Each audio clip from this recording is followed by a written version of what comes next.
ਪੇਸ਼ ਹੈ ਪੰਜਾਬੀ ਲੇਖਕ ਸਭਾ ਚੰਡੀਗੜ੍ਹ ਵੱਲੋਂ ਪ੍ਰੈਸ ਕਲੱਬ ਚੰਡੀਗੜ੍ਹ ਵਿੱਚ ਕਰਵਾਏ ਗਏ ਇੱਕ ਸਮਾਗਮ, ਜਿਸ ਵਿੱਚ ਕਮਲਜੀਤ ਪਨਵੈਦ ਉਹਨਾਂ ਦੀ 10ਵੀਂ ਕਿਤਾਬ ਰੱਬ ਦਾ ਬੰਦਾ ਰਿਲੀਜ਼ ਕੀਤੀ ਗਈ ਦੀ ਮੁਕੰਮਲ ਵੀਡੀਓ ਰਿਕਾਰਡਿੰਗ। ਇਹ ਮੁਕੰਮਲ ਵੀਡੀਓ ਰਿਕਾਰਡਿੰਗ ਅਜੀਤ ਹਮਦਰਦ ਚੈਨਲ ਵੱਲੋਂ ਕੀਤੀ ਗਈ।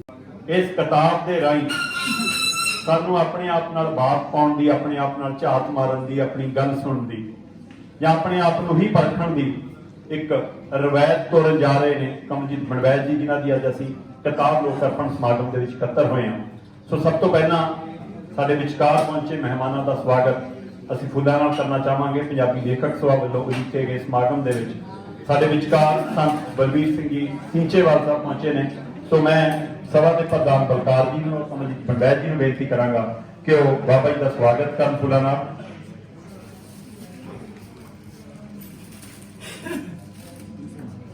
ਮੈਂ ਰਵਿੰਦਰ ਕੌਰ ਪਨਵੈਦ ਜੀ ਨੂੰ ਉਹਨਾਂ ਨੂੰ ਬੇਨਤੀ ਕਰਾਂਗਾ ਕਿ ਮੰਚ ਤੇ ਨਾਲ ਆ ਜਾਣ। ਸੋ ਉਹਨਾਂ ਨੂੰ ਬੇਨਤੀ ਹੈ ਕਿ ਉਹ ਮੰਚ ਤੇ ਆ ਜਾਣ ਤਾਂ ਕਿ ਅਸੀਂ ਤੁਹਾਨੂੰ ਵੀ ਇਸ, ਕਿਉਂਕਿ ਤੁਹਾਡੀ ਰਹਿਨੁਮਾਈ ਹੇਠ ਹੀ ਲਿਖਦੇ ਨੇ ਪਨਵੈਦ ਜੀ, ਸਾਨੂੰ ਪਤਾ ਉਹ ਦੱਸਦੇ ਰਹਿੰਦੇ ਨੇ ਕਿ ਮੈਂ ਲਿਖਦਾ ਹੀ ਤਾਂ ਹੈ ਕਿ ਮੈਨੂੰ ਘਰ ਦੇ ਕੰਮਾਂ ਤੋਂ ਵੀ ਵਿਹਲ ਦੇ ਦਿੰਦੇ ਨੇ। ਸੋ ਇਸ ਲਈ ਇਸ ਤੋਂ ਬਾਅਦ ਮੈਂ ਬੇਨਤੀ ਕਰਾਂਗਾ ਡਾਕਟਰ ਅਵਤਾਰ ਸਿੰਘ ਪਤੰਗ ਜੀ ਨੂੰ ਔਰ ਹਰਵਿੰਦਰ ਕਾਲੜਾ ਜੀ ਨੂੰ ਕਿ ਉਹ ਬਾਬਾ ਜੀ ਦਾ ਅਸੀਂ ਸਵਾਗਤ ਕਰੇ। ਇੱਕ ਵਾਰ ਜੋਰਦਾਰ ਤਾੜੀਆਂ ਜ਼ਰੂਰ ਬਣਦੀਆਂ ਨੇ, ਬਹੁਤ ਬਹੁਤ। ਤੇ ਮੈਂ ਹੁਣ ਬੇਨਤੀ ਕਰਾਂਗਾ ਪਤੰਗ ਸਾਹਿਬ ਨੂੰ ਔਰ ਕਾਲੜਾ ਜੀ ਨੂੰ ਕਿ ਉਹ ਸਾਡੇ ਵਿਚਕਾਰ ਪਹੁੰਚੇ KS ਪੰਨੂ ਜੀ, ਜਿਨ੍ਹਾਂ ਤੋਂ ਅਸੀਂ ਸਾਰੇ ਵਾਕਫ ਹਾਂ। ਉਹਨਾਂ ਨੇ ਆਪਣੀ IAS ਦੀ ਨੌਕਰੀ ਦੇ ਦੌਰਾਨ ਵੀ ਜੋ ਯੋਗਦਾਨ ਪਾਇਆ ਤੇ ਅੱਜ ਵੀ ਜਿਹੜਾ ਪੰਜਾਬ ਦੇ ਵਿੱਚ ਆਪਣਾ ਯੋਗਦਾਨ ਪਾਇਆ, ਉਹਨਾਂ ਦਾ ਵੀ ਸਵਾਗਤ ਕਰਨ। ਸੋ ਪੰਨੂ ਸਾਹਿਬ, ਤੇ ਇਸ ਦੇ ਨਾਲ ਹੀ ਮੈਂ ਮਨਜੀਤ ਕੌਰ ਮੀਤ ਜੀ ਹੋਰਾਂ ਨੂੰ ਬੇਨਤੀ ਕਰਾਂਗਾ ਕਿ ਉਹ ਮੰਚ ਤੇ ਆਉਣ ਤੇ ਅਸੀਂ ਸਵਾਗਤ ਕਰਨਾ ਚਾਹੁੰਦੇ ਹਾਂ ਪ੍ਰੋਫੈਸਰ ਪਰਮਿੰਦਰ ਸਿੰਘ ਜੀ ਦਾ, ਜਿਹੜੇ ਵਾਈਸ ਚਾਂਸਲਰ ਨੇ ਸਾਡੇ ਵਿਚਕਾਰ। ਤੇ ਨਾਲ ਮੈਂ ਪਾਲ ਅਜਨਬੀ ਜੀ ਨੂੰ ਬੇਨਤੀ ਕਰਾਂਗਾ ਕਿ ਪਾਲ ਅਜਨਬੀ ਜੀ ਮੰਚ ਤੇ ਆਉਣ ਤੇ ਅਸੀਂ ਨਿੱਘਾ ਸਵਾਗਤ ਕਰਨਾ ਚਾਹੁੰਦੇ ਹਾਂ।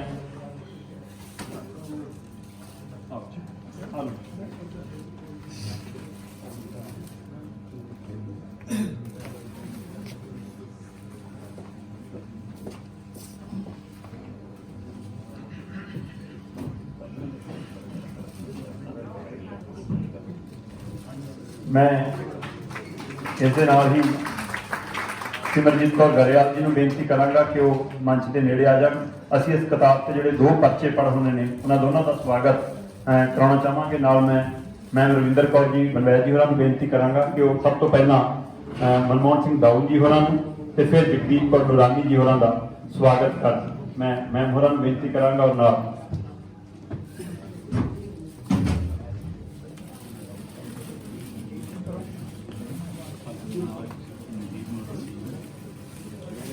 ਇਸ ਤੋਂ ਬਾਅਦ ਜਗਦੀਪ ਕੌਰ ਨੂਰਾਨੀ ਜੀ, ਉਹਨਾਂ ਨੂੰ ਵੀ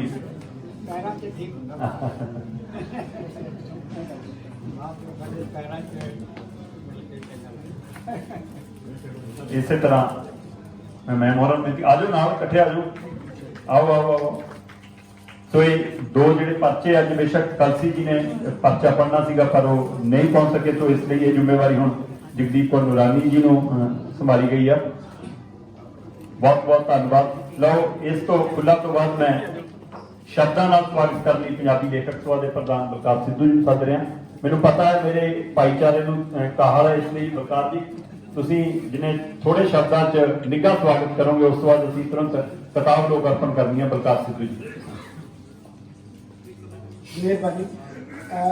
ਅਸੀਂ ਪੰਜਾਬੀ ਲੇਖਕ ਸਭਾ ਚੰਡੀਗੜ੍ਹ ਵੱਲੋਂ ਸਭ ਤੋਂ ਪਹਿਲਾਂ ਤਾਂ ਸਾਡੇ ਆਏ ਹੋਏ ਮਾਇਨਾਜ਼ ਸ਼ਖਸੀਅਤਾਂ ਜਿਹੜੀਆਂ ਪ੍ਰਧਾਨਗੀ ਮੰਡਲ ਵਿੱਚ ਸ਼ੋਭਤ ਨੇ ਔਰ ਖਾਸ ਤੌਰ ਤੇ ਸਾਡੇ ਵਾਸਤੇ ਬੜੀ ਮਾਣ ਤੇ ਖੁਸ਼ੀ ਤੇ ਫਖਰ ਦਾ ਮੁਕਾਮ ਹੈ ਕਿ ਅੱਜ ਸਾਡੇ ਦਰਮਿਆਨ ਹਿੰਦੁਸਤਾਨ ਹੀ ਨਹੀਂ ਵਰਲਡ ਲੈਵਲ ਦੇ ਉੱਤੇ ਵੱਡੇ ਐਨਵਾਇਰਮੈਂਟਲਿਸਟ, ਵਾਤਾਵਰਨ ਪ੍ਰੇਮੀ ਔਰ ਆਪਣੇ ਆਪ 'ਚ ਇੱਕ ਆਈਕਨ ਨੇ ਸਤਬੀਰ ਸਿੰਘ ਸੀਚੇਵਾਲ ਜੀ। ਇਹਨਾਂ ਦਾ ਸਵਾਗਤ ਅਸੀਂ ਰਸਮੀ ਤੌਰ ਤੇ ਨਹੀਂ ਸਗੋਂ ਸਾਰੇ ਵੱਲੋਂ ਦਿਲੋਂ ਤੁਹਾਡਾ ਸਵਾਗਤ ਹੈ ਇੱਥੇ ਪਹੁੰਚਣ ਦੇ ਉੱਤੇ। ਨਾਲ ਹੀ ਪਰਮਿੰਦਰ ਸਿੰਘ ਜੀ ਔਰ ਪੰਨੂ ਸਾਹਿਬ ਦਾ ਵੀ ਅਸੀਂ ਬਹੁਤ ਸਵਾਗਤ ਕਰਦੇ ਹਾਂ ਕਿ ਇਹਨਾਂ ਨੇ ਆਪਣੇ ਰੁਝੇਵੇਂ 'ਚ ਸਮਾਂ ਕੱਢ ਕੇ ਅੱਜ ਸਾਨੂੰ ਨਵਾਜਿਆ ਹੈ। ਇਸੇ ਤਰ੍ਹਾਂ ਸਾਹਮਣੇ ਤਸ਼ਰੀਫ ਫਰਮਾ ਚਲੋ ਭੈਣ ਜੀ ਉਹਨਾਂ ਦਾ ਅਸੀਂ ਇਸ ਕਰਕੇ ਚਾਹੁੰਦੇ ਹੁਣ ਵੀਰ ਸਾਡਾ ਉਹਨਾਂ ਦੀ ਕਿਤਾਬ ਆ ਰੱਬ ਦਾ ਬੰਦਾ ਤੇ ਲੇਕਿਨ ਇਹ ਪੋਸੀਬਲ ਜਿੱਦਾਂ ਦੱਸਿਆ ਦੀਪਕ ਹੋਣਾ ਨੇ ਤਾਂ ਹੀ ਸੀਗਾ ਵੀ ਜੇ ਘਰੋਂ ਸਹਿਯੋਗ ਪ੍ਰੋਪਰ ਮਿਲਦਾ ਰਹੇ ਲਿਖਣ ਨੂੰ ਪੜ੍ਹਨ ਨੂੰ ਤੇ ਵਿਚਰਨ ਨੂੰ। ਸੋ ਇਹਨਾਂ ਦਾ ਵੀ ਅਸੀਂ ਸਵਾਗਤ ਕਰਦੇ ਹਾਂ ਪੰਜਾਬੀ ਲੇਖਕ ਸਭਾ ਵੱਲੋਂ। ਬਹੁਤ ਸਾਰੀਆਂ ਮਾਇਨਾਜ਼ ਹਸਤੀਆਂ ਪਹੁੰਚੀਆਂ ਨੇ, ਖਾਸ ਤੌਰ ਦੇ ਉੱਤੇ ਪਰਚਾ ਲਿਖ ਕੇ ਬੜੀ ਮਿਹਨਤ ਨਾਲ ਜਿਨ੍ਹਾਂ ਨੇ ਸਾਰੀ ਕਿਤਾਬ ਦਾ ਮੁਤਾਲਾ ਕੀਤਾ, ਪੜ੍ਹਿਆ ਔਰ ਫਿਰ ਉਹਦੇ ਬਾਰੇ ਆਪਣੇ ਵਿਚਾਰ ਜਿਹੜੇ ਨੇ ਇੱਕ ਥਾਂ ਦੇ ਕਲਮਬੱਧ ਕੀਤੇ। ਸਰਦਾਰ ਮਨਮੋਹਨ ਸਿੰਘ ਜੀ ਦਾਉ ਸਾਡੇ ਸ਼੍ਰੋਮਣੀ ਸਾਹਿਤਕਾਰ, ਇਹਨਾਂ ਦਾ ਵੀ ਸਵਾਗਤ ਹੈ ਪੰਜਾਬੀ ਲੇਖਕ ਸਭਾ ਵੱਲੋਂ। ਸਵਾਗਤ ਆਪ ਸਾਰਿਆਂ ਦਾ ਖਾਸ ਤੌਰ ਦੇ ਉੱਤੇ ਸਾਡੇ ਕੋਲ ਇੰਟਰਨੈਸ਼ਨਲ ਕ੍ਰਿਮੀਨਲ ਇਨਵੈਸਟੀਗੇਸ਼ਨ ਵਿੱਚ ਵੱਡਾ ਨਾਮ ਸਰਦਾਰ ਬਲਜੀਤ ਸਿੰਘ ਪਰਮਾਰ ਪਹੁੰਚੇ ਨੇ, ਜਿਹੜਾ ਮੁੰਬਈ ਤੋਂ ਵੀ ਲਿਖਦੇ ਨੇ, ਮੁੰਬਈ ਤੋਂ ਵੀ ਔਰ ਇੱਥੇ ਵੀ, ਔਰ ਹੋਰ ਬਹੁਤ ਸਾਰੀਆਂ ਮਾਇਨਾਜ਼ ਹਸਤੀਆਂ। ਮੈਂ ਜੇ ਨਾਂ ਲੈਣ ਲੱਗਾ ਤਾਂ ਮੇਰਾ ਖਿਆਲ ਸਮਾਂ ਕਾਫੀ ਲੱਗ ਜਾਏਗਾ। ਸਾਡੀ ਪੱਤਰਕਾਰੀ ਬਰਾਦਰੀ ਜੋ ਭੈਣ ਭਰਾ ਪਹੁੰਚੇ ਨੇ, ਤੁਹਾਡਾ ਸਾਰਿਆਂ ਦਾ ਅਸੀਂ ਪੰਜਾਬੀ ਲੇਖਕ ਸਭਾ ਦੇ ਵਿਹੜੇ ਅਸੀਂ ਸਵਾਗਤ ਕਰਦੇ ਹਾਂ। ਆਪ ਸਾਰੇ ਵਿਦਵਾਨਾਂ ਦਾ, ਲੇਖਕਾਂ ਦਾ ਇੱਥੇ ਪਹੁੰਚਣ ਤੇ ਸਮਾਗਮ ਤੇ ਬਹੁਤ ਬਹੁਤ ਸਵਾਗਤ, ਪੁਰਜ਼ੋਰ ਇਸਤਕਬਾਲ, ਖੁਸ਼ਾਮਦੀਦ। ਤੇ ਹੁਣ ਅਗਲੀ ਕਾਰਵਾਈ ਦੀਪਕ ਚਨਾਥ।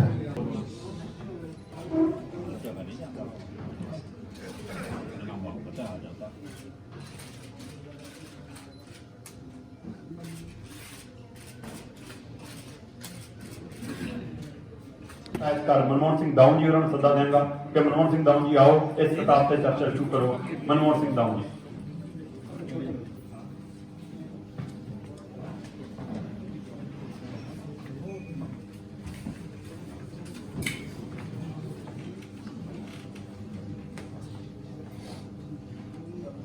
अंतरराष्ट्रीय प्रसिद्धि के मालक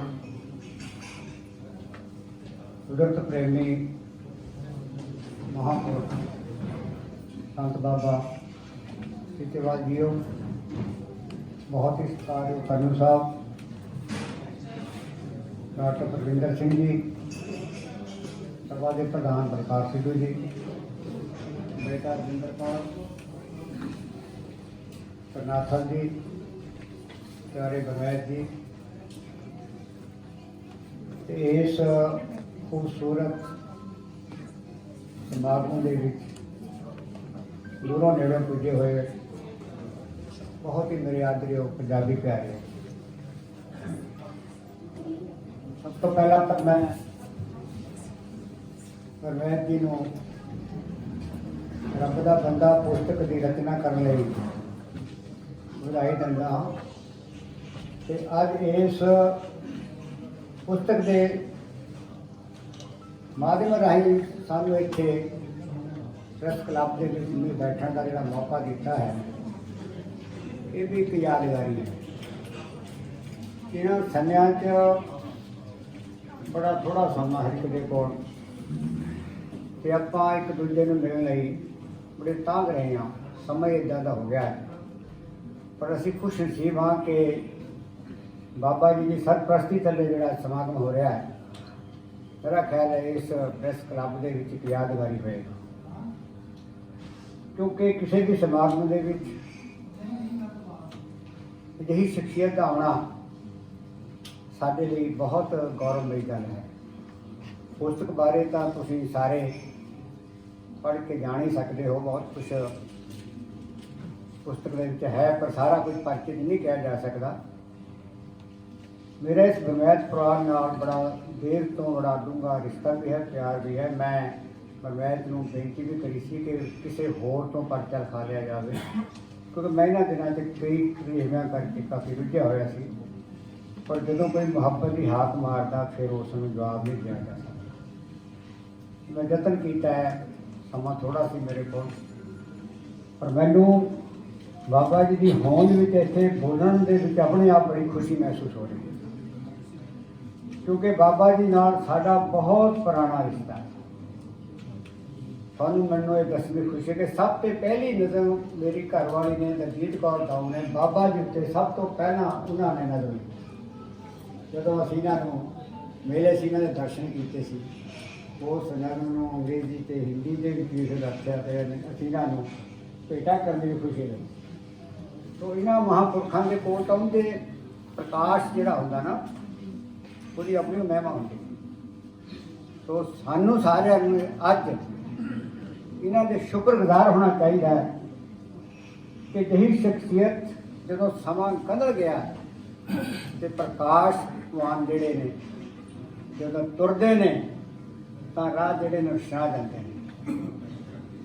उनको ढूंढने वाले रख नजर उजाले पे जब वह गुजरते हैं राह गुजर कभी टूटती है।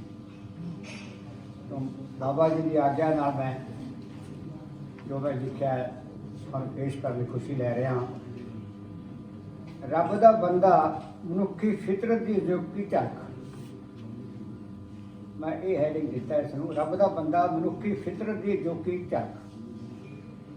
कमल सिंह बनवैत ने अपनी ਸਾਹਿਤਕ ਸਿਰਜਣਾ बतौर कथाकार प्रारंभ की।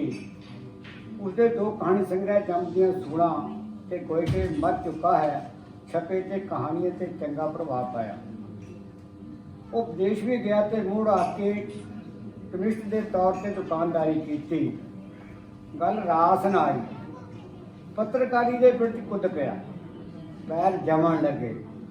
पंजाबी पत्रकारी नूं ही जीवन का मनोरथ टिक लिया। पंजाबी ट्रिब्यून च नौकरी करदिया चंगा नाम कमाया।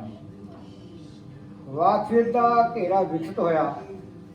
राजसी निजामां नाल नेड़ता वधण नाल पत्रकारी च होर पलांघां पुट्टियां। अखबार की नौकरी ने ज्ञान ते अनुभव च वाधा कीता। रसालियां ते समाचार पत्रां च रचनावां छपणे शुरू होईयां।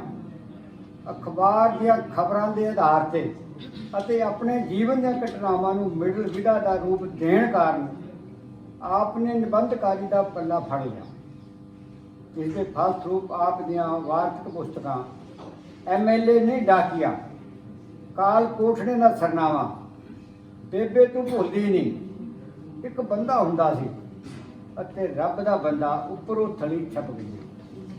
ਭਰਪੂਰ ਚਰਚਾ ਹੋਈ। कमल सिंह बनवैत ने दिन रात मेहनत करके भाषा का पंजाब तो श्रोमणी पंजाबी पत्रकार पुरस्कार भी ठुड लिया। बनवैत ने अपने टीचे मिथ लए ते कलम नूं तेज रात उठ नाल रस्ते तोरी रखिया। रब दा बंदा लिखदा लिखदा बंदियां नूं इंसान बनाउण लई शब्द शक्ति नूं बेझिझक बेबाकी ते दलेरी नाल वार्तक का रूप देन लगे। रब दा बंदा पुस्तक 27 लघु निबंध हैं। बनवैत चंडीगढ़ मोहाली रहता होया भी अपने पिंड उड़ापड़ नाल जुड़िया होया है। वो अपने पिंड की मिट्टी नाल मोह रखता है। अपने परिवार कुनबे ते पिंड के पात्रां नूं अपनी रचनावां पुनर सुरजीत करन दी कला जानता है। उसकी लिखत ਦੁਆਬੇ ਦੀ ਲੋਕ ਸ਼ੈਲੀ ਦੇ ਝਲਕਾਰੇ ਹਨ। ਛਿਲਾ ਜਨੇਪਾ ਗੁੜਤੀ ਪੇਟ ਕਰੋੜੀ ਤਿਹਾਜੂ ਕਨੇੜੀ ਝੋਰਾ ਮਘੋਰਾ ਕਰੂਰਾ ਖੀਸਾ ਬੋਝਾ ਬੰਡਾਸਾ ਕੜਕਾ ਮਚਕੂ ਵਰਗੇ ਸ਼ਬਦ ਉਸ ਦੀਆਂ ਲਿਖਤਾਂ ਤੋਂ ਛਾਣੇ ਤੇ ਪਛਾਣੇ ਜਾ ਸਕਦੇ ਹਨ। ਵਾਰਤਕ ਸ਼ੈਲੀ ਦੇ ਕੁਝ ਵਾਕ ਸੁਣੋ। मैं 3-4 वाक सुने, फिर देखोगे तो कोई जी वार्तक है ना किसी भी लेखक की कई बार एक फिक्र ही जिहा होंदा है जो उसकी प्राप्ति होती। मैं थोड़ा सत्कार करना बहुत बहुत। एक देखो फिक्र है 5 फिक्र 4-5 फिक्रे पढ़ांगा मैं, ज़्यादा नहीं। कमाल की वार्तक शैली इस किताब के। पर बाप की इज्जत बारे सोच के बुल्ला नूं तोपा मार लिया। इदा का फिक्र बनवैत ही लिखता। इसका ट्रांसलेशन भी नहीं हो सकता जे तुसीं को किसी भाषा। दूसरा फिक्र देखो, ओहदी अखां दे कोए दिने राती गिले रहन लगे। क्या कमाल की वार्तक है पंजाबी। मान करना चाहिए सानूं अपनी मां बोली। प्रॉपर्टी के काम विच भी उन्हें हथ पल्ला मारिया। हालांकि होर भी गल करी जा सकती है। ये हुंदी है किसी वार्तक की खूबसूरती। भूआ जिंदी मूँह फट फुफड़ उन्ना ही मिसना। ये रेखा चित्र दो शब्दों में किसी का कर देना, ये भाषा की बड़ी कमाल की गल की। अगे देखो, भूआ सौरे कर फुर फुर करते फिरिया करे। हूँ ये जो शब्द है फुर फुर, ਇਹਦਾ ਤੁਸੀਂ परिंदर सिंह जी किवें लथा कर सकते दूजी भाषा। ये मैं कुछ बहुत है जे फिक्र होर ने ਤਾਂ ਕਰਕੇ ਮੈਂ ਤੁਹਾਨੂੰ ਇਸ ਕਿਤਾਬ ਦੀ ਕਿ ਮੈਂ ਕਿਤਾਬ ਨੂੰ ਹੋਰ ਤਰ੍ਹਾਂ ਪੜ੍ਹਦਾ, ਮੈਂ ਸਮੀਖਿਆ ਨਹੀਂ ਕਰ ਰਿਹਾ, ਮੈਂ ਤਾਂ ਇੰਜੋਏ ਕਰਦਾ ਮੈਂ ਕਿਤਾਬ ਦਾ ਸੋਚਦਾ ਹੁੰਦਾ ਕਿ ਬੰਦੇ ਨੇ ਜੋ ਲਿਖਿਆ ਹੈ ਨਾ ਉਹ 'ਚ ਉਤਰਨ ਦੀ ਕੋਸ਼ਿਸ਼ ਕਰੀਏ ਕਿ ਇਹ ਬੰਦੇ ਨੇ ਮਿਹਨਤ ਕੀਤੀ ਹੈ। ਇੱਕ ਸ਼ਬਦ ਹੀ ਕਈ ਵਾਰ ਕਿਸੇ ਕਿਤਾਬ ਦੀ ਵੱਡੀ ਪ੍ਰਾਪਤੀ ਹੁੰਦਾ, ਇੱਕ ਸ਼ੇਅਰ ਹੀ ਕਿਸੇ ਦਾ ਕਿਹਾ ਹੋਇਆ ਸਦੀਵੀ ਬਣ ਜਾਂਦਾ। ਖੈਰ ਅਖੀਰਲਾ ਲੇਖ ਰੱਬ ਦਾ ਬੰਦਾ ਪੁਸਤਕ ਦੇ ਨਾਮ ਕਰਨ ਵਾਲਾ ਜੋ ਕਿ ਸਮੇਂ ਤੇ ਝਾਕ ਪਾਉਂਦਾ ਤੇ ਮਾਸਟਰਪੀਸ ਹੈ ਇਹਦਾ ਸਭ ਤੋਂ ਕਮਾਲ ਦਾ, ਜਿਹਨੇ ਮੈਂ ਕਹਿੰਦਾ ਬਹੁਤ ਸਿੱਖਿਆਦਾਇਕ ਹੈ। ਅਸਲੀ ਇਹਨਾਂ ਸਮਿਆਂ 'ਚ ਇੱਦਾਂ ਦੇ ਰਚਨਾਵਾਂ ਦੀ ਲੋੜ ਹੈ। ਇਸੇ ਕਰਕੇ ਮੈਂ ਇਸੇ 'ਚ ਪਹਿਲਾਂ ਕੇਂਦਰਿਤ ਕਰ ਰਿਹਾ। PGI ਚੰਡੀਗੜ੍ਹ 3 ਧਰਮਾਂ ਦੇ ਮਰੀਜ਼ ਵੱਖੋ ਵੱਖ ਪ੍ਰਾਂਤਾਂ ਦੇ ਗੁਰਦਾ ਟ੍ਰਾਂਸਪਲਾਂਟ ਕਰਨ ਲਈ ਚਿੰਤਾ 'ਚ ਡੁੱਬੇ ਪਰਿਵਾਰ ਬੇਬਸ ਹੋਏ ਬੈਠੇ ਹਨ। ਡਾਕਟਰ ਮਸੀਹ ਤੇ ਇਹ ਬੋਲ ਮਰੀਜ਼ਾਂ ਦੀ ਜ਼ਿੰਦਗੀ ਬਚਾਉਣ ਲਈ ਕਿਸਮਾਂ ਕਰ ਵਿਖਾਉਂਦੇ ਹਨ। ਚਿੰਤਾ ਨਾ ਕਰੋ, ਡਾਕਟਰ ਲਈ ਤਾਂ ਤੁਸੀਂ ਸਾਰੇ ਰੱਬ ਦੇ ਬੰਦੇ ਹੋ। ਗੁਰਮੀਤ ਕੌਰ ਉੱਤਰਾਖੰਡ ਤੋਂ ਆਪਣੇ ਪਤੀ ਲਈ, ਸ਼ਹੀਨਾ ਸ੍ਰੀਨਗਰ ਤੋਂ ਆਪਣੇ ਬੇਟੇ ਲਈ ਅਤੇ ਨਰੇਸ਼ ਸ਼ਿਮਲਾ ਤੋਂ ਆਪਣੀ ਭੈਣ ਲਈ, ਤਿੰਨੇ ਪਾਤਰ ਇੱਕ ਦੂਜੇ ਦੇ ਮਰੀਜ਼ ਲਈ ਗੁਰਦਾ ਦਾਨ ਕਰਨ ਲਈ ਤਿਆਰ ਹੋ ਜਾਂਦੇ। ਇਹ ਤੇ ਇੱਕ ਨੂਰ ਸਮਾਜ ਲਈ ਸੇਵਾ ਸੰਸਥਾ ਦਾਨ ਕਰਨ ਲਈ ਬਣਾਉਣ ਦਾ ਸੰਕਲਪ ਲੈਂਦੇ ਹਨ। ਇਹ ਲੇਖ ਮਾਨਵੀ ਕਦਰਾਂ ਕੀਮਤਾਂ ਦੀ ਸੁੱਚਤਾ ਦਾ ਪ੍ਰਮਾਣ ਕਿਹਾ ਜਾ ਸਕਦਾ ਹੈ। ਇਸ ਦੇ ਉਲਟ ਤੂੰ ਮਰ ਲੇਖ 'ਚ ਕਰੋਨਾ ਮਹਾਮਾਰੀ ਦਾ ਬੜਾ ਹੀ ਕੂੜਾਮਈ ਦ੍ਰਿਸ਼ ਹਸਪਤਾਲ ਦਾ ਪੇਸ਼ ਕੀਤਾ ਗਿਆ, ਜਿੱਥੇ ਲੋਭੀ ਕੰਪਨੀਆਂ ਨੇ ਡਾਕਟਰਾਂ ਨੂੰ ਪਾਗਲ ਬਣਾ ਦਿੱਤਾ ਹੈ। ਇਨਸਾਨੀਅਤ ਦਾ ਨੰਗਾ ਨਾਚ, ਲੋਕ ਲਾਸ਼ਾਂ ਦਾ ਰੂਪ ਧਾਰ ਗਏ। ਦੇਸ਼ ਦੇ ਰਾਜੇ ਨੂੰ ਕੋਈ ਚਿੰਤਾ ਨਹੀਂ। ਪਿਤਾ ਨੇ ਆਪਣੇ ਪੁੱਤਰ ਨੂੰ ਡਾਕਟਰ ਬਣਾਉਣ ਲਈ ਕੀ ਕੀਤਾ, ਪਰੰਤੂ ਉਸ ਦਾ ਨਤੀਜਾ ਡਾਕਟਰ ਪੁੱਤਰ ਪਾਗਲ ਹੋ ਜਾਂਦਾ ਹੈ। ਪਿਤਾ ਨੂੰ ਇਹੋ ਝੋਰਾ ਖਾਈ ਜਾਂਦਾ ਹੈ ਕਿ ਸਾਰੀ ਜ਼ਿੰਦਗੀ ਉਸਨੇ ਬੋਝੇ ਵੀ ਤਾਂ ਪੈਸੇ ਜੁੜੇ ਨਹੀਂ, ਸਾਰੀ ਜ਼ਿੰਦਗੀ ਉਹਦੇ ਬੋਝੇ ਵੀ ਤਾਂ ਪੈਸੇ ਜੁੜੇ ਨਹੀਂ। ਹੁਣ ਡਾਕਟਰ ਪੁੱਤਰ ਦੇ ਖਿੱਸੇ ਨੂੰ ਵੀ ਮਘੋਰਾ ਹੋਇਆ ਰਹਿਣਾ। ਇਹ ਜਿਹੜਾ ਸ਼ਬਦ ਮਘੋਰਾ ਵਰਤਿਆ ਕਮਾਲ ਇਹਨਾਂ ਨੇ। ਕਮਲਜੀਤ ਬਰਵੈਤ ਦੇ ਇਹਨਾਂ ਲੇਖਾਂ ਤੋਂ ਜ਼ਾਹਰ ਹੁੰਦਾ ਹੈ ਕਿ ਉਸਦੇ ਫਿਕਰਾਂ ਦਾ ਘੇਰਾ ਵਸੀਹ ਹੈ। ਉਹ ਮਹਿਸੂਸ ਕਰਦਾ ਹੈ ਕਿ ਜੋ ਕਿ ਬਾਜ਼ਾਰਵਾਦ, ਖਪਤ ਸੱਭਿਆਚਾਰ, ਵਿਸ਼ਵੀਕਰਨ ਦੇ ਦੌਰ ਤੇ ਸਵੈ ਲਾਭਕਾਰੀ ਵਰਤਾਰੇ ਨੇ ਪਾਬਲ ਖੇਤਰ ਦੇ ਪੰਜਾਬ ਰੋਡ ਵਰਗੇ ਅਦਾਰੇ, ਸਿਹਤ ਵਿਭਾਗ ਵਾਲੀਆਂ ਸੰਸਥਾਵਾਂ ਅਤੇ ਸਿੱਖਿਆ ਪ੍ਰਬੰਧ ਨੂੰ ਕੋਹ ਵਾਂਗ ਖਾ ਲਿਆ ਹੈ। ਇਸ ਸੰਦਰਭ ਵਿੱਚ ਲੰਮੀ ਸਿੱਟੀ ਮਾਰ ਮਿੱਤਰਾ, ਸਪਸ਼ਟੀਕਰਨ ਅਤੇ ਸਾਹਾਂ ਦਾ ਵਰਣ ਪੜ੍ਹੇ ਜਾ ਸਕਦੇ ਹਨ। ਸਮਾਜ ਦੇ ਨੈਤਿਕ ਕਦਰਾਂ ਕੀਮਤਾਂ ਵਾਲੇ ਸੱਭਿਆਚਾਰ ਅਧੋਗਤੀ ਦੇ ਹੋੜ 'ਚ ਉਦਾਸੀਨਤਾ ਦਾ ਮੂੰਹ ਵੇਖ ਰਹੇ ਹਨ। ਉਹ ਵਿਚਾਰੀ ਛੋਟੀ ਲੇਖ ਵਿਚਲਾ ਬਜ਼ੁਰਗ ਜੋੜਾ ਦੇਖਣ ਤੋਂ ਮੋਹ ਖੋਰਾ, ਮਿਲਣਸਾਰ ਅਤੇ ਘਰੋਗੀ ਜਾਪਦਾ ਹੈ, ਪਰ ਬਜ਼ੁਰਗ ਆਪਣੀ ਧੀ ਵਰਗੀ ਸਾਲੀ ਨਾਲ ਪਲਾਟ ਖਰੀਦਣ ਤੇ ਮਕਾਨ ਬਣਾਉਣ ਸਮੇਂ ਧੋਖਾ ਤੇ ਪਰਹੇਜ਼ ਕਰਦਾ। ਇਹ ਅਧੋਗਤੀ ਅੱਜ ਦੇ ਰਿਸ਼ਤਿਆਂ 'ਚ ਸਮੇਂ ਦੀ ਇਹ ਵਿਡੰਬਣਾ ਇਹਨਾਂ ਲੇਖਾਂ 'ਚ ਪੜ੍ਹੀ ਜਾ ਸਕਦੀ ਹੈ। ਨਾਜਾ ਵਰਮਾ ਨੂੰ ਅਤੇ ਪਿਛਲੇ ਪੈਰੀ ਦੇ ਲੇਖਾਂ ਵਿੱਚ ਪ੍ਰਵਾਸੀ ਜੀਵਨ ਦੀਆਂ ਦੁਸ਼ਵਾਰੀਆਂ, ਚੁਣੌਤੀਆਂ ਅਤੇ ਵਿਦੇਸ਼ ਗਏ ਬੱਚਿਆਂ ਦੀ ਮਾਨਸਿਕਤਾ ਵਿੱਚ ਆਏ ਨਕਾਰਾਤਮਕ ਪਰਿਵਰਤਨ ਦੇ ਪ੍ਰਤੀਬਿੰਬ ਝਲਕਦੇ ਹਨ। ਅੱਜ ਦੇ ਪੰਜਾਬ ਦੇ ਪਰਿਵਾਰਾਂ ਦੀ ਇਹ ਹੋਣੀ ਅਤੀ ਚਿੰਤਾਜਨਕ ਹੈ। ਮਾਪੇ ਉਦਾਸ ਹਨ, ਰਿਸ਼ਤੇ ਖੰਡਿਤ ਹੋ ਰਹੇ ਹਨ, ਪੈਸੇ ਦੀ ਅੰਨੀ ਲਾਲਸਾ ਅਧੀਨ ਸਾਡੇ ਸੱਭਿਆਚਾਰ ਦਾ ਤਾੜਾ ਬਾਣਾ ਉਥਲ-ਪੁਥਲ ਹੋ ਰਿਹਾ। ਇਹ ਸਾਰੀਆਂ ਝਲਕਿਆਂ ਤੁਸੀਂ ਲੇਖਾਂ ਨੂੰ ਦੇਖੋ। ਕੈਦੀ ਕਰਤਾਰ ਸਿੰਘ ਬਹੁਤ ਮਹੱਤਵਪੂਰਨ ਲੇਖ ਹੈ ਕਿਨਾਂ ਦਾ। ਕੈਦੀ ਕਰਤਾਰ ਸਿੰਘ ਦਾ ਲੇਖ 1947 ਦੀ ਵੱਢ ਟੁੱਕ ਦੀ ਤਸਵੀਰ ਪੇਸ਼ ਕਰਦਾ ਹੈ। ਕਰਤਾਰ ਸਿੰਘ ਨੇ ਮੂਸੇ ਰੰਗੜ ਨੂੰ ਵੱਢਣ ਕਰਕੇ ਉਮਰ ਕੈਦ ਕੱਟੀ। ਉਸਦੀ ਮੁਸਲਮਾਨ ਬੇਗਮ ਕਮਲਾ ਤੇ ਚਾਦਰ ਪਾ ਕੇ ਘਰ ਰੱਖਿਆ। ਇੱਕ ਮੁਸਲਮਾਨ ਬੱਚੇ ਕਾਰੀ ਨੂੰ ਘਰ ਰੱਖ ਕੇ ਪਾਲਿਆ। ਕੈਦ ਕੱਟਣ ਤੋਂ ਬਾਅਦ ਖੇਤੀ ਕੀਤੀ। ਕਰਤਾਰ ਸਿੰਘ ਕੈਦੀ ਕਰਕੇ ਜਾਣ ਲੱਗਿਆ। ਕਰਤਾਰ ਸਿੰਘ ਕੈਦੀ ਦੀ ਮੌਤ ਹੋ ਜਾਂਦੀ ਹੈ। ਆਖਰ ਕਾਰੀ ਵੀ ਚੱਲ ਵਸਦਾ ਹੈ। ਪਿੰਡ ਵਾਲੇ ਦੋਵਾਂ ਦਾ ਸੰਸਕਾਰ ਕਰਦੇ ਹਨ। ਕਰਤਾਰ ਸਿੰਘ ਕੈਦੀ ਦੀ ਰਾਖ ਵਾਲੀ ਥਾਂ ਨੂੰ ਪੁੱਟ ਕੇ ਕਾਰੀ ਨੂੰ ਦਫਨਾ ਦਿੱਤਾ ਜਾਂਦਾ ਹੈ।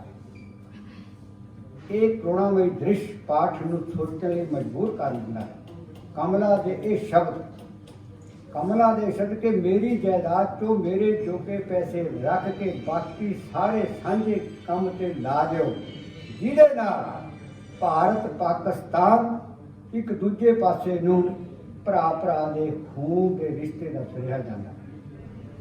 बड़ी कमाल दी ओह तस्वीर पेश कीती है उत्थे, जिथे करतार सिंह का संस्कार किया सी उसे मुंडा क्योंकि कारी मुसलमान है ते पिंड दे लोग जिथे बाबा जी का संस्कार किया राष्ट्र उत्थे ही उस बच्चे का कार जरा है उत्थे दफना दिता जाता है। बड़ी अजीब किस्म की स्थिति है जो तुम पढ़ोगे। गिरजा नाम के लेख बनवैत ने कोविड-19 लहर दौरान ते किसान अंदोलन के संदर्भ बेबाक होकर राजसी नेतावां ते केंद्री सरकार का जो भांडा भन्या है उस तो अपने देश नूं महान या भारत माता कहने शर्म आउंदी है। गिरजा पंछियां की नस्ल भावें घटती जा रही है, परंतु मान सिखाने वाले भ्रिष्ट नेतावां की गिनती बढ़ती जा रही है। इन्हां गिरजा तो देश नूं बचाउणा समय की लोड़ है। सर एक लड़की का देखो जरा कथन मैं पेश कर, सर अपने पापा वाला मडासा मैं सिर ते बन लिया है, बाप दे पैरां हेठली तपदी रेत ते मैनू तुरन दी जाच भी आ गई है। मनासा नां दे लेख दी मुख पात्र संदीप दे ये शब्द झंझोड़न वाले हैं। कालेज की पढ़ाई करन पिछों नौकरी की भाल करन नालों अपने जिमींदार पिता के जद्दी किते किसानी नूं अपनाउंदी है। ट्रैक्टर ते मंडासा मार के खेतां की वाही करती है, जिसका पिता किसान अंदोलन जूझदा दिल्ली के बुरहां से जित प्राप्त कर लिए 3 काले कानून रद्द कराने लई दृढ़ है। संदीप का भरा बेरोजगारी की मार कारण कनेडा गया होया। ये सारी गाथा पुआध खेतर के पिंड मानक माजरे के नेड़े के पिंड नाल संबंधित। इस खेतर कंपनियां ने जमीनां महंगियां करके हड़प लईआं हन। कारपोरेट कंपनियां का खपती जमीन माफिया किवें मारू प्रभाव पा रहा उस बारे ये लेख साडा ध्यान खिंचदा है। पश्चिम तो उदा सूरज लेख भूआ बसंत कौर दीआं 3 धीआं रीना टीना ते हीना नूं प्रदेश च विआउण दी त्रास दी आखर औरत का दुखान किते भी सुलझदा नहीं।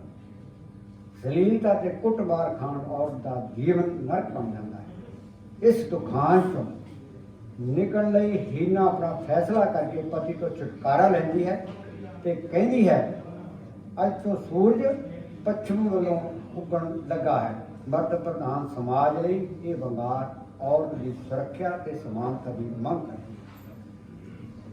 तू बंसरी बजाई चल। कोरोना महामारी लॉकडाउन कर्फ्यू के दौर जो साडे देश विच इंसानियत का नंगा नाच होया उस बारे सच्चो सच कहण की दलेरी की गई।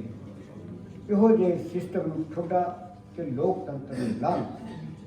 राज सत्ता के मालक नूं लोकां की कोई परवाह नहीं।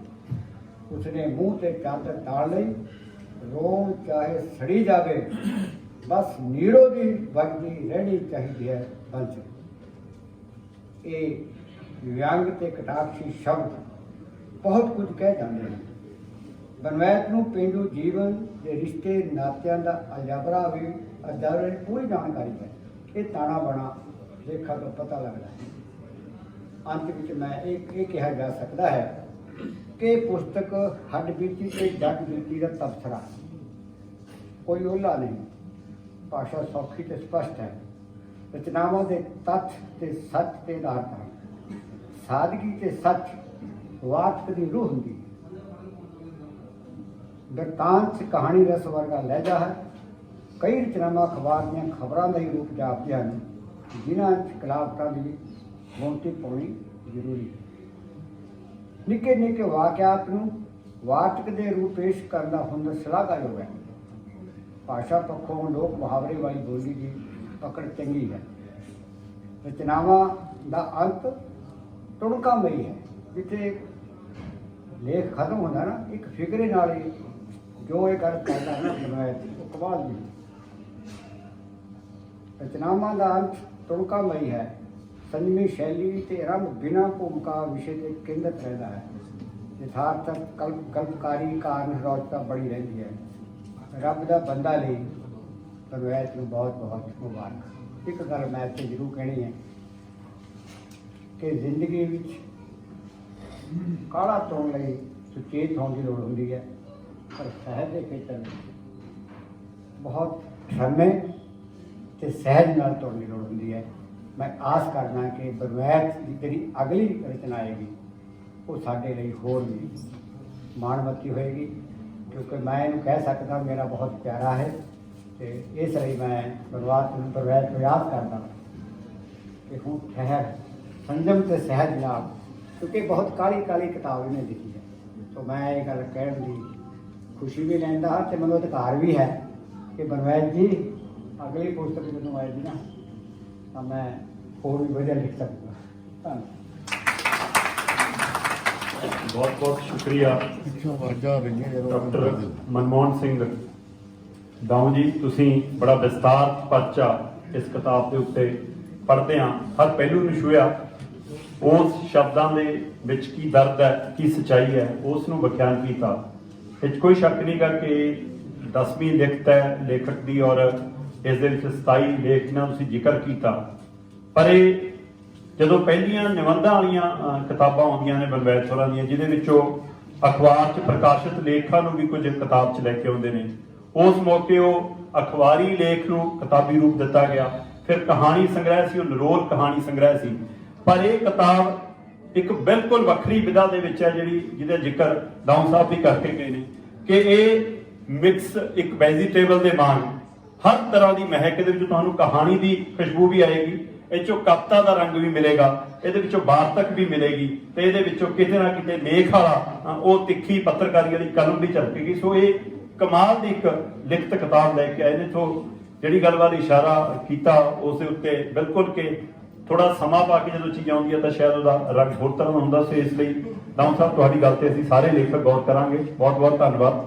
ਸੋ ਇਸ ਤੋਂ ਪਹਿਲਾਂ ਕਿ ਅਸੀਂ ਅੱਗੇ ਨੂੰ ਵਧੀਏ, ਸਾਡੇ ਵਿਚਕਾਰ ਜਿਹੜੇ ਖਾਸ ਮਹਿਮਾਨ ਆਏ ਨੇ, ਅਸੀਂ ਉਹਨਾਂ ਦਾ ਵੀ ਸ਼ਬਦਾਂ ਨਾਲ ਵੀ ਦਿਲੋਂ ਵੀ ਸਵਾਗਤ ਕਰਦੇ ਹਾਂ। ਸਾਡੇ ਵਿਚਕਾਰ ਸ਼੍ਰੀ ਬਾਲਮੁਕੰਦ ਸ਼ਰਮਾ ਜੀ ਔਰ ਮਿਸੀ ਸ਼ਰਮਾ ਜੀ ਪਹੁੰਚੇ ਨੇ। ਬਹੁਤ ਬਹੁਤ ਸਵਾਗਤ ਹੈ, ਤੁਸੀਂ ਸਾਡਾ ਸਮਾਗਮ ਦੀ ਸ਼ਾਨ ਵਧਾਈ ਹੈ। ਇਸੇ ਤਰ੍ਹਾਂ ਸਾਡੇ ਵਿਚਕਾਰ ਰਾਕੇਸ਼ ਸ਼ਰਮਾ ਜੀ, ਖੁਸ਼ਹਾਲ ਲਾਲੀ ਜੀ ਪਹੁੰਚੇ ਨੇ। ਪਰ ਮੰਚ ਤੇ ਇੱਕ ਪਿਆਰੀ ਤੇ ਨਿੱਘੀ ਹਸਤੀ ਜਿਨ੍ਹਾਂ ਨੂੰ ਲਿਆ ਕੇ ਬਲਵੈਤ ਹੋਰਾਂ ਨੇ ਬਿਠਾਇਆ, ਉਹਨਾਂ ਤੋਂ ਅਸੀਂ ਸਾਰੇ ਵਾਕਿਫ ਹੋਵਾਂਗੇ। ਪਰ ਇੱਕ ਵੱਖਰੀ ਤਰ੍ਹਾਂ ਦੀ ਰੂਹ ਤੋਂ ਸ਼ਾਇਦ ਕਈ ਨਾ ਵਾਕਿਫ ਹੋਏ। ਮੈਂ ਦੱਸਣਾ ਚਾਹੁੰਦਾ ਕਿ ਕਿਤਾਬ ਦੇ ਸਿਰਲੇਖ ਵਰਗੇ ਦੋ ਵਿਅਕਤੀ ਸਿੱਧੇ ਮੰਚ ਤੇ ਬੈਠੇ ਨੇ, ਚਾਹੇ ਉਹ ਸੰਤ ਬਲਵੀਰ ਸਿੰਘ ਸਿੰਚਿਆਲ ਜੀ ਹੋਣ ਤੇ ਸਾਡੇ ਚਾਹੇ ਪਿਆਰੇ ਪ੍ਰਭ ਆਸਰਾ ਤੋਂ ਸ਼ਮਸ਼ੇਰ ਜੀ ਹੋਣ। ਸੋ ਇਹ ਕਿਤਾਬ ਦੇ ਸਿਰਲੇਖ ਨੂੰ ਸਾਰਥਕ ਕਰਨ ਵਾਲੀਆਂ ਰੂਹਾਂ ਨੇ। ਚਾਹੇ ਤੁਸੀਂ ਭਗਤ ਪੂਰਨ ਸਿੰਘ ਦੇ ਵਾਰਸ ਲੱਭਣਾ ਹੋਵੇ ਤਾਂ ਵੀ ਤੁਹਾਨੂੰ ਇਹਨਾਂ ਹਸਤੀਆਂ ਵੱਲ ਦੇਖਣਾ ਪੈਂਦਾ, ਤੇ ਚਾਹੇ ਸਿੱਖੀ ਦੀ ਪਿਰਤ ਨੂੰ ਅੱਗੇ ਤੋਰਨ ਵਾਲੀ ਰਵਾਇਤ ਕਰ ਚੱਕਣਾ ਹੋਵੇ ਤਦ ਵੀ ਇਹਨਾਂ ਵੱਲ ਦੇਖਣਾ ਪੈਂਦਾ। ਸੋ ਇਸ ਲਿਖਤ ਦਾ ਮੈਨੂੰ ਯਾਦ ਹੈ, ਲਾਲੀ ਜੋਰੀ ਸੰਪਾਦਕ ਸੀਗੇ, ਮੈਂ ਉਸ ਅਖਬਾਰ 'ਚ ਨਿਊਜ਼ ਐਡੀਟਰ ਸੀ, ਸ਼ਰਮਾ ਜੀ ਨਾਲ ਸੀ। ਅਸੀਂ ਉਸ ਸਮੇਂ ਜਦੋਂ ਇੱਕ ਬਨਵੈਤ ਭਾਜੀ ਸ਼ੁਰੂ ਕੀਤੀ ਸੀ ਲਿਖਤ ਟੀਵੀ ਲਈ ਵੀ ਔਰ ਅਖਬਾਰਾਂ ਲਈ ਵੀ, ਰੱਬ ਦਾ ਬੰਦਾ, ਤਾਂ ਉਹਦੇ ਵਿੱਚ ਅਸੀਂ ਬਕਾਇਦਾ ਸ਼ਮਸ਼ੇਰ ਜੀ ਹੋਰਾਂ ਦੀ ਲਿਖਤ ਇਸੇ ਨਾਂ ਨਾਲ ਆਈ ਸੀ। ਸੋ ਅੱਜ ਸਾਡੇ ਵਿਚਕਾਰ ਆ ਕੇ ਤੁਸੀਂ ਮਾਣ ਵਧਾਇਆ। ਮੈਂ ਬਨਵੈਤ ਜੀ ਹੋਰਾਂ ਨੂੰ, ਮਿਸ ਜੀ ਨੂੰ ਬੇਨਤੀ ਕਰਾਂਗਾ ਕਿ ਉਹਨਾਂ ਦਾ ਸਵਾਗਤ ਵੀ ਅਸੀਂ ਫੁੱਲਾਂ ਨਾਲ ਕਰੀਏ।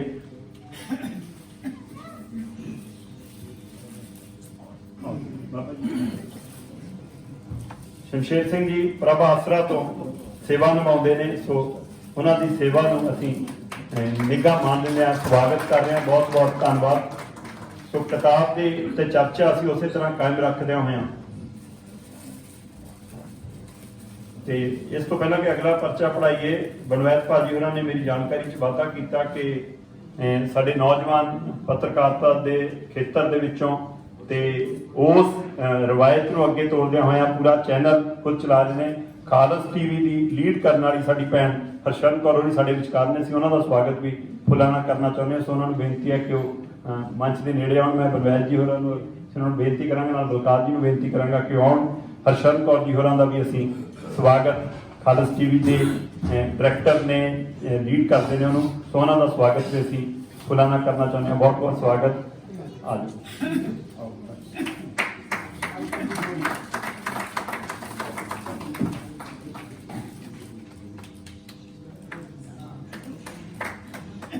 ਬਹੁਤ ਬਹੁਤ ਧੰਨਵਾਦ। ਸੋ ਇਸ ਸਮੁੱਚੇ ਮੀਡੀਆ ਨੂੰ ਮਾਣ ਹੈ ਜੀ, ਬਹੁਤ ਬਹੁਤ ਸ਼ੁਕਰੀਆ। ਤੇ ਲਓ ਮੈਂ ਰੱਬ ਦੇ ਬੰਦੇ ਦੇ ਉੱਤੇ ਦੂਸਰਾ ਪਰਚਾ ਜਿਹੜੇ ਪੰਜਾਬੀ ਲੇਖਕ ਸਭਾ ਦੀ ਸਾਡੀ ਪ੍ਰਤਿਨਿਧਤਾ ਵੀ ਕਰਦੇ ਨੇ ਔਰ ਆਪਣੀ ਕਵਿਤਾ ਦੇ ਰਾਹੀਂ ਵੀ ਆਪਣੀ ਲਿਖਤ ਰਾਹੀਂ ਵੀ ਵੱਖਰੀ ਪਹਿਚਾਣ ਰੱਖਦੇ ਨੇ, ਜਗਦੀਪ ਕੌਰ ਨੂਰਾਨੀ ਜੀ, ਉਹਨਾਂ ਨੂੰ ਸੱਦਾ ਦੇ ਰਿਹਾ ਕਿ ਉਹ ਆਉਣ ਤੇ ਇਸ ਰੱਬ ਦਾ ਬੰਦਾ ਦੇ ਉੱਤੇ ਆਪਣੀ ਕਲਮ ਦੇ ਹਵਾਲੇ ਨਾਲ, ਆਪਣੀ ਸੋਚਣੀ ਦੇ ਹਵਾਲੇ ਨਾਲ ਉਹ ਇਸ ਕਿਤਾਬ ਨੂੰ ਕਿਸ ਨਜ਼ਰੀਏ ਤੋਂ ਵੇਖਦੇ ਨੇ, ਉਹ ਆਪਣਾ ਪੱਖ ਰੱਖਣਗੇ। ਜਗਦੀਪ ਕੌਰ ਨੂਰਾਨੀ।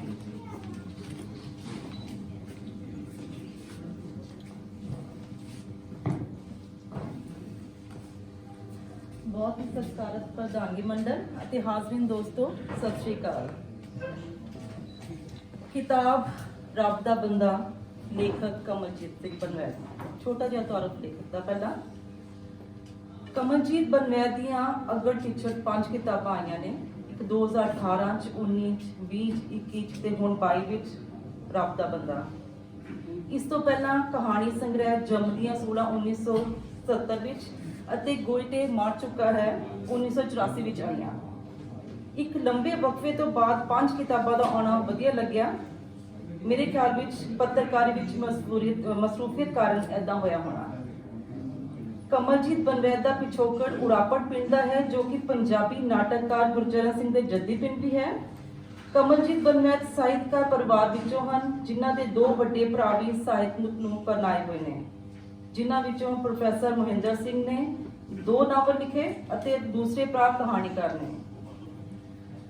ਕਮਲਜੀਤ ਬਨਵੈਦ ਇੱਕ ਸਜਗ ਸਾਹਿਤ ਨੂੰ ਪ੍ਰੇਮ ਕਰਨ ਵਾਲੇ ਸਫਲ ਕਲਮਕਾਰ ਹੈ, ਜਿਸ ਦੇ ਪੱਤਰਕਾਰੀ ਦੇ ਨਾਲ ਨਾਲ ਜ਼ੀ ਟੀਵੀ ਦੇ ਕੁਝ ਸੀਰੀਅਲ ਦੀ ਪਟਕਥਾ ਵੀ ਲਿਖੀ ਅਤੇ ਵਾਰਤਕ ਵਿੱਚ ਵੀ ਹੱਥ ਅਜ਼ਮਾਇਆ।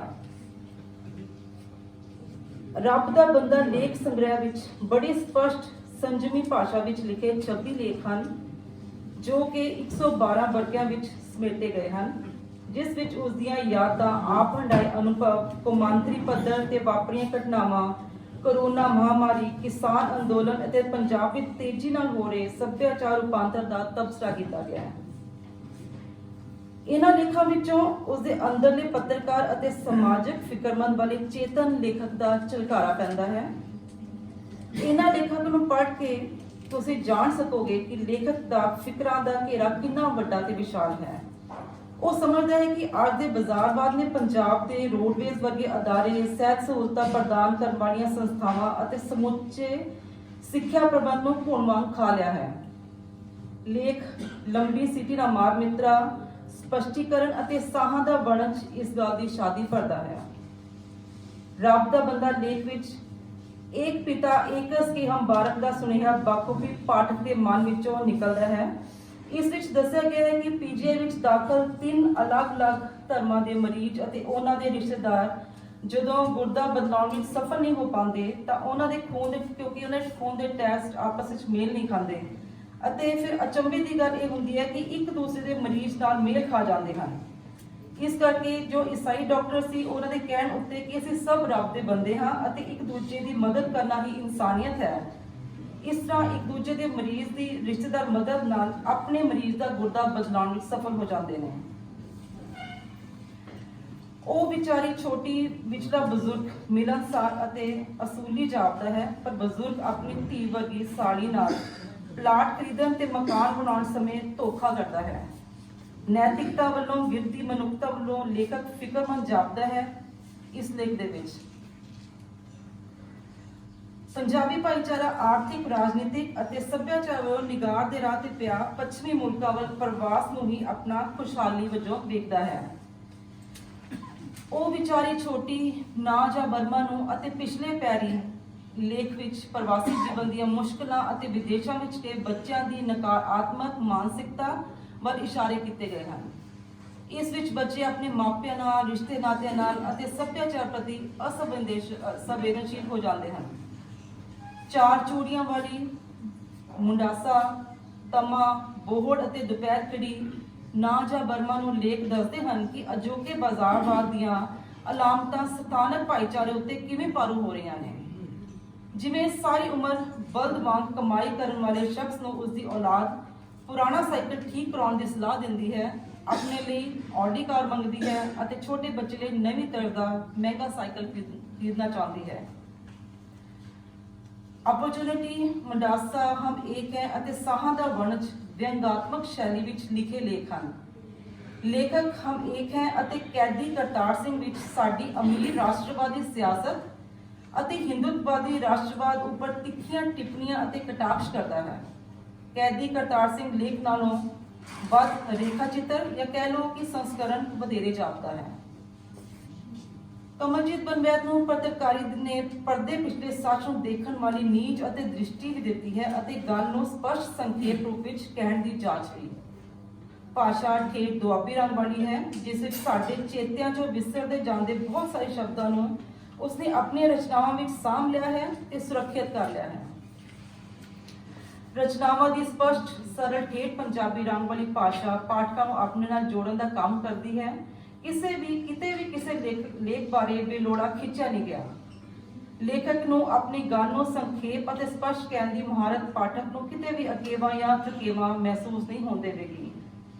ਕਮਲਜੀਤ ਬਨਵੈਦ ਜੀ ਦੀ ਇਸ ਕਿਤਾਬ ਨੂੰ ਮੈਂ ਜੀ ਆਇਆਂ ਕਹਿੰਦੀ ਹੋਈ ਉਹਨਾਂ ਨੂੰ ਮੁਬਾਰਕਬਾਦ ਦਿੰਦੀ ਹਾਂ ਤੇ ਆਪਣੀ ਗੱਲ ਨੂੰ ਇੱਥੇ ਖਤਮ ਕਰਦੀ ਹਾਂ। ਧੰਨਵਾਦ। ਬਹੁਤ ਬਹੁਤ ਸ਼ੁਕਰੀਆ ਜਗਦੀਪ ਕੌਰ ਨੂਰਾਨੀ ਜੀ, ਤੁਸੀਂ ਥੋੜੇ ਸ਼ਬਦਾਂ 'ਚ ਜਿਸ ਹਵਾਲੇ ਨਾਲ ਗੱਲ ਕੀਤੀ ਉਹ ਬਿਲਕੁਲ ਦਰੁਸਤ ਹੈ ਕਿ ਇਸ ਕਿਤਾਬ ਦੇ ਵਿੱਚ ਤੁਹਾਨੂੰ ਸਮਾਜ ਦਾ ਹਰ ਪਹਿਲੂ, ਸਮਾਜ ਦੀ ਹਰ ਪੀੜ, ਇੱਥੋਂ ਤੱਕ ਕਿ ਤੰਜ ਦੇ ਰੂਪ ਦੇ ਵਿੱਚ ਵੀ, ਹਕੀਕਤ ਦੇ ਰੂਪ ਦੇ ਵਿੱਚ ਵੀ ਉਹ ਝਲਕਾਉਂਦੀ ਹੈ। ਸੋ ਜਦੋਂ ਇਸ ਕਿਤਾਬ ਨੂੰ ਪੜ੍ਹਦੇ ਹਾਂ ਤਾਂ ਪਿਛਲਾ ਗੁਜ਼ਰਿਆ ਹੋਇਆ ਸਮਾਂ ਤੇ ਆਉਣ ਵਾਲੀਆਂ ਚੁਣੌਤੀਆਂ ਨੂੰ ਵੀ ਝਲਕਾਰਾ ਪੈਂਦਾ। ਸੋ ਅਸੀਂ ਲੇਖਾਂ ਤੋਂ ਬਾਅਦ, ਇਸ ਕਿਤਾਬ ਦੇ ਉੱਤੇ ਪਰਚਿਆਂ ਤੋਂ ਬਾਅਦ ਜਦੋਂ ਮੰਚ ਵੱਲ ਨੂੰ ਆਉਂਦੇ ਹਾਂ ਤਾਂ ਇਸ ਤੋਂ ਪਹਿਲਾਂ ਕਿ ਅਸੀਂ ਆਪਣੇ ਸਤਿਕਾਰਤ ਹਸਤੀਆਂ ਦੇ ਵਿਚਾਰ ਜਾਣੀਏ, ਅਸੀਂ ਲੇਖਕ ਨੂੰ ਵੀ ਸੁਣਨਾ ਚਾਹਾਂਗੇ ਕਿ ਉਸ ਦੇ ਮਨ ਵਿੱਚ ਇਸ ਕਿਤਾਬ ਨੂੰ ਇਸ ਰੂਪ ਦੇਣ ਲਈ ਫੁਰਨਾ ਕਿਵੇਂ ਫੁਰਿਆ। ਕਿਉਂਕਿ ਜਦੋਂ ਮਨ ਦੀ ਗੱਲ ਆਉਂਦੀ ਆ ਤਾਂ ਇੱਕ ਟੈਗ ਲਾਈਨ ਬਹੁਤ ਧਿਆਨ 'ਚ ਆਉਂਦੀ ਆ, ਬਨਵੈਦ ਜੀ ਮਨ ਕੀ ਬਾਤ। ਮੈਂ ਜਦੋਂ ਉਸ ਮਨ ਕੀ ਬਾਤ ਦੇਖਦਾ ਤਾਂ ਇਹਦੇ ਵਿੱਚ ਇੱਕ ਫਿਕਰਾ ਲਿਖਦੇ ਨੇ ਇਹ ਆਪਣੇ ਲੇਖ 'ਚ, ਓਪਰਚੁਨਿਟੀ ਜਿਹਦੀ ਤੁਸੀਂ ਵੀ ਨਾਲ ਜੀ ਗੱਲ ਕੀਤੀ। ਇਹ ਲਿਖਦੇ ਨੇ ਬਨਵੈਦ ਜੀ, ਕਿਸਾਨ ਅੰਦੋਲਨ ਦੀ ਗੱਲ ਕਰੀਏ ਜਾਂ ਕਰੋਨਾ ਮਹਾਮਾਰੀ ਦੀ, ਮੇਰੇ ਦੇਸ਼ ਦੇ ਰਾਜੇ ਨੇ ਮਨ ਕੀ ਬਾਤ ਨਹੀਂ ਛੱਡੀ।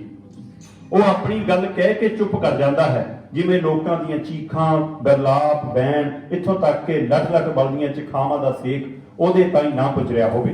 ਉਹਨੇ ਪਿਛਲੇ 6 ਸਾਲਾਂ ਤੋਂ ਆਪਣੇ ਮਨ ਕੀ ਬਾਤ ਕਰਨੀ ਨਹੀਂ ਛੱਡੀ। ਪਹਿਲਾ ਰਾਜਾ ਦੇਖਿਆ ਜਿਹੜਾ ਆਪਣੀ ਗੱਲ ਕਹਿਣ ਤੋਂ ਬਾਅਦ ਗੂੰਗਾ ਬੋਲਾ ਹੋ ਜਾਂਦਾ ਹੈ। ਵਾਹ ਵਾਹ ਵਾਹ। ਇੱਕ ਪਾਸੇ ਉਹ ਮਨ ਕੀ ਬਾਤ ਕਰਦਾ ਹੈ, ਦੂਏ ਪਾਸੇ ਬਨਵੈਦ ਦਾ ਜਿਹੜਾ ਸਮਾਜ ਦੀ ਬਾਤ ਕਰਦਾ ਹੈ, ਕਮਲਜੀਤ ਬਨਵੈਦ। ਇਹ ਮਨ ਕੀ ਬਾਤ ਹੋ ਗਈ ਬਨਵੈਦ, ਜਨ ਕੀ ਬਾਤ। ਜਨ ਕੀ ਬਾਤ।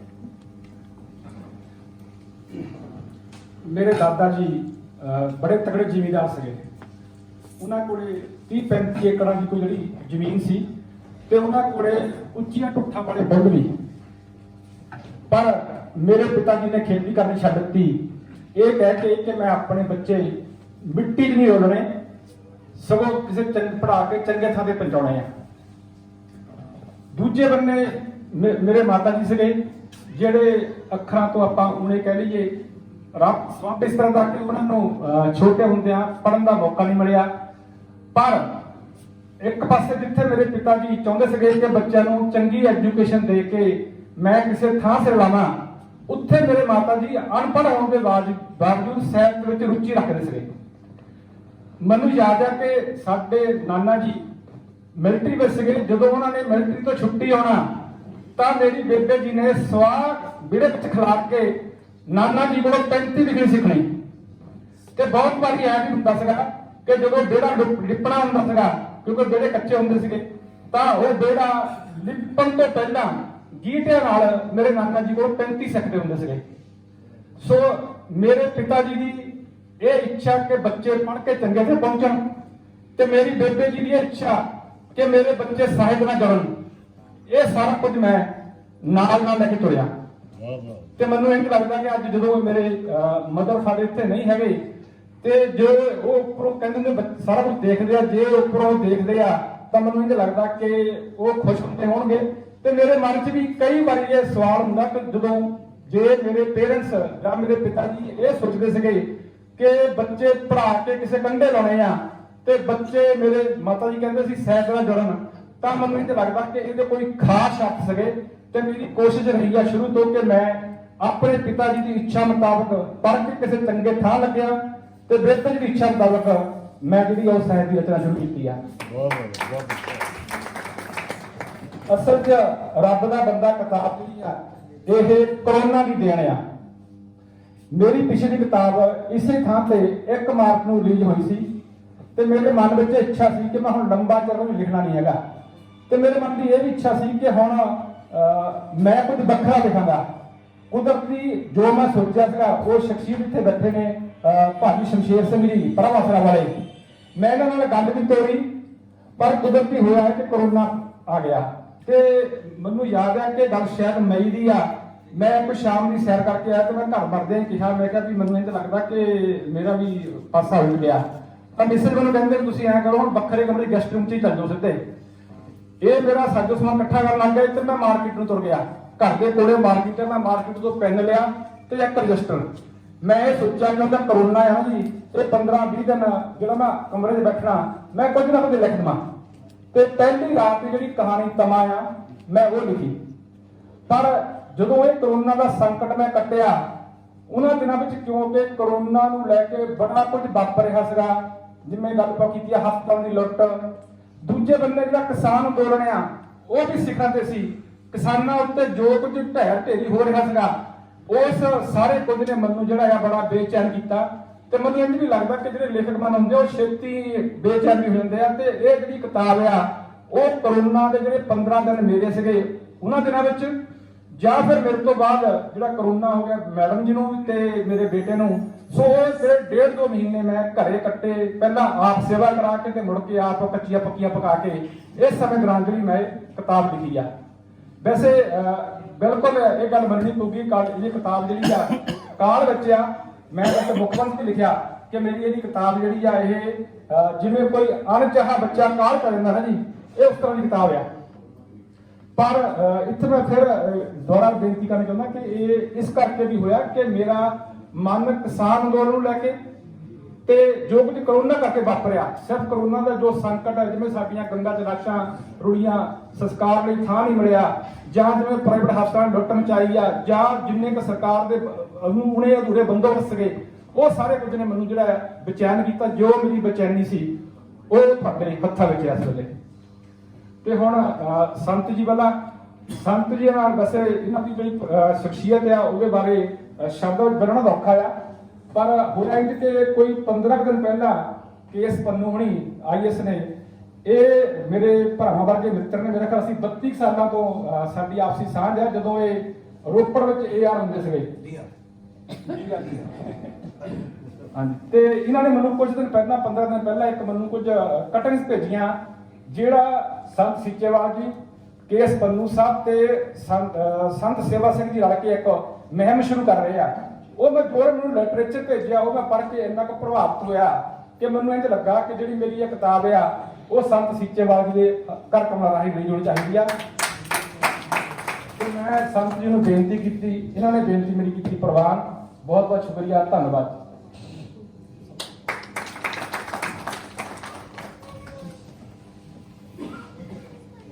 ਬੜੇ ਥੋੜੇ ਸ਼ਬਦਾਂ ਦੇ ਵਿੱਚ ਆਪਣੇ ਕਿਤਾਬ ਨੂੰ ਸਾਡੇ ਸਾਹਮਣੇ ਲਿਆਉਣ ਦੀ ਕਹਾਣੀ ਬਨਵੈਦ ਜੀ ਹੋਰਾਂ ਨੇ ਸਾਡੇ ਸਾਹਮਣੇ ਰੱਖੀ ਕਿ ਕਰੋਨਾ ਨੇ ਇਸ ਕਿਤਾਬ ਦੀ ਰਚਨਾ ਕਰਾਈ। ਸੋ ਪੀੜ ਅੰਦਰ ਕਿਸਾਨੀ ਅੰਦੋਲਨ ਦੀ ਵੀ ਸੀ, ਸੋ ਉਸ ਦੌਰ ਨੂੰ ਵੀ ਸਮਝਦਿਆਂ ਇਹਨਾਂ ਨੇ ਕਿਤਾਬ ਸਾਹਮਣੇ ਰਹਿੰਦੀ। ਪਰ ਜਿੱਥੋਂ ਤੱਕ ਇਹਨਾਂ ਨੇ ਬਾਬਾ ਜੀ ਦੀ ਗੱਲ ਕੀਤੀ ਹੈ ਤੇ ਬਿਲਕੁਲ ਇਸ ਮੌਕੇ ਬਾਬਾ ਜੀ ਦਾ ਜਿੰਨਾ ਸਮਾਜ ਨੂੰ ਦੇਣ ਹੈ ਉਸ ਨੂੰ ਤੁਸੀਂ ਸਿਰਫ ਇੱਕ ਸ਼ਬਦ ਜੇਕਰ ਸਮੇਟਣਾ ਹੋਵੇ ਤਾਂ ਉਹਦਾ ਨਾਮ ਸੀਂਚੇਵਾਲ ਹੈ।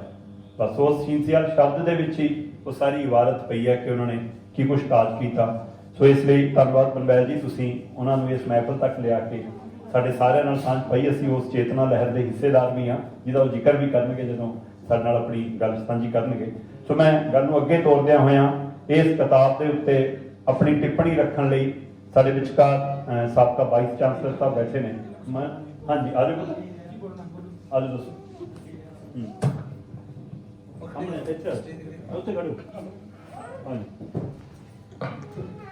ਮੈਂ ਨਾਨੂ ਬੁਕਿਸ਼ ਰੱਖਦਾ ਬੰਦਾ ਤਾੜੀਆਂ ਮਾਰੋ।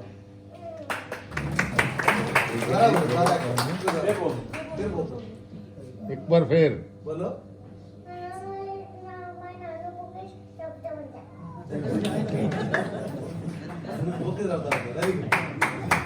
ਬਹੁਤ ਬਹੁਤ ਸ਼ੁਕਰੀਆ। ਤੇ ਮੈਂ ਹੁਣ ਸੱਦਾ ਦੇ ਰਿਹਾ ਪ੍ਰੋਫੈਸਰ ਸਾਹਿਬ ਨੂੰ ਕਿ ਪ੍ਰੋਫੈਸਰ ਪਰਵਿੰਦਰ ਸਿੰਘ ਜੀ ਜਿਹੜੇ ਵਾਈਸ ਚਾਂਸਲਰ ਰਹੇ ਨੇ ਰਿਆਤ ਬਾਹਰਾ ਯੂਨੀਵਰਸਿਟੀ ਦੇ, ਲੇਖਣੀ ਦੇ ਕਾਜ ਨਾਲ ਕਿੰਨੇ ਹੀ ਵਿਦਿਆਰਥੀਆਂ ਨੂੰ ਇਹਨਾਂ ਨੇ ਵੱਖ-ਵੱਖ ਖੇਤਰਾਂ 'ਚ ਅੱਗੇ ਤੋਰਿਆ, ਉਹ ਇਸ ਰੱਬ ਦੇ ਬੰਦੇ ਦੀ ਲਿਖਤ ਨੂੰ ਔਰ ਬਨਵੈਤ ਹੋਰਾਂ ਦੀ ਕਿਤਾਬ ਨੂੰ ਜਾਂ ਉਹਨਾਂ ਦੀ ਇਸ ਲੇਖਣੀ ਨੂੰ ਕਿਸ ਨਜ਼ਰੀਏ ਤੋਂ ਪਰਖਦੇ ਨੇ, ਦੇਖਦੇ ਨੇ, ਕਿ ਉਹ ਆਪਣੀ ਸੰਖੇਪ ਦੇ ਵਿੱਚ ਆਪਣੀ ਗੱਲ ਰੱਖਣਗੇ। ਪ੍ਰੋਫੈਸਰ ਸਾਹਿਬ। ਅੱਜ ਸਰਕਾਰ ਰੱਬ ਦਾ ਬੰਦਾ ਸੰਤ ਬਾਬਾ ਸੀਚੇਵਾਲ ਜੀ, आपके मुख्य मेहमान पन्नू जी, बलकार शमशेर जी और मेरे बहुत अजीज मनोहर साहब। मैंने वाले मौका नहीं मिला किताब पढ़ने का, पर मैं जो बैठे बैठे कुछ एक दो पेजेस देखे और जो मैं इतने सुनिया, मैं उस तो काफ़ी इंप्रेस हाँ और मैं अपने आप बहुत खुशनसीब समझ रहा कि आज जी लिटरेरी सभा है, लिखारी सभा है, पंजाबी लेखक सभा या होर भी इस प्रोफेशनल जो बहुत विद्वान जुड़े हैं उन्होंने शिरकत करने का मैंने मौका मिला। मैं इसका बनवैत जी का, बनवैत फैमिली का तहे दिलों धन्यवादी हूँ। 12वें पातशाह ने सुखमनी साहब लिखा है, सेवक को सेवा बनाई, हुक्म बूझ परम पद पाई। इस दी लीजेंडरी मिसाल संत जी हैं। जो चीज़ां अज UN में सस्टेनेबल डेवलपमेंट गोल दियां चल रही हैं, चाहे वो हेल्थ है, एजुकेशन है या इन्वायरमेंट है, मैंने लगता उन्होंने शुरुआत संत जी काफ़ी साल पहले तो कर चुके हैं। एक स्वच्छ इन्वायरमेंट प्रोवाइड करना और एक वो मिशन संत जी ने अपने जो कर कमलाना शुरू किया, जिसकी पहचान पंजाब ही नहीं, हिंदुस्तान नहीं, पूरे प्लैनेट विच इन्हां दा नाम चमक रहा है। असी पंजाबियों नूं इस चीज़ का मान होना चाहिए कि साडे इस इलाके चों, साडी स्टेट चों संत जी कारण जो इन्वायरमेंट में इन्हां दी देन है, असी उन्हां दा देन कभी नहीं दे सकांगे। बनवैत साहब इन्हां नाल मेरा जो बॉन्ड है कि 2013 जनवरी तो है, जो मैं पंजाब यूनिवर्सिटी के कंट्रोलर की पोजीशन ली, तो सब तो पहले मेरी एक इंटरव्यू जी सी बनवैत साहब ने कवर की और वो चैलेंजिंग क्वेश्चन है पूछे, क्योंकि मैं एक कॉलेज का अध्यापक से मेरे लिए नवी चीज़ सी कि मैं पंजाब यूनिवर्सिटी के प्रशासक अधिकारी होने के नाते बनवैत जी ने मैंने वो चैलेंजेस दसे, शायद उन्होंने कारण ही पंजाब यूनिवर्सिटी एग्जामिनेशन रिफॉर्म्स मैं कुछ कंट्रीब्यूट कर सकिया। इन्होंने अपनी लीगैसी जिमें दसते सन, फादर साहब जी अपने उन्होंने तो वड्डियां दी या ब्रदर महेंद्र सिंह जी की ये लीगैसी हैरीटेज इन्होंने अगे भी ट्रांसफर कर रहे हैं।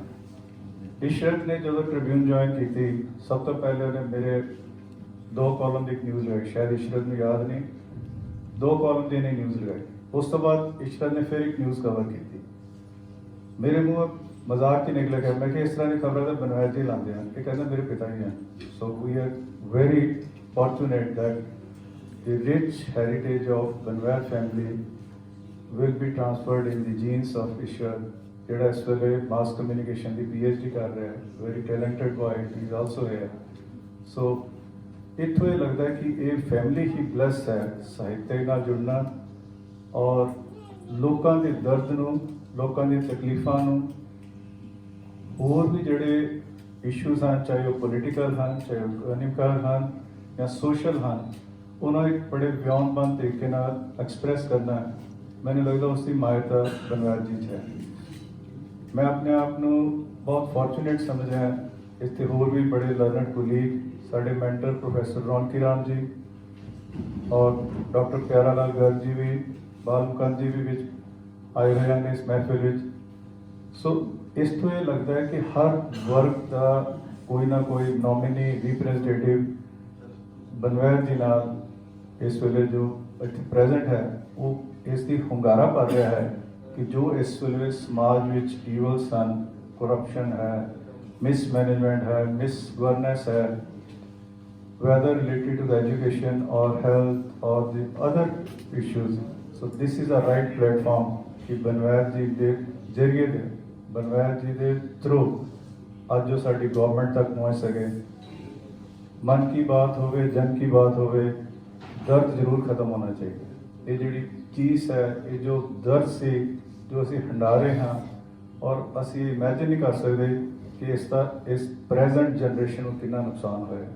यूनिवर्सिटियां, कॉलेज, स्कूल बंद होने का जो इलम है असी सोच भी नहीं सकते और इसका यही एक मॉरल होना चाहिए कि असी अपना एनवायरनमेंट, अपनी हेल्थ, अपनी एजुकेशन इनू जिन्नी जल्दी हो सके दुरुस्त करिए। यही महामारी वेस्टर्न च भी आई है, सारे ग्लोब च आई है, पर कितनी छेती वो रिकवर कर रहे हैं। मैनू लगता है साड़ी गवर्नमेंट, मैं गुस्ताखी माफ, पंजाब गवर्नमेंट के रिप्रजेंटेटिव अजीज पन्नू जी हैं, सरकार ਦੀਆਂ ਪਾਲਿਸੀਆਂ ਵੀ ਬਹੁਤ ਡਿਲੇ ਚੱਲ ਰਹੀਆਂ ਹਨ। ਗਵਰਨਮੈਂਟ ਵੀ ਇਹਨਾਂ ਤੇ ਧਿਆਨ ਨਹੀਂ ਦੇ ਰਹੀ। Educationist, service providers, promoters, policy maker ਉਹਨਾਂ ਨੂੰ ਇੰਟਰਸਪੈਕਟ ਕਰਨ ਦੀ ਜ਼ਰੂਰਤ ਹੈ ਤਾਂ ਕਿ ਅਸੀਂ ਆਉਣ ਵਾਲੇ ਖੁਸ਼ਹਾਲ ਸਮਾਜ ਦੀ ਸਿਰਜਣਾ ਕਰ ਸਕੀਏ। ਵਾਹਿਗੁਰੂ ਜੀ ਕਾ ਖਾਲਸਾ, ਵਾਹਿਗੁਰੂ ਜੀ ਕੀ ਫਤਿਹ।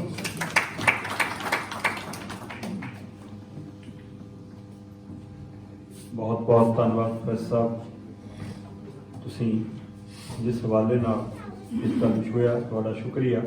ਮੈਂ ਇਸੇ ਰਵਾਇਤ ਨੂੰ ਅੱਗੇ ਤੋਰਦਿਆਂ ਹੋਇਆ ਜਿੱਥੇ ਸੱਦਾ ਦੇਣਾ ਚਾਹੁੰਦਾ ਉੱਥੇ ਇੱਕ ਮੈਂ ਹੋਰ ਜਦੋਂ ਇਸ ਕਿਤਾਬ ਨੂੰ ਪੜ੍ਹ ਰਿਹਾ ਸੀਗਾ ਤਾਂ ਮੇਰੀ ਨਜ਼ਰ ਉਹਨਾਂ ਲਿਖਤਾਂ ਤੇ ਜਾ ਕੇ ਵੀ ਰੁਕਦੀ ਆ ਜਿਹੜਾ ਕਾਫੀ ਕੁਛ ਅਸੀਂ ਆਪਣੇ ਅੰਦਰ ਜੋ ਭੰਨਤੋੜ ਚੱਲ ਰਹੀ ਹੁੰਦੀ ਆ ਉਸ ਨੂੰ ਕਈ ਵਾਰ ਸ਼ਬਦ ਨਹੀਂ ਦੇ ਪਾਉਂਦੇ, ਪਰ ਉਹਨੂੰ ਸ਼ਬਦ ਜਦੋਂ ਕੋਈ ਲੇਖਕ ਦਿੰਦਾ ਸਾਨੂੰ ਪੜ੍ਹਦਿਆਂ ਲੱਗਦਾ ਕਿ ਇਹੀ ਮੈਂ ਕਹਿਣਾ ਚਾਹੁੰਦਾ ਸੀ, ਇਹੀ ਮੈਂ ਲਿਖਣਾ ਚਾਹੁੰਦਾ ਸੀ, ਇਹੀ ਮੇਰੇ ਮਨ ਦੇ ਭਾਵ ਸੀ। ਸੋ ਪੰਨਾ ਨੰਬਰ 90 ਦੇ ਉੱਤੇ ਆਖਰੀ ਪਹਿਰੇ ਦੇ ਵਿੱਚ ਕਮਲਜੀਤ ਬਨਵੈਰ ਜੀ ਲਿਖਦੇ ਨੇ, ਮਨ ਵਿੱਚ ਖਿਆਲ ਆਉਂਦਿਆ ਕਿ ਜੇ ਕਿਧਰੇ ਪੰਜਾਬ ਵਾਲੇ ਕਿਸੇ ਦੂਜੇ ਸੂਬੇ ਦੀਆਂ ਲਾਸ਼ਾਂ ਆਉਣ ਤੋਂ ਰੋਕ ਦਿੰਦੇ ਤਾਂ ਹੁਣ ਨੂੰ ਟੀਵੀ ਤੇ ਸਿੱਖ ਵੱਖਰਾ ਰਾਜ, ਖਾਲਿਸਤਾਨੀ, ਵੱਖਵਾਦੀ ਨਹੀਂ, ਪੰਜਾਬ ਦੇ ਵਖਰੇਵੇ ਦੀ ਖਬਰ ਚੀਕ ਕੇ ਦਿਖਾਈ ਜਾਣ ਲੱਗ ਪੈਣੀ ਸੀ। ਲੌਬੀ ਵਿੱਚ ਗਿਆ ਤਾਂ ਟੀਵੀ ਪਹਿਲਾਂ ਹੀ ਚੱਲ ਰਿਹਾ ਸੀ। ਮੈਡਮ ਨੇ ਰਸੋਈ ਵਿੱਚ ਰੇਡੀਓ ਲਾ ਰੱਖਿਆ ਸੀ। ਟੀਵੀ ਦੇਖਿਆ ਤਾਂ ਯੂਪੀ ਸਰਕਾਰ ਵੱਲੋਂ ਬਿਹਾਰ ਦੇ ਮ੍ਰਿਤਕਾਂ ਦੀਆਂ ਲਾਸ਼ਾਂ ਦਾ ਆਪਣੀ ਧਰਤੀ ਤੇ ਸੰਸਕਾਰ ਕਰਨ ਤੋਂ ਰੋਕਣ ਦੀ ਖਬਰ ਚੱਲ ਰਹੀ ਸੀ। ਮੈਡਮ ਵੱਲ ਨੂੰ ਰਸੋਈ ਵਿੱਚ ਗਿਆ ਤਾਂ ਦੇਸ਼ ਦੇ ਪ੍ਰਧਾਨ ਮੰਤਰੀ ਦਾ ਭਾਸ਼ਣ ਚੱਲ ਰਿਹਾ ਸੀ। ਭਾਰਤ ਵਾਸੀਓ, ਹਮ ਏਕ हैं, इस मुश्किल ਦੀ घड़ी में हम सब ने मिल के इस महामारी का टाकरा करना है। मैं ਵਿਹੜੇ ਵਿੱਚ ਮੁੜ ਕੇ बैठ गया। ਨਾਲ ही WhatsApp ਤੇ ਇੱਕ ਸੁਨੇਹਾ ਡਿੱਗਦਾ ਹੈ, गंगा में तैरती कई लाशें जिसे कुत्ते खा रहे हों, इंसानों की हैं। अगर गाय की होती तो सिस्टम हिल जाता। ਵਿਹੜੇ ਵਿੱਚ ਬੈਠਿਆਂ ਪੰਛੀਆਂ ਵੱਲ ਨੂੰ ਭਰੀ ਉਡਾਰੀ ਦੇਖ ਕੇ ਦਿਲ ਵਿੱਚ ਆਇਆ ਕਿ ਚਲੋ ਇਹ ਤਾਂ ਆਜ਼ਾਦ ਹਨ, ਨਿਰਵੈਰ, ਨਿਰਭਉ, ਨਾ ਧਰਤੀ ਬਦਲੇ ਬੈਰ, ਨਾ ਆਪਸੀ ਵੰਡ ਤੇ ਨਾ ਹੀ ਸਰਹੱਦ ਦੀਆਂ ਰੋਕਾਂ। ਤੇ ਅਸੀਂ ਸਰਬੱਤ ਦੇ ਭਲੇ ਦੀ ਗੱਲ ਕਰਨ ਵਾਲੇ ਜਦੋਂ ਅਜਿਹੀਆਂ ਲਿਖਤਾਂ ਤੋਂ ਗੱਲ ਸੋਚਦੇ ਤਾਂ ਦੇਖਦੇ ਹਾਂ ਕਿ ਸਾਡਾ ਵਖਰੇਵਾਂ ਕਿੱਥੇ ਖੜਾ, ਤੇ ਉਸ ਸੁਨੇਹੇ ਨੂੰ ਆਪਣੇ ਸ਼ਬਦਾਂ ਨਾਲ ਸਾਡੇ ਨਾਲ ਅੱਜ ਇਸ ਕਿਤਾਬ ਦੇ ਹਵਾਲੇ ਨਾਲ ਸਾਂਝਾ ਕਰਨਗੇ ਸ਼ਮਸ਼ੇਰ ਸਿੰਘ ਜੀ ਪ੍ਰਭਾਸਰਾ ਤੋਂ। ਮੈਂ ਉਹਨਾਂ ਨੂੰ ਸੱਦਾ ਦੇ ਰਿਹਾ, ਭਾਈ ਸ਼ਮਸ਼ੇਰ ਸਿੰਘ।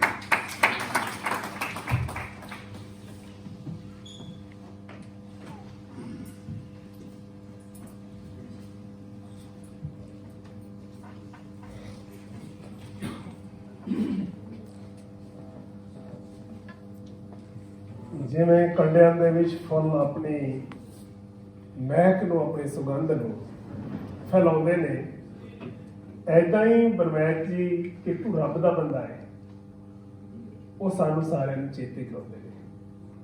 ਦੇਸ਼ ਦੇ ਵਾਰਸਾਂ ਨੂੰ ਪੁਕਾਰ ਵੀ ਕਰਦੇ ਹੈ, ਫਰਿਆਦ ਵੀ ਕਰਦੇ ਹੈ, ਸਵਾਲ ਵੀ ਕਰਦੇ ਹੈ ਔਰ ਬਣ ਚੁੱਕੀ ਜਨ ਦੀ ਹਾਲਤ ਦਾ ਇਜ਼ਹਾਰ ਵੀ ਕਰਦੇ ਹੈ। ਜੋ ਇਹਨਾਂ ਨੇ ਵਾਹ ਕਮਾਲ ਢੰਗ ਦੇ ਨਾਲ ਕੀਤਾ, ਸਲੂਟ ਹੈ।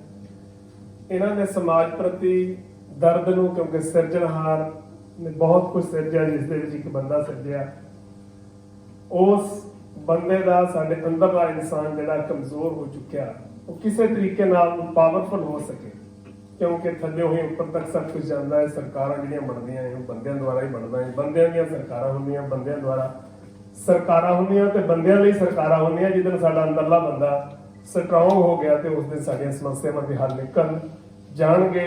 ਇਹ ਕੋਸ਼ਿਸ਼ ਦੇ ਵਿੱਚ ਲਗਾਤਾਰ ਬਰਵੈਤ ਜੀ ਹੋਣੀ ਯਤਨਸ਼ੀਲ ਨੇ। ਕਾਫੀ ਵਾਰ ਸਾਨੂੰ ਜਦੋਂ ਮਿਲਣ ਦਾ ਮੌਕਾ ਮਿਲਿਆ ਤੇ ਇਹਨਾਂ ਦੀਆਂ ਗੱਲਾਂ ਦੇ ਵਿੱਚੋਂ ਜੋ ਇੱਕ ਮੈਸੇਜ ਰਿਸੀਵ ਹੁੰਦਾ, ਕਹਿੰਦੇ ਇਹ ਬੰਦੇ ਕਹਿੰਦੇ ਇਨਸਾਨੀਅਤ ਦੇ ਸੱਚ ਤੇ ਸਵਾਰ ਹੋ ਕੇ ਉੜ ਜਾ ਆਕਾਸ਼ ਦੇ ਵਿੱਚ, ਜਿਹੜਾ ਤੇਰਾ ਬਹੁਤ ਛੋਟੀ ਜਿਹੀ ਦੁਨੀਆ, ਮੈਂ ਤੇ ਮੇਰੇ 4 ਜੀ। ਕਹਿੰਦੇ ਨਹੀਂ, ਇਸ ਬੰਧਨ ਤੋਂ ਪਹਿਲਾਂ ਉੱਪਰ ਉੱਠ ਜਾ। ਤੂੰ ਬੰਦਾ ਉਹਦਾ ਹੈ ਜਿਹਦੀ ਕੋਈ ਬਾਉਂਡਰੀ ਨਹੀਂ ਹੈ। ਵੀ ਸੱਚ ਤੇ ਸਵਾਰ ਹੋ ਕੇ ਉੱਡ ਜਾ ਆਕਾਸ਼ ਦੇ ਵਿੱਚ, ਫੈਲ ਜਾ ਤੂੰ ਅੰਬਰਾਂ ਵਿੱਚ ਸਾਰਿਆਂ।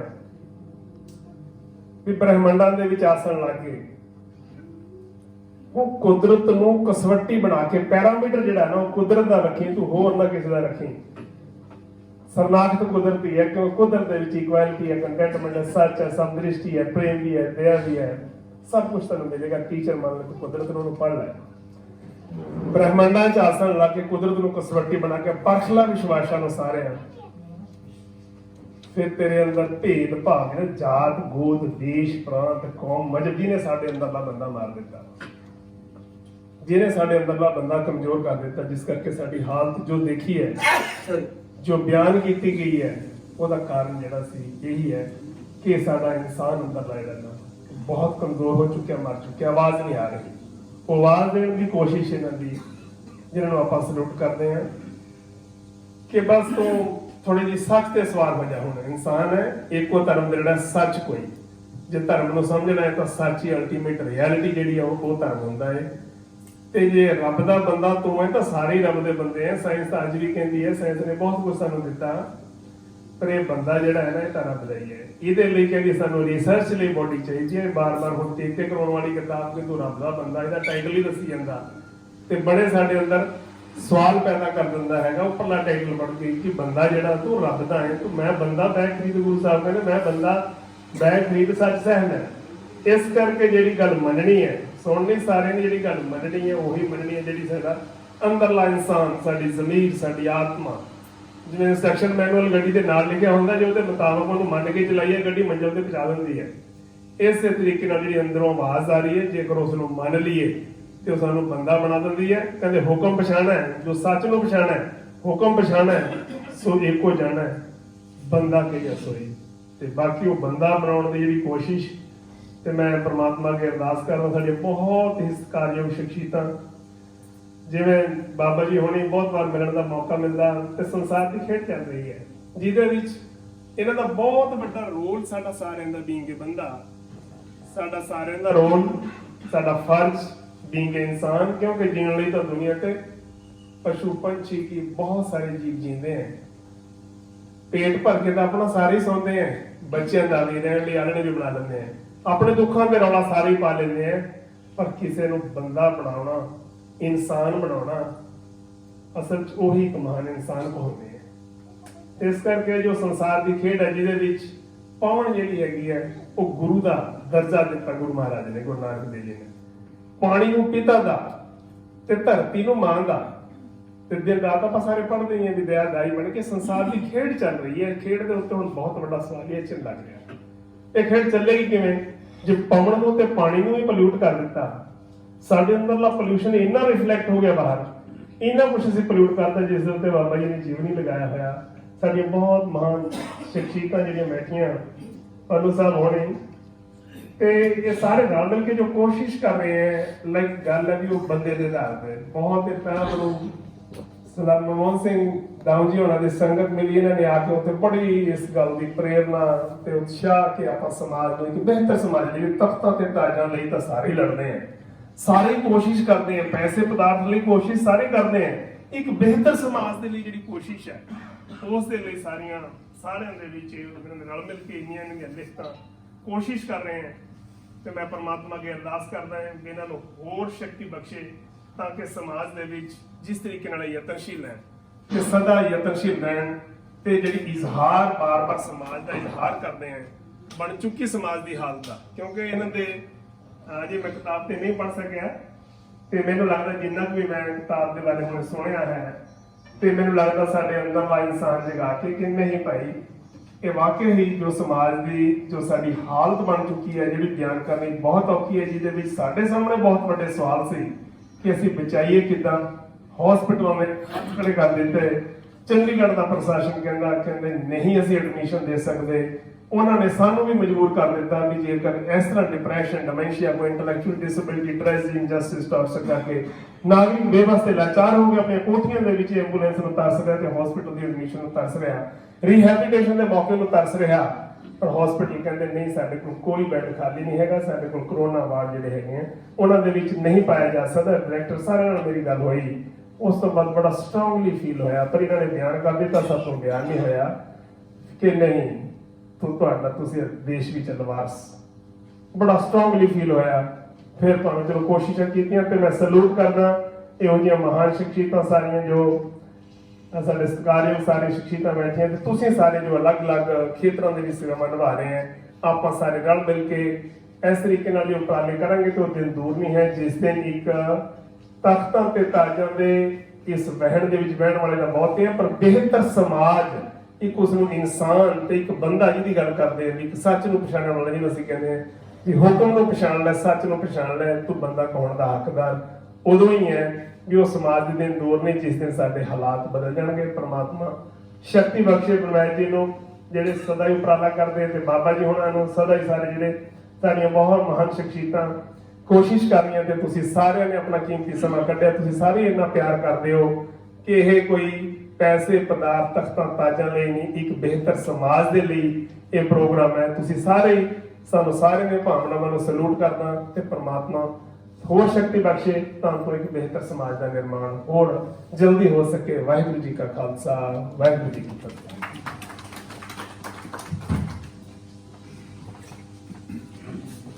ਬਹੁਤ ਬਹੁਤ ਧੰਨਵਾਦ ਭਾਈ ਸ਼ਮਸ਼ੇਰ ਸਿੰਘ ਜੀ, ਤੁਸੀਂ ਮਿਸ਼ਰੀ ਵਰਗੇ ਮਿੱਠੇ ਸ਼ਬਦਾਂ ਨਾਲ ਇਸ ਕਿਤਾਬ ਦੇ ਹਵਾਲੇ ਨਾਲ ਜਿਹੜੀ ਚੇਤਨਤਾ ਨੂੰ ਹਲੂਣਾ ਦਿੱਤਾ। ਬਹੁਤ ਬਹੁਤ ਸ਼ੁਕਰੀਆ। ਉਸੇ ਪਿਰਤ ਦੇ ਲਈ, ਉਸੇ ਕਾਜ ਦੇ ਲਈ ਬਾਬੇ ਨਾਨਕ ਦੀਆਂ ਉਸ ਉਦਾਸੀਆਂ ਵਾਲੇ ਰਾਹਾਂ ਦੇ ਉੱਤੇ ਅੱਜ ਕੱਲ੍ਹ ਸੰਤ ਬਲਬੀਰ ਸਿੰਘ ਸਿੰਚਿਆਲ ਜੀ ਇੱਕ ਕਾਫਲਾ ਲੈ ਕੇ ਤੁਰੇ ਹੋਏ ਨੇ। ਇਹਦੇ ਵਿੱਚ ਪੱਲੂ ਸਾਹਿਬ ਵੀ ਨਾਲ ਨੇ। ਸੋ ਜਦੋਂ ਬੰਦਾ ਕੁਝ ਹਾਸਲ ਕਰ ਲੈਂਦਾ ਤਾਂ ਕਹਿੰਦਾ ਮੈਂ ਕੀਤਾ, ਤੇ ਜਦੋਂ ਕੁਝ ਔਖਾ ਆ ਜਾਵੇ ਬਸ ਰੱਬ ਦੀ ਮਿਹਰ ਹੋ ਜਾਵੇ, ਰੱਬ ਠੀਕ ਕਰ ਦੇਵੇ। ਸੋ ਇਸੇ ਤਰ੍ਹਾਂ ਜਦੋਂ ਸੱਤਾ ਆ ਜਾਂਦੀ ਹੈ ਫਿਰ ਬੰਦਾ ਕਹਿੰਦਾ ਸਰਕਾਰ ਮੈਂ ਚਲਾ ਰਿਹਾ, ਤੇ ਜਦੋਂ ਕੰਮ ਵਿਗੜ ਜਾਵੇ ਫਿਰ ਕਹਿੰਦਾ ਕਿ ਅਫਸਰਸ਼ਾਹੀ ਠੀਕ ਨਹੀਂ ਗਈ, ਉਹੀ ਕੰਮ ਚਲਾਉਂਦੀ ਹੈ। ਸੋ ਪੱਲੂ ਸਾਹਿਬ ਤੁਸੀਂ ਸਰਕਾਰਾਂ ਨਾਲ ਵੀ ਰਹੇ ਹੋ ਤੇ ਅਫਸਰ ਵੀ ਰਹੇ ਹੋ, ਜਿਹੜਾ ਦੱਸੋ ਕਿ ਬੰਦਾ ਬਣਦੇ ਕਿਵੇਂ ਨੇ। ਸੋ ਰੱਬ ਦੇ ਬੰਦੇ ਤੇ ਬੰਦੇ ਦੀ ਫਰਕ ਦੀ ਕਹਾਣੀ ਅੱਜ ਸਾਡੇ ਨਾਲ ਸਾਂਝੀ ਕਰੋ ਪੱਲੂ ਸਾਹਿਬ।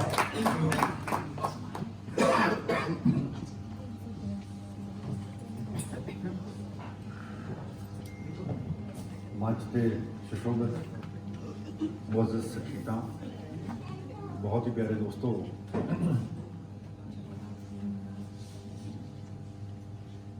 मैं समझदा कि पहली गल तो है कि मैं किताब पढ़ी हुई है सारी।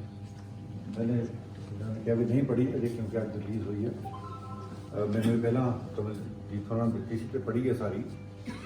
सो इस किताब का तत्सार जे देखना होवे तो मैं समझदा कि जो पंजाब है या एक खिता जो साडा है समाज का, वो बहुत मल्टीपल क्राइसिस के विचों नहीं गुजर रहा। प्रोफैसर रौनकी राम जी बैठे हैं कि सोशियोलॉजी नूं, सोसाइटी नूं बहुत वधिया तरीके नाल पहचान कर सकते हैं, जानते हैं। असीं एक उस दौर चों गुजर रहे हैं जिथे मल्टीपल क्राइसिस साडे सामने ने, चाहे पोलिटिकल क्राइसिस ने, चाहे समाज के क्राइसिस ने, चाहे एजुकेशन के क्राइसिस ने, चाहे गवर्नेंस के क्राइसिस ने।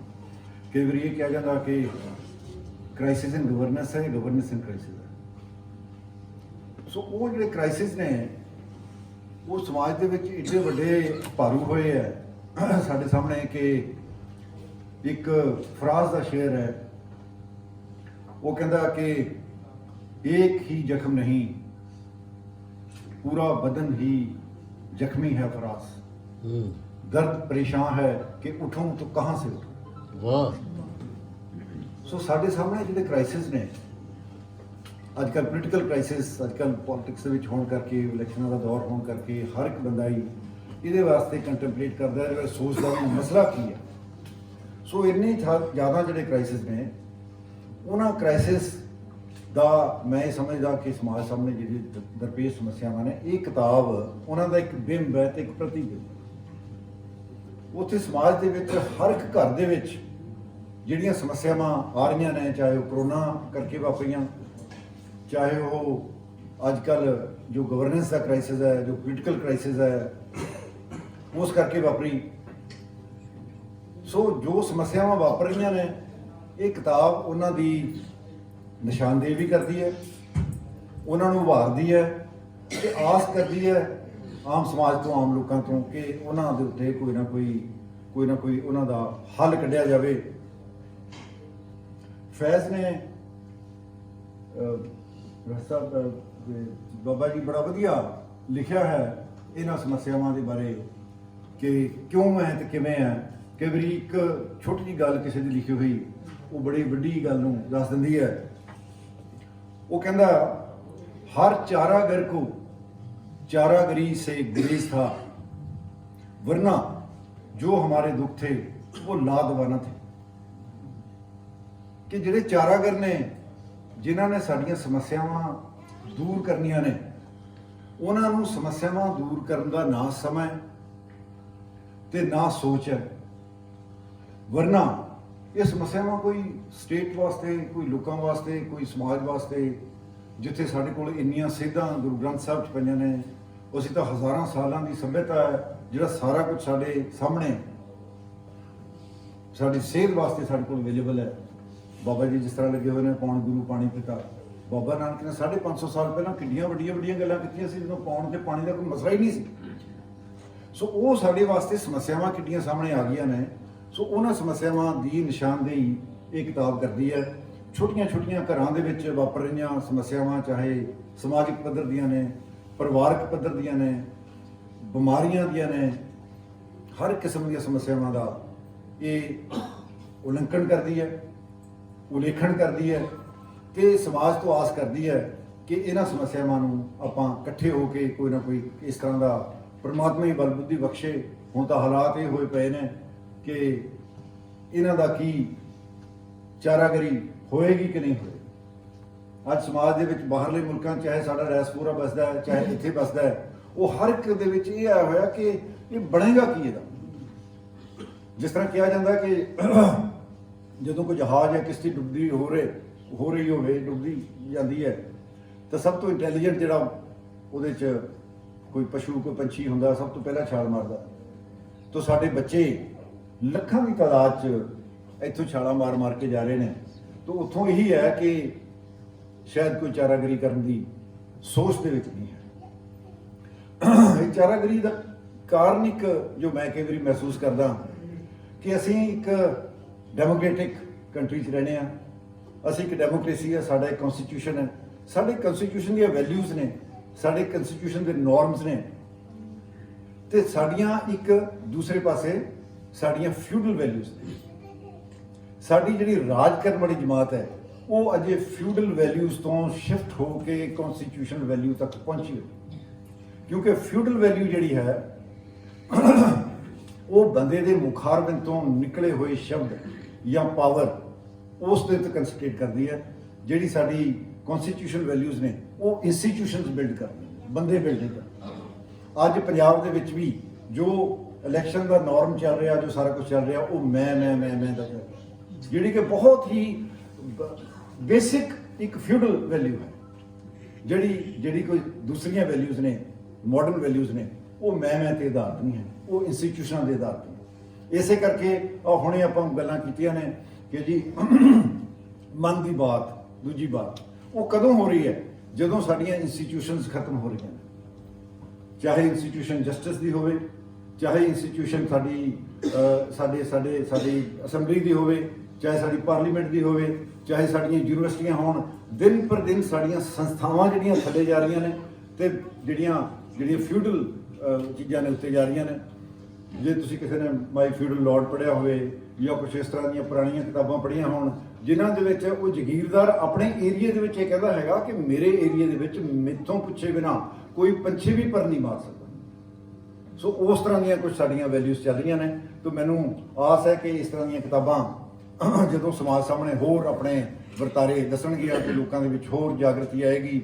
ਕਮਲ ਜੀ ਨੇ ਹੁਣੇ ਕਿਹਾ ਕਿ ਵੀ ਜਿਹੜੀਆਂ ਅਗਲੀਆਂ ਕਿਤਾਬਾਂ ਲਿਖਣਗੇ, ਕਿਉਂਕਿ ਬੜੇ ਕਾਹਲੀ ਨਾਲ ਇਹਨਾਂ ਨੇ ਆਪ ਹੀ ਤਸਲੀਮ ਕੀਤਾ ਵੀ ਕਿਤਾਬਾਂ ਲਿਖੀਆਂ ਨੇ, ਆਉਣ ਵਾਲੇ ਸਮੇਂ ਦੇ ਵਿੱਚ ਹੋਰ ਸੇਧ ਦਿੰਦੇ ਹੋਏ ਡੈਪਥ ਦੇ ਵਿੱਚ ਜਾ ਕੇ ਉਹ ਚੀਜ਼ਾਂ ਲਿਖਣਗੇ। ਪੰਜਾਬ ਦੇ ਵਿੱਚ ਇੱਕ ਫਾਇਦਾ ਜਿਹੜਾ ਕਰੋਨਾ ਦਾ ਇਹ ਹੋਇਆ ਕਿ ਪੰਜਾਬ ਦੇ ਬਹੁਤ ਲੋਕਾਂ ਨੇ ਕਿਤਾਬਾਂ ਪੜ੍ਹਨੀਆਂ ਸ਼ੁਰੂ ਕੀਤੀਆਂ, ਸਾਹਿਤ ਨਾਲ ਬਹੁਤ ਜ਼ਿਆਦਾ ਜੁੜੇ। ਮੈਂ ਤਾਂ ਆਪ ਬਹੁਤ ਜ਼ਿਆਦਾ ਜਿੱਥੇ ਕਰੋਨਾ ਦਾ ਇਹ ਫਾਇਦਾ ਹੋਇਆ ਕਿ ਕਮਲ ਉਹਨਾਂ ਨੂੰ ਟਾਈਮ ਮਿਲਿਆ ਕਿਤਾਬਾਂ ਲਿਖਣ ਦਾ, ਉੱਥੇ ਪਾਠਕਾਂ ਨੂੰ ਇਹ ਵੀ ਫਾਇਦਾ ਹੋਇਆ ਕਿ ਕਿਤਾਬਾਂ ਪੜ੍ਹਨ ਦਾ।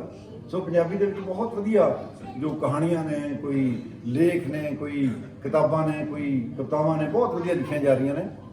ਸੋ ਅਸੀਂ ਆਸ ਕਰਦੇ ਹਾਂ ਕਿ ਕਮਲ ਜੀ ਦਾ ਇਹ ਜਿਹੜਾ ਸਾਹਿਤਕ ਸਫ਼ਰ ਹੈ ਇਹ ਜਾਰੀ ਰਹੇਗਾ ਤੇ ਇਸ ਤਰ੍ਹਾਂ ਦੀਆਂ ਹੋਰ ਕਿਤਾਬਾਂ ਸਾਡੇ ਸਾਹਮਣੇ ਲਿਆਉਂਦੇ ਰਹਿਣਗੇ। ਤੁਹਾਡਾ ਸਾਰਿਆਂ ਦਾ ਬਹੁਤ ਬਹੁਤ ਸ਼ੁਕਰੀਆ। ਤੁਸੀਂ ਦੇਖਿਆ ਹੋਣਾ ਕਿ ਬੰਦਾ ਆਮ ਤੌਰ ਤੇ ਕਹਿੰਦਾ ਕਿ ਜਿਹੇ ਜੇ ਤੁਸੀਂ ਕਾਜ ਪੈ ਜਾਂਦੇ ਹੋ ਤੁਹਾਡੀ ਦਿੱਖ ਵੀ ਜੋਹੀ ਹੋ ਜਾਂਦੀ ਹੈ। ਸੋ ਸਾਡੇ ਕੋਲ ਸਾਡੇ ਸੀਨੀਅਰ ਪੱਤਰਕਾਰ ਬੰਬੇ ਨਾਲ ਸੰਬੰਧਿਤ ਨੇ ਬਲਜੀਤ ਪਰਮਾਰ ਜੀ, ਕ੍ਰਾਈਮ ਰਿਪੋਰਟਰ ਵਜੋਂ ਜਾਣੇ ਜਾਂਦੇ। ਦੇਖੋ ਉਵੇਂ ਹੀ ਕਾਲੀਆਂ ਜਿਹੀਆਂ ਐਨਕਾਂ ਲਾ ਕੇ ਰੱਖਦੇ ਨੇ, ਉਵੇਂ ਹੀ ਫਿਰ ਉਹ ਪੂਰੀ ਬਣਤਰ ਵੀ ਉਹੀ ਜਿਹੀ ਰੱਖਦੇ ਨੇ ਤਾਂ ਕਿ ਉਹ ਧਿਆਨ ਰਹੇ, ਸੋ ਬੰਦਾ ਭੁੱਲ ਨਾ ਜਾਵੇ ਕਿ ਮੈਂ ਕ੍ਰਾਈਮ ਰਿਪੋਰਟਰ ਹਾਂ। ਸੋ ਬਲਜੀਤ ਪਰਮਾਰ ਹੋਰਾਂ ਨੂੰ 2 ਮਿੰਟ ਲਈ ਮੈਂ ਮੰਚ ਤੇ ਸੱਦਾ ਦੇ ਰਿਹਾ।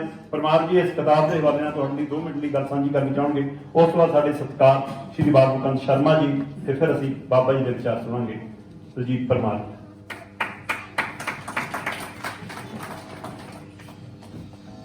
ਮੈਨੂੰ ਸਭ ਤੋਂ ਜ਼ਿਆਦਾ ਡਰ ਹਮੇਸ਼ਾ ਆਪਣੇ ਆਪ ਤੋਂ ਲੱਗਦਾ ਰਿਹਾ, ਕੁਛ ਆਪਣੀ ਸ਼ਕਲ ਤੋਂ, ਕੁਛ ਆਪਣੀ ਅਕਲ ਤੋਂ ਮੈਂ ਹਮੇਸ਼ਾ ਡਰਦਾ ਰਿਹਾ। ਉਹਦਾ ਫਾਇਦਾ ਇਹ ਹੈ ਕਿ ਉਹ ਬੋਲਣ ਵੇਲੇ ਕਦੇ ਨਹੀਂ ਡਰਿਆ। ਬਹੁਤ ਸਾਰੇ ਲੋਕ ਮੈਨੂੰ ਫੰਕਸ਼ਨਾਂ 'ਚ ਬੁਲਾਉਂਦੇ ਨਹੀਂ, ਜੇ ਬੁਲਾਉਂਦੇ ਆ ਤੇ ਮੈਨੂੰ ਸਟੇਜ ਤੋਂ ਬੁਲਵਾਉਂਦੇ ਨਹੀਂ। ਬਹੁਤ ਵਾਰੀ ਸਾਨੂੰ ਮੌਕਾ ਮਿਲਦਾ ਬੋਲਣ ਦਾ, ਕਿਉਂਕਿ ਮੈਂ ਸੱਚ ਬੋਲਦੇ ਨਾਲ ਸੱਚ ਬੜਾ ਕੌੜਾ ਹੁੰਦਾ, ਬਰਦਾਸ਼ਤ ਕਰਨਾ ਬੜਾ ਔਖਾ ਹੁੰਦਾ। ਪਰ ਇਹ ਸੱਚ ਦੀ ਵਜ੍ਹਾ ਕਰਕੇ ਹੀ ਸਾਡੀ ਪੱਤਰਕਾਰਾਂ ਦੀ ਤੇ ਲੇਖਕਾਂ ਦੀ ਪਹਿਚਾਣ ਹੁੰਦੀ ਹੈ।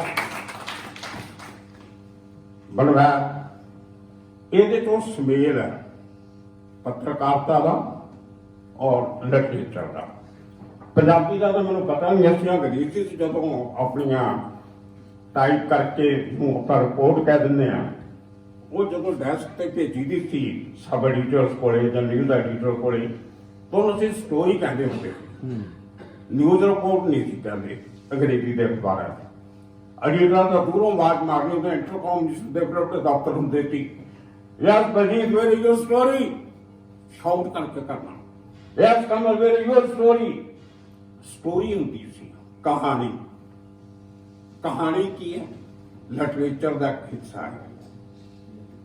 ਇੱਕ ਆਦਮੀ 1200 ਸਫ਼ੇ ਦਾ 1000 ਸਫ਼ੇ ਦਾ ਨਾਵਲ ਲਿਖਦਾ, ਆਪਣੀ ਦਿਮਾਗ ਦੀ ਉਪਜ, ਉਸਦੀ ਆਪਣੀ ਕਲਪਨਾ, ਉਹਦੀਆਂ ਆਪਣੀਆਂ ਰਿਐਲਿਟੀਜ਼, ਉਹਦੀਆਂ ਆਪਣੀਆਂ ਹਕੀਕਤਾਂ, ਤਲਖ ਤਜਰਬੇ, ਜ਼ਿੰਦਗੀ ਦੀਆਂ ਪ੍ਰੋਬਲਮ, ਅੱਛੀਆਂ ਬੁਰੀਆਂ ਗੱਲਾਂ, ਕੁਰੀਤੀਆਂ, ਸਾਰਾ ਕੁਝ ਮਿਲਾ ਕੇ ਇੱਕ ਨਾਵਲ ਲਿਖਦਾ।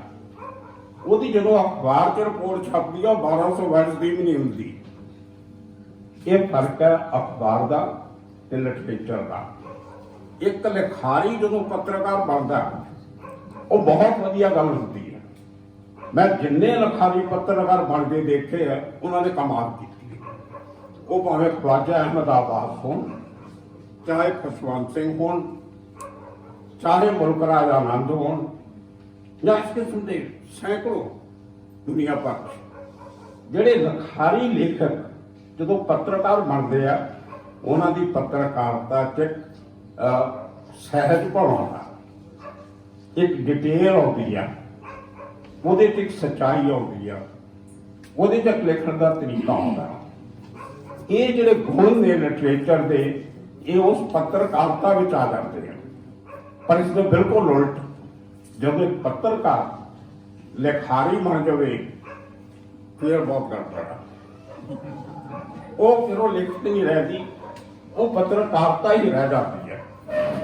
ਮੈਂ ਤਕਰੀਬਨ 48 ਸਾਲ ਅੰਗਰੇਜ਼ੀ ਅਖਬਾਰਾਂ 'ਚ ਕੰਮ ਕੀਤਾ, international magazine, BBC, Australian broadcasting corporate, London star magazine, ਰਾਇਟਰਸ।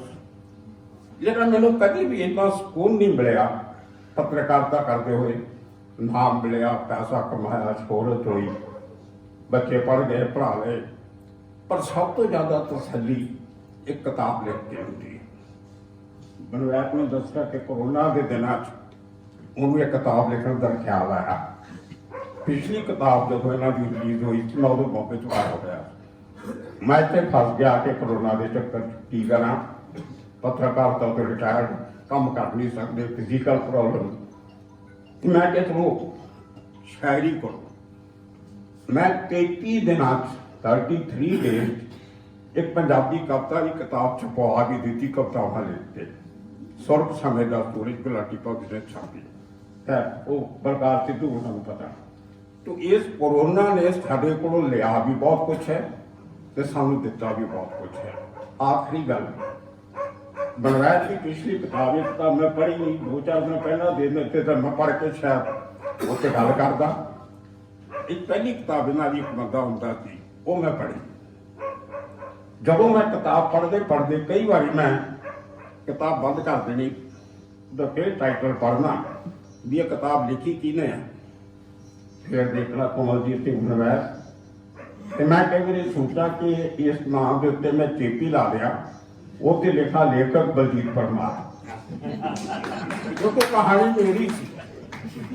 ਉਸ ਅਗਰ ਮੈਂ ਉਹ ਗੱਲਾਂ ਲਿਖਣੀਆਂ ਹੁੰਦੀਆਂ ਤੇ ਮੈਂ ਉਹ ਹੀ ਲਿਖਣਾ ਸੀ। ਅਗਰ ਉਹ ਪਿੰਡ ਦਾ ਜ਼ਿਕਰ ਕਰਦਾ ਤਾਂ ਮੈਨੂੰ ਲੱਗਦਾ ਸੀ ਮੇਰਾ ਪਿੰਡ ਢੋਲਣਾ ਹੈ। ਅਗਰ ਉਹ ਪਿੰਡ ਦੀਆਂ ਗਲੀਆਂ ਦੀ ਗੱਲ ਕਰਦਾ ਮੈਨੂੰ ਲੱਗਦਾ ਸੀ ਮੇਰੇ ਪਿੰਡ 'ਚ ਰਾਜਪੂਤਾਂ ਦੀ ਬੀਹੀ ਹੈ ਜਾਂ ਜੱਟਾਂ ਦੀ ਬੀਹੀ ਹੈ। ਜਦੋਂ ਘਰ ਦੀ ਗੱਲ ਕਰਨ ਲੱਗਦਾ ਸੀ ਮੈਨੂੰ ਲੱਗਦਾ ਸੀ ਮੇਰੇ ਬਾਪੇ ਦਾ ਘਰ ਹੈ, ਮੇਰੇ ਤਾਏ ਦਾ ਘਰ ਹੈ। ਮਤਲਬ ਇੰਨਾ ਕੁਛ ਮਿਲਦਾ ਸੀ ਹਰ ਆਦਮੀ ਦੀ ਜ਼ਿੰਦਗੀ ਨਾਲ।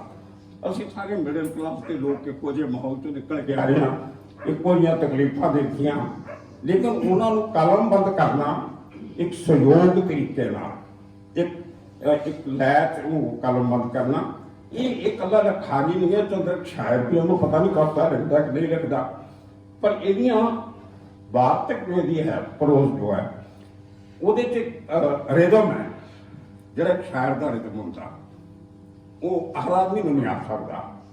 ਤੇ ਮੈਨੂੰ ਕਈ ਵਾਰੀ ਲੱਗਦਾ ਕਿ ਮੈਂ ਉਹਨੂੰ ਸਲਾਹ ਦਿਆਂ ਕਿ ਤੂੰ ਪੱਤਰਕਾਰਤਾ ਛੱਡ ਕੇ ਹੋਰ ਜ਼ਿਆਦਾ ਸਾਹਿਤ ਲਿਖਿਆ ਕਰ। ਪਰ ਜੋ ਪੱਤਰਕਾਰਤਾ ਛੱਡੂਗਾ ਉਹ ਰੋਟੀ ਕਿੱਥੋਂ ਖਾਊਗਾ? ਸਾਹਿਤ ਰੋਟੀ ਤਾਂ ਦਿੰਦਾ ਨਹੀਂ। ਸਾਹਿਤ ਤੋਂ ਜਾਂ ਤਾੜੀਆਂ ਮਿਲਦੀਆਂ ਤੇ ਜਾਂ ਰਿਵਿਊ ਮਿਲਦੇ, ਹੋਰ ਤਾਂ ਕੁਝ ਮਿਲਦਾ ਨਹੀਂ। ਤੇ ਇਸ ਕਰਕੇ ਬਹੁਤ ਵਧੀਆ ਗੱਲ ਹੈ, ਮੈਂ ਤਾਰੀਫ ਕਰਾਂਗਾ। ਅਸੀਂ ਇੱਕੋ ਪ੍ਰੋਫੈਸ਼ਨ ਦੇ ਦੋਨੋਂ, ਕਿ ਜੋ ਕੰਮ ਇਸ ਆਦਮੀ ਨੇ ਦੋਨਾਂ ਮੁਦਰਾਂ ਨੂੰ ਬਣਾ ਕੇ ਕੀਤਾ, ਉਹ ਬਹੁਤ ਚੰਗਾ ਉਪਰਾਲਾ। ਔਰ ਖਾਸ ਤੌਰ ਤੇ ਇਹਨਾਂ ਦੀ ਧਰਮ ਪਤਨੀ, ਉਹਨਾਂ ਨੂੰ ਮੁਬਾਰਕਬਾਦ ਦਿੰਦਾ ਕਿ ਉਹਨੇ ਥੋੜਾ ਜਿਹਾ ਇਹਨਾਂ ਨੂੰ ਖੁੱਲਾ ਛੱਡਿਆ ਹੋਇਆ। ਜੇ ਕਿਤੇ ਜ਼ਿਆਦਾ ਰਸਤੀਆਂ ਖਿੱਚ ਕੇ ਰੱਖਦੇ ਸ਼ਾਇਦ ਕੰਮ ਨਾ ਹੁੰਦਾ। ਤੋ ਇਸ ਕਰਕੇ ਇਸ ਪਰਿਵਾਰ ਨੂੰ ਮੇਰੇ ਵੱਲੋਂ ਮੁਬਾਰਕਾਂ।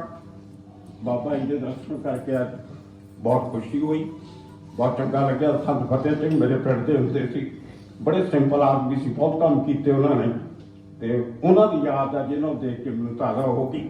ਕਰਨ ਦੇ ਲੋਕ ਚੰਗੇ ਕੰਮ ਕਰਦੇ ਲੋਕ ਹਮੇਸ਼ਾ ਚੰਗੇ ਲੱਗਦੇ। ਤੁਹਾਡੇ ਸਾਰਿਆਂ ਦਾ ਬਹੁਤ ਬਹੁਤ ਸ਼ੁਕਰੀਆ, ਧੰਨਵਾਦ। ਬਹੁਤ ਬਹੁਤ ਧੰਨਵਾਦ ਪਰਮਾਰ ਸਾਹਿਬ। ਬਲਕਾਰ ਸਿੱਧੂ ਜੀ ਤਿਆਰ ਰਹੋ, ਅਗਲੀ ਕਿਤਾਬ ਬਨਵੈਤ ਜੀ ਦੀ ਕਵਿਤਾ ਦੀ ਆ ਰਹੀ ਹੈ। ਸੋ ਪਰਮਾਰ ਜੀ ਨੇ ਉਹਨਾਂ ਨੂੰ ਦੱਸਤਾ ਕਿ ਭਾਈ ਕਵਿਤਾ ਦੇ ਨੂੰ ਅਗਲੀ ਕਿਤਾਬ। ਪਰ ਹਾਂ, ਜਿਹੜੀ ਗੱਲ ਪਰਮਾਰ ਜੀ ਨੇ ਕਹੀ ਉਹ ਬਿਲਕੁਲ, ਲੇਖਕ ਦੀ ਲੇਖਣੀ ਉਸ ਮੌਕੇ ਸਫਲ ਹੋ ਜਾਂਦੀ ਹੈ ਜਦੋਂ ਪਾਠਕ ਪੜ੍ਹਦਿਆਂ ਹੋਇਆ ਇਹ ਮਹਿਸੂਸ ਕਰੇ ਕਿ ਮੇਰੀ ਗੱਲ ਹੋ ਰਹੀ ਹੈ, ਮੈਂ ਇਹੀ ਸੋਚ ਰਿਹਾ ਸੀ ਜਾਂ ਮੈਨੂੰ ਮਹਿਸੂਸ ਹੋ ਰਿਹਾ ਕਿ ਮੇਰੇ ਬਾਰੇ। ਜਦੋਂ ਸਭ ਦੀ ਕਹਾਣੀ ਬਣ ਜਾਵੇ, ਸਮਾਜ ਦੀ ਗੱਲ ਬਣ ਜਾਵੇ, ਆਵਾਮ ਦੀ ਗੱਲ ਬਣ ਜਾਵੇ, ਫਿਰ ਉਹ ਲਿਖਣੀ ਸਫਲ ਹੁੰਦੀ ਆ। ਸੋ ਇਸ ਲਈ ਪਰਮਾਰ ਜੀ ਤੁਸੀਂ ਜਿਸ ਹਵਾਲੇ ਨਾਲ ਗੱਲ ਕੀਤੀ, ਪਰ ਪੱਤਰਕਾਰ ਨੂੰ ਲੇਖਕ ਜਮਾਤ, ਲੇਖਕ ਮੰਨੇ ਜਾਂ ਨਾ ਮੰਨੇ, ਉਹਦੇ ਘਰ ਦੇ ਵੀ ਕਦੇ ਮੰਨਣ ਨੂੰ ਤਿਆਰ ਨਹੀਂ ਹੁੰਦੇ। ਮਤਲਬ ਉਹ ਤਾਂ ਪੱਤਰਕਾਰ ਵੀ ਘਰੇ ਕਦੇ ਗੱਲ ਕਰ ਲਈਏ ਕਿ ਮਾਤਾ ਐ ਨਹੀਂ ਐ ਕਰਦਾ, ਟਿਕ ਜਾਵੇ, ਤੇਰੀ ਪੱਤਰਕਾਰੀ ਬਾਹਰ ਚੱਲਦੀ ਹੋਣੀ, ਇੱਥੇ ਨਹੀਂ ਚੱਲਣੀ। ਸੋ ਇਹ ਇਸ ਲਈ ਢਕੀ ਰਹਿਣ ਦੀ ਇਸ ਦੀ ਚੰਗੀ ਤਰ੍ਹਾਂ ਜਾਣਦੇ ਆ। ਸੋ ਲਓ, ਇਸੇ ਤਰ੍ਹਾਂ ਸਾਡੇ ਵਿੱਚ ਸਾਡੇ ਅਜੀਜ਼ ਸਾਥੀ, ਜਿਨ੍ਹਾਂ ਤੋਂ ਸਾਡੇ ਕੋਲ ਕਲਾਕਾਰੀ ਵਾਲਾ ਵੀ ਮਤਲਬ ਕਿ ਮਹਿਕ ਆਉਂਦੀ ਆ, ਜਿਨ੍ਹਾਂ ਕੋਲੋਂ ਸਾਡੇ ਕੋਲੋਂ ਥੀਏਟਰ ਵਾਲੀ ਰੂਹ ਵੀ ਸਾਡੇ ਤੱਕ ਪਹੁੰਚਦੀ ਆ, ਤੇ ਜਿਹੜੇ ਆਪਣੀ ਕਲਮ ਰਾਹੀਂ ਵੀ ਵੱਡਾ ਯੋਗਦਾਨ ਪਾਉਂਦੇ ਰਹੇ ਨੇ। ਸ਼੍ਰੀ ਬਾਲਮੁਕੰਦ ਸ਼ਰਮਾ ਜੀ ਸਾਡੇ ਵਿਚਕਾਰ ਨੇ, MD ਰਹੇ ਮਾਰਕਫੈਡ ਦੇ। ਇਸ ਮੌਕੇ ਵੀ ਵੱਖ-ਵੱਖ ਵਿਧਾਵਾਂ ਸਾਡੇ ਨਾਲ ਜੁੜੇ ਰਹਿੰਦੇ ਨੇ, ਉਹ ਵੀ 2 ਮਿੰਟ ਲਈ ਆਪਣੀ ਸਾਂਝ ਪਾਉਣਗੇ। ਸ਼੍ਰੀ ਬਾਲਮੁਕੰਦ ਸ਼ਰਮਾ ਜੀ। ਸ਼ੁਕਰੀਆ ਦੀਪਕ ਜੀ। ਪ੍ਰਧਾਨਗੀ ਮੰਡਲ ਚ ਸੰਤ ਸੀਚੇਵਾਲ ਸਾਹਿਬ, ਪੰਨੂ ਸਾਹਿਬ, ਡਾਕਟਰ ਪ੍ਰਵਿੰਦਰ ਜੀ, ਸ਼ਮਸ਼ੇਰ ਜੀ, ਵਿਕਾਸ ਸਿੱਧੂ ਜੀ ਤੇ ਜੋੜੀ ਪਨਵੈਤ ਜੋੜੀ। ਮੈਂ ਆਪਣੇ ਆਪ ਨੂੰ ਸੁਭਾਗਿਆ ਇਸ ਕਰਕੇ ਸਮਝਦਾ ਕਿ ਮੈਂ ਆਪਣੇ ਪਰਮ ਮਿੱਤਰ ਪਨਵੈਤ ਜੀ ਦੀਆਂ ਸਾਰੀਆਂ ਜਿਹੜੀਆਂ ਕਿਤਾਬਾਂ ਦੇ ਵਿਮੋਚਨ ਸਮਾਰੋਹ ਤੇ ਸ਼ਾਮਲ ਹੁੰਦਾ ਰਿਹਾ, ਚਾਹੇ ਉਹ MLN ਡਾਕੀਆ, ਚਾਹੇ ਇੱਥੇ ਸੀ ਬੇਬੇ ਮੈਂ ਭੁੱਲਦਾ, ਬੇਬੇ ਤੋਂ ਭੁੱਲਦੀ ਨਹੀਂ। ਯਾਨੀ ਇਹਨਾਂ ਦੀ ਜਿਹੜੀ ਲੇਖਣੀ ਹੈਗੀ ਆ, ਉਹ ਜਦੋਂ ਪੜ੍ਹਦਾ ਤੇ ਵਾਕਈ ਜਿਵੇਂ ਦੀਪਕ ਜੀ ਕਹਿ ਗਏ ਕਿ ਹਰ ਇੱਕ ਬੰਦੇ ਲੱਗਦਾ ਕਿ ਮੇਰੀ ਕਹਾਣੀ ਆ। ਇਸ ਕਰਕੇ ਔਰ ਜਿਹੜੀ ਰੌਚਕਤਾ ਤੇ ਜਿਹੜੀ ਇਹਨਾਂ ਦੀ ਸਾਦਗੀ ਹੁੰਦੀ ਆ, ਲੇਖਣੀ ਜਿਹੜੇ ਸ਼ਬਦਾਂ ਦੀ ਵਰਤੋਂ ਕਰਦੇ ਆ, ਉਹ ਇੰਨੇ ਸਵਾਦਲੇ ਹੁੰਦੇ ਕਿ ਤੁਹਾਨੂੰ ਉਹ ਇਹ ਮਜਬੂਰ ਕਰਦੇ ਆ ਵੀ ਇਹ ਪੂਰਾ ਹੁਣ ਲੇਖ ਪੜ੍ਹ ਕੇ ਉੱਠਾ। ਇਹ ਜਿਹੜੀ ਵੰਨਗੀ ਆ, ਇਹ ਮਤਲਬ ਮੈਨੂੰ ਬਹੁਤ ਚੰਗੀ ਲੱਗਦੀ ਆ। ਤੇ ਮੈਂ ਇਸ ਮੌਕੇ ਜਿਹੜੀਆਂ ਸ਼ਖਸੀਅਤਾਂ 2 ਇੱਥੇ ਵੱਡੀਆਂ ਬੈਠੀਆਂ, ਸੀਚੇਵਾਲ ਜੀ ਤੇ ਪੰਨੂ ਸਾਹਿਬ, ਮੈਂ ਬਹੁਤ ਮੁਤਾਸਬ ਰਿਹਾ। ਮੈਨੂੰ ਪਿਛਲੇ ਮਹੀਨੇ ਮੈਂ ਮਹੀਨਾ ਪੰਨੂ ਸਾਹਿਬ ਨੂੰ ਪਤਾ, ਮੈਂ ਅਮਰੀਕਾ ਗਿਆ ਸੀ ਬੱਚਿਆਂ ਨੂੰ ਮਿਲਣ। ਉੱਥੇ ਜਿਹੜੇ ਵੀ ਘਰ, ਸੰਤ ਜੀ ਮੈਂ ਕੈਲੀਫੋਰਨੀਆ ਗਿਆ, ਹਰ ਘਰ ਦੇ ਵਿੱਚ ਤੁਹਾਡਾ ਜ਼ਿਕਰ ਹੋਇਆ ਤੇ ਮੈਨੂੰ ਮਾਣ ਮਿਲਦਾ ਸੀਗਾ ਜਦੋਂ ਮੈਂ ਕਹਿੰਦਾ ਸੀ ਇਹ ਤਾਂ ਸਾਡੇ ਪਰਿਵਾਰ ਦੇ ਮੈਂਬਰ ਆ, ਇਹ ਕਹ ਲਓ ਅਸੀਂ ਉਹਨਾਂ ਦੇ ਪਰਿਵਾਰ ਦੇ ਮੈਂਬਰ ਆ, ਮੇਰਾ ਪਿੰਡ ਲੋਹੀਆਂ ਤੇ ਸੀਚੇਵਾਲ ਲੋਹੀਆਂ ਇੱਕੋ ਪਿੰਡ ਆ। ਤੇ ਮੈਨੂੰ ਉਦੋਂ ਜਦੋਂ ਫਿਰ ਗੱਲ ਤੁਰਦੀ, ਮੈਂ 5-6 ਸਟੇਟਾਂ 'ਚ ਗਿਆ, 20-25 ਸ਼ਹਿਰਾਂ 'ਚ ਗਿਆ, ਉੱਥੇ ਜਦੋਂ ਗੱਲ ਚੱਲੀ ਤੇ ਗੱਲ ਚੱਲਦਿਆਂ ਜ਼ਿਕਰ ਪੰਨੂ ਸਾਹਿਬ ਦਾ ਆਉਂਦਾ ਰਿਹਾ। ਫਿਰ ਪੰਨੂ ਸਾਹਿਬ ਦਾ ਮੈਨੂੰ ਇੱਕ WhatsApp ਆਇਆ ਜਦੋਂ ਪਤਾ ਲੱਗਾ ਕਿ ਏਡੀ ਵੱਡੀ ਇੱਕ ਪਿੱਛੇ ਜੇ ਉਦਮ ਇਹਨਾਂ ਨੇ ਕੀਤਾ, ਐਡਾ ਵੱਡਾ ਉਦਮ ਕੀਤਾ ਕਿ ਪੰਜਾਬ ਵਾਤਾਵਰਣ ਚੇਤਨਾ ਲਹਿਰ, ਤੇ ਪੰਨੂ ਸਾਹਿਬ ਮੈਂ ਉੱਥੇ ਜ਼ਿਕਰ ਕਰਨਾ ਸ਼ੁਰੂ ਕਰਤਾ। ਤੇ ਮੈਨੂੰ ਦੱਸ ਰਿਹਾ ਖੁਸ਼ੀ ਹੋ ਰਹੀ ਆ ਕਿ ਜਦੋਂ ਮੈਂ ਸਿਆਟਲ ਵਿੱਚ ਸੀ 1 ਜਨਵਰੀ ਤੋਂ ਲੈ ਕੇ 7 ਜਨਵਰੀ ਤੱਕ, ਤਾਂ ਆਪਾਂ ਪੰਜਾਬੀ ਦੀ ਸੋਚ ਹੈਗੀ ਆ, ਸੋਚ ਸ਼ਬਦ ਪੰਜਾਬੀ ਦਾ। ਪਰ ਜਦੋਂ ਉੱਥੇ ਮੈਨੂੰ ਰੱਬ ਦੇ ਬੰਦੇ ਮਿਲੇ, ਉਸ ਸ਼ਹਿਰ ਦੇ ਵਿੱਚ ਕੋਈ 50 ਬੰਦੇ ਆ ਪੰਨੂ ਸਾਹਿਬ ਉੱਥੇ, ਉਹਨਾਂ ਚੋਂ 5-6 ਮੇਰੇ ਨਿੱਘੇ ਮਿੱਤਰ ਸੀਗੇ। ਉਹਨਾਂ ਨੇ ਕਿਹਾ ਅਸੀਂ ਇੱਕ ਸੰਸਥਾ ਸਿਰਜੀ ਆ, ਉਹਦਾ ਨਾਂ ਸੋਚ, ਪਰ ਲਫ਼ਜ਼ ਅੰਗਰੇਜ਼ੀ ਦਾ SOCH। ਮੈਂ ਪੁੱਛਿਆ ਕਿ ਇਹ ਸੰਸਥਾ ਕੀ ਆ? ਜਦੋਂ ਕਿਹਾ ਕਿ service of core humanity, Baba ji service of core humanity ਸੋਚ ਨਾਂ ਦੀ ਸੰਸਥਾ ਹੈਗੀ ਆ। ਬਲਵੰਤ ਔਲਖ ਤੇ ਹੋਰ ਮਿੱਤਰਾਂ ਨੇ ਮਿਲ ਕੇ ਜਦੋਂ ਬਣਾਈ, ਉਹਨਾਂ ਨੇ ਮੈਨੂੰ ਕਿਹਾ ਕਿ ਸ਼ਰਮਾ ਸਾਹਿਬ ਤੁਸੀਂ ਸਾਡਾ ਇੱਕ ਇੰਡੀਆ ਦੇ ਵਿੱਚ ਦੱਸੋ ਲੋਕਾਂ ਨੂੰ। ਮੈਂ ਉਹਨਾਂ ਨੂੰ ਛੋਕਰ ਪੁੱਛਿਆ, ਉਹਨੂੰ ਦੱਸਿਆ ਵੀ ਅਸੀਂ ਜਿਹੜੇ ਮਨੁੱਖਤਾ ਦੀ ਸੇਵਾ ਦੇ ਕੰਮ ਕਰਦੇ ਹਾਂ, ਇਰਰਿਸਪੈਕਟ ਆਫ ਕਾਸਟ, ਕਰੀਡ, ਧਰਮ ਤੋਂ ਉੱਪਰ ਉੱਠ ਕੇ। ਤੇ ਮੈਂ ਕਿਹਾ ਸਾਡੇ ਬਾਬਾ ਜੀ ਇਹ ਕੰਮ ਕਰਦੇ ਆ। ਤੇ ਉਹਨਾਂ ਨੇ ਜਦੋਂ ਕਿਹਾ ਕਿ ਸਾਨੂੰ ਬਾਬਾ ਜੀ ਨੂੰ ਸਾਡੇ ਸੰਸਥਾ ਜੋੜ ਕੇ, ਫਿਰ ਪੰਨੂ ਸਾਹਿਬ ਕਿਉਂਕਿ ਤੁਸੀਂ ਕੋਆਪਰੇਟਿਵ ਰਹੇ ਆ, ਮੈਂ ਕੋਆਪਰੇਟਿਵ ਕੰਮ ਕੀਤਾ ਮਾਰਕਫੈਡ ਵਿੱਚ, ਤੇ ਮੈਂ ਝਾਤੀ ਮਾਰੀ ਮਾਰਕਫੈਡ ਕੀ ਸੀ? ਫੈਡਰੇਸ਼ਨ। ਕਾਹਦੀ ਫੈਡਰੇਸ਼ਨ? 3500 ਤੋਂ ਉੱਪਰ ਪਿੰਡੂ ਸਹਿਕਾਰੀ ਸੰਸਥਾਵਾਂ ਦੀ। ਤੇ ਮੇਰੇ ਮਨ 'ਚ ਸੋਚ ਆਈ ਕਿ ਜਿਹੜੀਆਂ ਸਮਾਜ ਦੀ ਭਲਾਈ ਲਈ ਕੰਮ ਕਰਦੀਆਂ ਵਰਲਡ ਵਾਈਡ ਸੰਸਥਾਵਾਂ ਪੰਜਾਬੀਆਂ ਦੀਆਂ, ਮੈਂ ਉੱਥੇ ਬੈਠਿਆ ਸੋਚ ਆਈ ਕਿ ਆਪਾਂ ਫੈਡਰੇਸ਼ਨ ਕਿਉਂ ਨਾ ਬਣਾਈ ਉਹਨਾਂ ਦੀ। ਉਹ ਫੈਡਰੇਸ਼ਨ ਜਿਹੜੀ ਮੇਰੇ ਮਨ 'ਚ ਭਾਵਨਾ ਆਈ ਕਿ ਮੈਂ ਤੁਹਾਨੂੰ ਬੇਨਤੀ ਕਰੂੰਗਾ, ਜੇ ਤੁਹਾਡਾ ਵੀ ਆਸ਼ੀਰਵਾਦ ਮਿਲ ਗਿਆ ਤਾਂ ਸੰਤ ਜੀ ਆਪਾਂ ਸੰਸਥਾਵਾਂ ਜਿੰਨੀਆਂ ਕੰਮ ਕਰ ਰਹੀਆਂ ਇਹ ਇਕੱਠੀਆਂ ਕਰੀਏ। ਉਹ ਇਕੱਠੀਆਂ ਕਰਕੇ ਇੱਕ ਦੇਖੀਏ ਫੈਡਰੇਸ਼ਨ ਬਣ ਜਾਵੇ। ਬਹੁਤ ਬਰਾਬਰ ਦੇ ਬੰਦੇ ਹੈਗੇ ਆ ਜੋ ਦੁਨੀਆ 'ਚ ਬਹੁਤ ਚੰਗੇ ਕੰਮ ਕਰ ਰਿਹਾ। ਬਨਵੈਤ ਜੀ ਰੱਬ ਦਾ ਬੰਦਾ ਕਿ ਇੱਥੋਂ ਮੇਰੇ ਮਨ ਸੋਚ ਆਈ ਕਿ ਮੈਂ ਸੋਚ ਸੰਸਥਾ ਦੇ ਰਾਹੀਂ ਤੁਹਾਡੇ ਆਸ਼ੀਰਵਾਦ ਲੈ ਕੇ ਇੱਕ ਫੈਡਰੇਸ਼ਨ ਖੜੀ ਕਰ ਦਈਏ ਕਿ ਜਿੰਨੇ ਵੀ ਸੰਸਥਾਵਾਂ ਪੰਜਾਬ 'ਚ, ਹਿੰਦੁਸਤਾਨ 'ਚ, ਦੁਨੀਆ 'ਚ ਕੰਮ ਕਰ ਰਹੀਆਂ, ਉਹਨਾਂ ਦੀ ਛੱਤਰ ਛਾਇਆ ਇਕੱਠਾ ਇਕੱਠੀ ਕਰਕੇ ਆਪਾਂ ਮਨੁੱਖਤਾ ਦੀ ਭਲਾਈ ਲਈ ਕੰਮ ਕਰਨਾ। ਸੋ ਇਹੀ ਮੈਂ ਕਹਿਣ ਲਈ ਉੱਠਿਆ ਸੀਗਾ। ਮੈਂ ਤੁਹਾਡਾ ਆਸ਼ੀਰਵਾਦ ਲੈਂਗਾ ਕਿ ਜਿਹੜੀ ਵਾਤਾਵਰਣ ਦਾ ਕਾਜ਼ ਵਾ ਇਹ ਸਭ ਦਾ ਸਾਂਝਾ, ਇਹ ਤੋਂ ਕੋਈ ਬਾਹਰ ਨਹੀਂਗਾ। ਆਪਾਂ ਰਲ ਕੇ ਕੰਮ ਕਰਾਂਗੇ ਤੇ ਜੇ ਤੁਸੀਂ ਪੰਜਾਬ ਵਾਤਾਵਰਣ ਚੇਤ ਲੈ ਰਹੇ ਲਹਿਰ ਬਣਾਈ ਆ, ਸੋਚ ਨੂੰ ਇਜਾਜ਼ਤ ਦਿਓ ਤੁਹਾਨੂੰ ਜੁੜਨ ਦੀ, ਆਪਾਂ ਰਲ ਕੇ ਕੰਮ ਕਰਾਂਗੇ। ਬਹੁਤ ਬਹੁਤ ਧੰਨਵਾਦ। ਬਹੁਤ ਬਹੁਤ ਸ਼ੁਕਰੀਆ। ਵੱਡਾ ਸੁਨੇਹਾ ਸਾਨੂੰ ਦੇ ਕੇ ਗਏ ਨੇ ਸ਼੍ਰੀ ਬਾਲਮੁਕੰਦ ਸ਼ਰਮਾ ਜੀ ਕਿ ਇਸ ਹਵਾਲੇ ਨਾਲ ਇੱਕ ਵੱਡੀ ਫੈਡਰੇਸ਼ਨ ਵਿਸ਼ਵ ਭਰ ਦੇ ਸਾਰੀਆਂ ਸੰਸਥਾਵਾਂ ਨੂੰ ਜੋੜ ਕੇ ਜਿਹੜੇ ਪੰਜਾਬ ਪ੍ਰਤੀ, ਪੰਜਾਬੀ ਪ੍ਰਤੀ, ਪੰਜਾਬੀ ਭਾਈਚਾਰੇ ਪ੍ਰਤੀ ਚਿੰਤਤ ਹੋਣ, ਉਹਨਾਂ ਦੀ ਇੱਕ ਸਾਂਝੀ ਸੋਚ ਦਾ ਇੱਕ ਸਾਂਝਾ ਪਲੇਟਫਾਰਮ ਬਣੇ, ਜਿਹਦੀ ਅਗਵਾਈ ਸੰਤ ਬਲਵੀਰ ਸਿੰਘ ਸੀਚੇਵਾਲ ਵਰਗੀ ਸੁਰਤ ਤੇ ਸਾਡੇ ਲਈ ਕਰੇ ਤਾਂ ਸਾਡੇ ਲਈ ਵੀ ਮਾਣ ਵਾਲੀ ਔਰ ਫਖਰ ਵਾਲੀ ਗੱਲ ਹੋਏਗੀ। ਸੋ ਇਸ ਕਿਤਾਬ ਦੇ ਅਸੀਂ ਹੁਣ ਸਮਾਗਮ ਦੇ ਸਿਖਰ ਤੇ ਹਾਂ ਤੇ ਸਿਖਰ ਤੇ ਮੈਂ ਉਹ ਹਸਤੀ ਨੂੰ ਸੱਦਾ ਦੇਣ ਜਾ ਰਿਹਾ ਜਿਹੜੇ ਸਾਨੂੰ ਆਸ਼ੀਰਵਾਦ ਦੇਣ ਲਈ ਪਹੁੰਚੇ ਨੇ, ਜਿਨ੍ਹਾਂ ਬਾਰੇ ਮੈਂ ਪਹਿਲਾਂ ਵੀ ਜ਼ਿਕਰ ਕੀਤਾ ਕਿ ਜਿਹੜੇ ਭਾਰਤ ਦੇ ਰਾਸ਼ਟਰਪਤੀ ਦੇ ਘਰ 'ਚ ਇੱਕ ਰੇਡੀਓ ਸੀ, ਜਿਹੜੇ ਹੋਰ ਕਿਸੇ ਸਾਧਨਾ ਤੋਂ ਦੂਰ, ਲੋਕ ਦਿਖਾਵੇ ਤੋਂ ਦੂਰ ਸੀ, ਪੰਜਾਬ 'ਚ ਵਸਦਿਆਂ ਨੂੰ ਸ਼ਾਇਦ ਸਾਨੂੰ ਕਿਸੇ ਨੂੰ ਪਤਾ ਨਾ ਹੋਵੇ ਕਿ ਸੰਤ ਬਲਬੀਰ ਸਿੰਘ ਸਿੰਚਲ ਜੀ ਕਿੱਡਾ ਵੱਡਾ ਕਾਜ ਕਰ ਰਹੇ ਨੇ, ਕਿੱਡੀ ਵੱਡੀ ਸੇਵਾ ਕਰ ਰਹੇ ਨੇ, ਪਰ ਉਹ ਡਾਕਟਰ ਅਬਦੁਲ ਕਲਾਮ ਜੀ ਨੂੰ ਪਤਾ ਲੱਗਦਾ, ਉਹ ਹਰ ਥਾਂ ਆਪਣਾ ਜ਼ਿਕਰ, ਆਪਣੇ ਭਾਸ਼ਣ 'ਚ ਇਹਨਾਂ ਦਾ ਜ਼ਿਕਰ ਕਰਦੇ ਨੇ। ਲਾਲੀ ਜੀ ਬੈਠੇ ਨੇ ਜਿਹੜੇ ਫਿਰ ਪਹਿਲੀ ਕਿਤਾਬ ਬਾਬਾ ਜੀ ਦੀ ਬੇਈ ਦੇ ਉਸ ਕਾਲ ਦੇ ਉੱਤੇ ਬਾਬੇ ਦਾ ਮਿਸ਼ਨ ਲਿਖਦੇ ਨੇ, ਪਰ ਉਹ ਸਾਡੀਆਂ ਲਿਖਤਾਂ, ਸਾਡੀਆਂ ਇਬਾਰਤਾਂ, ਸਾਡੀਆਂ ਖਬਰਾਂ ਹੁਣ ਬਾਬਾ ਜੀ ਦੇ ਕਾਜ ਮੂਰੇ, ਉਹਨਾਂ ਦੇ ਸੇਵਾ ਮੂਰੇ ਬਹੁਤ ਛੋਟੀਆਂ ਨੇ।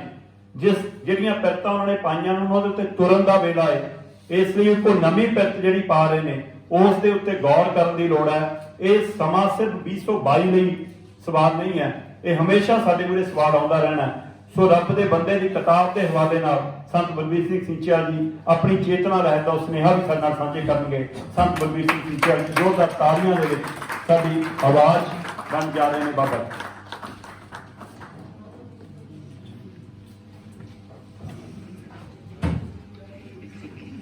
ਸਾਰਿਆਂ ਨੇ ਰਚਨਾ ਗੁਰਦਰ ਕਰਨੀ ਹੈ।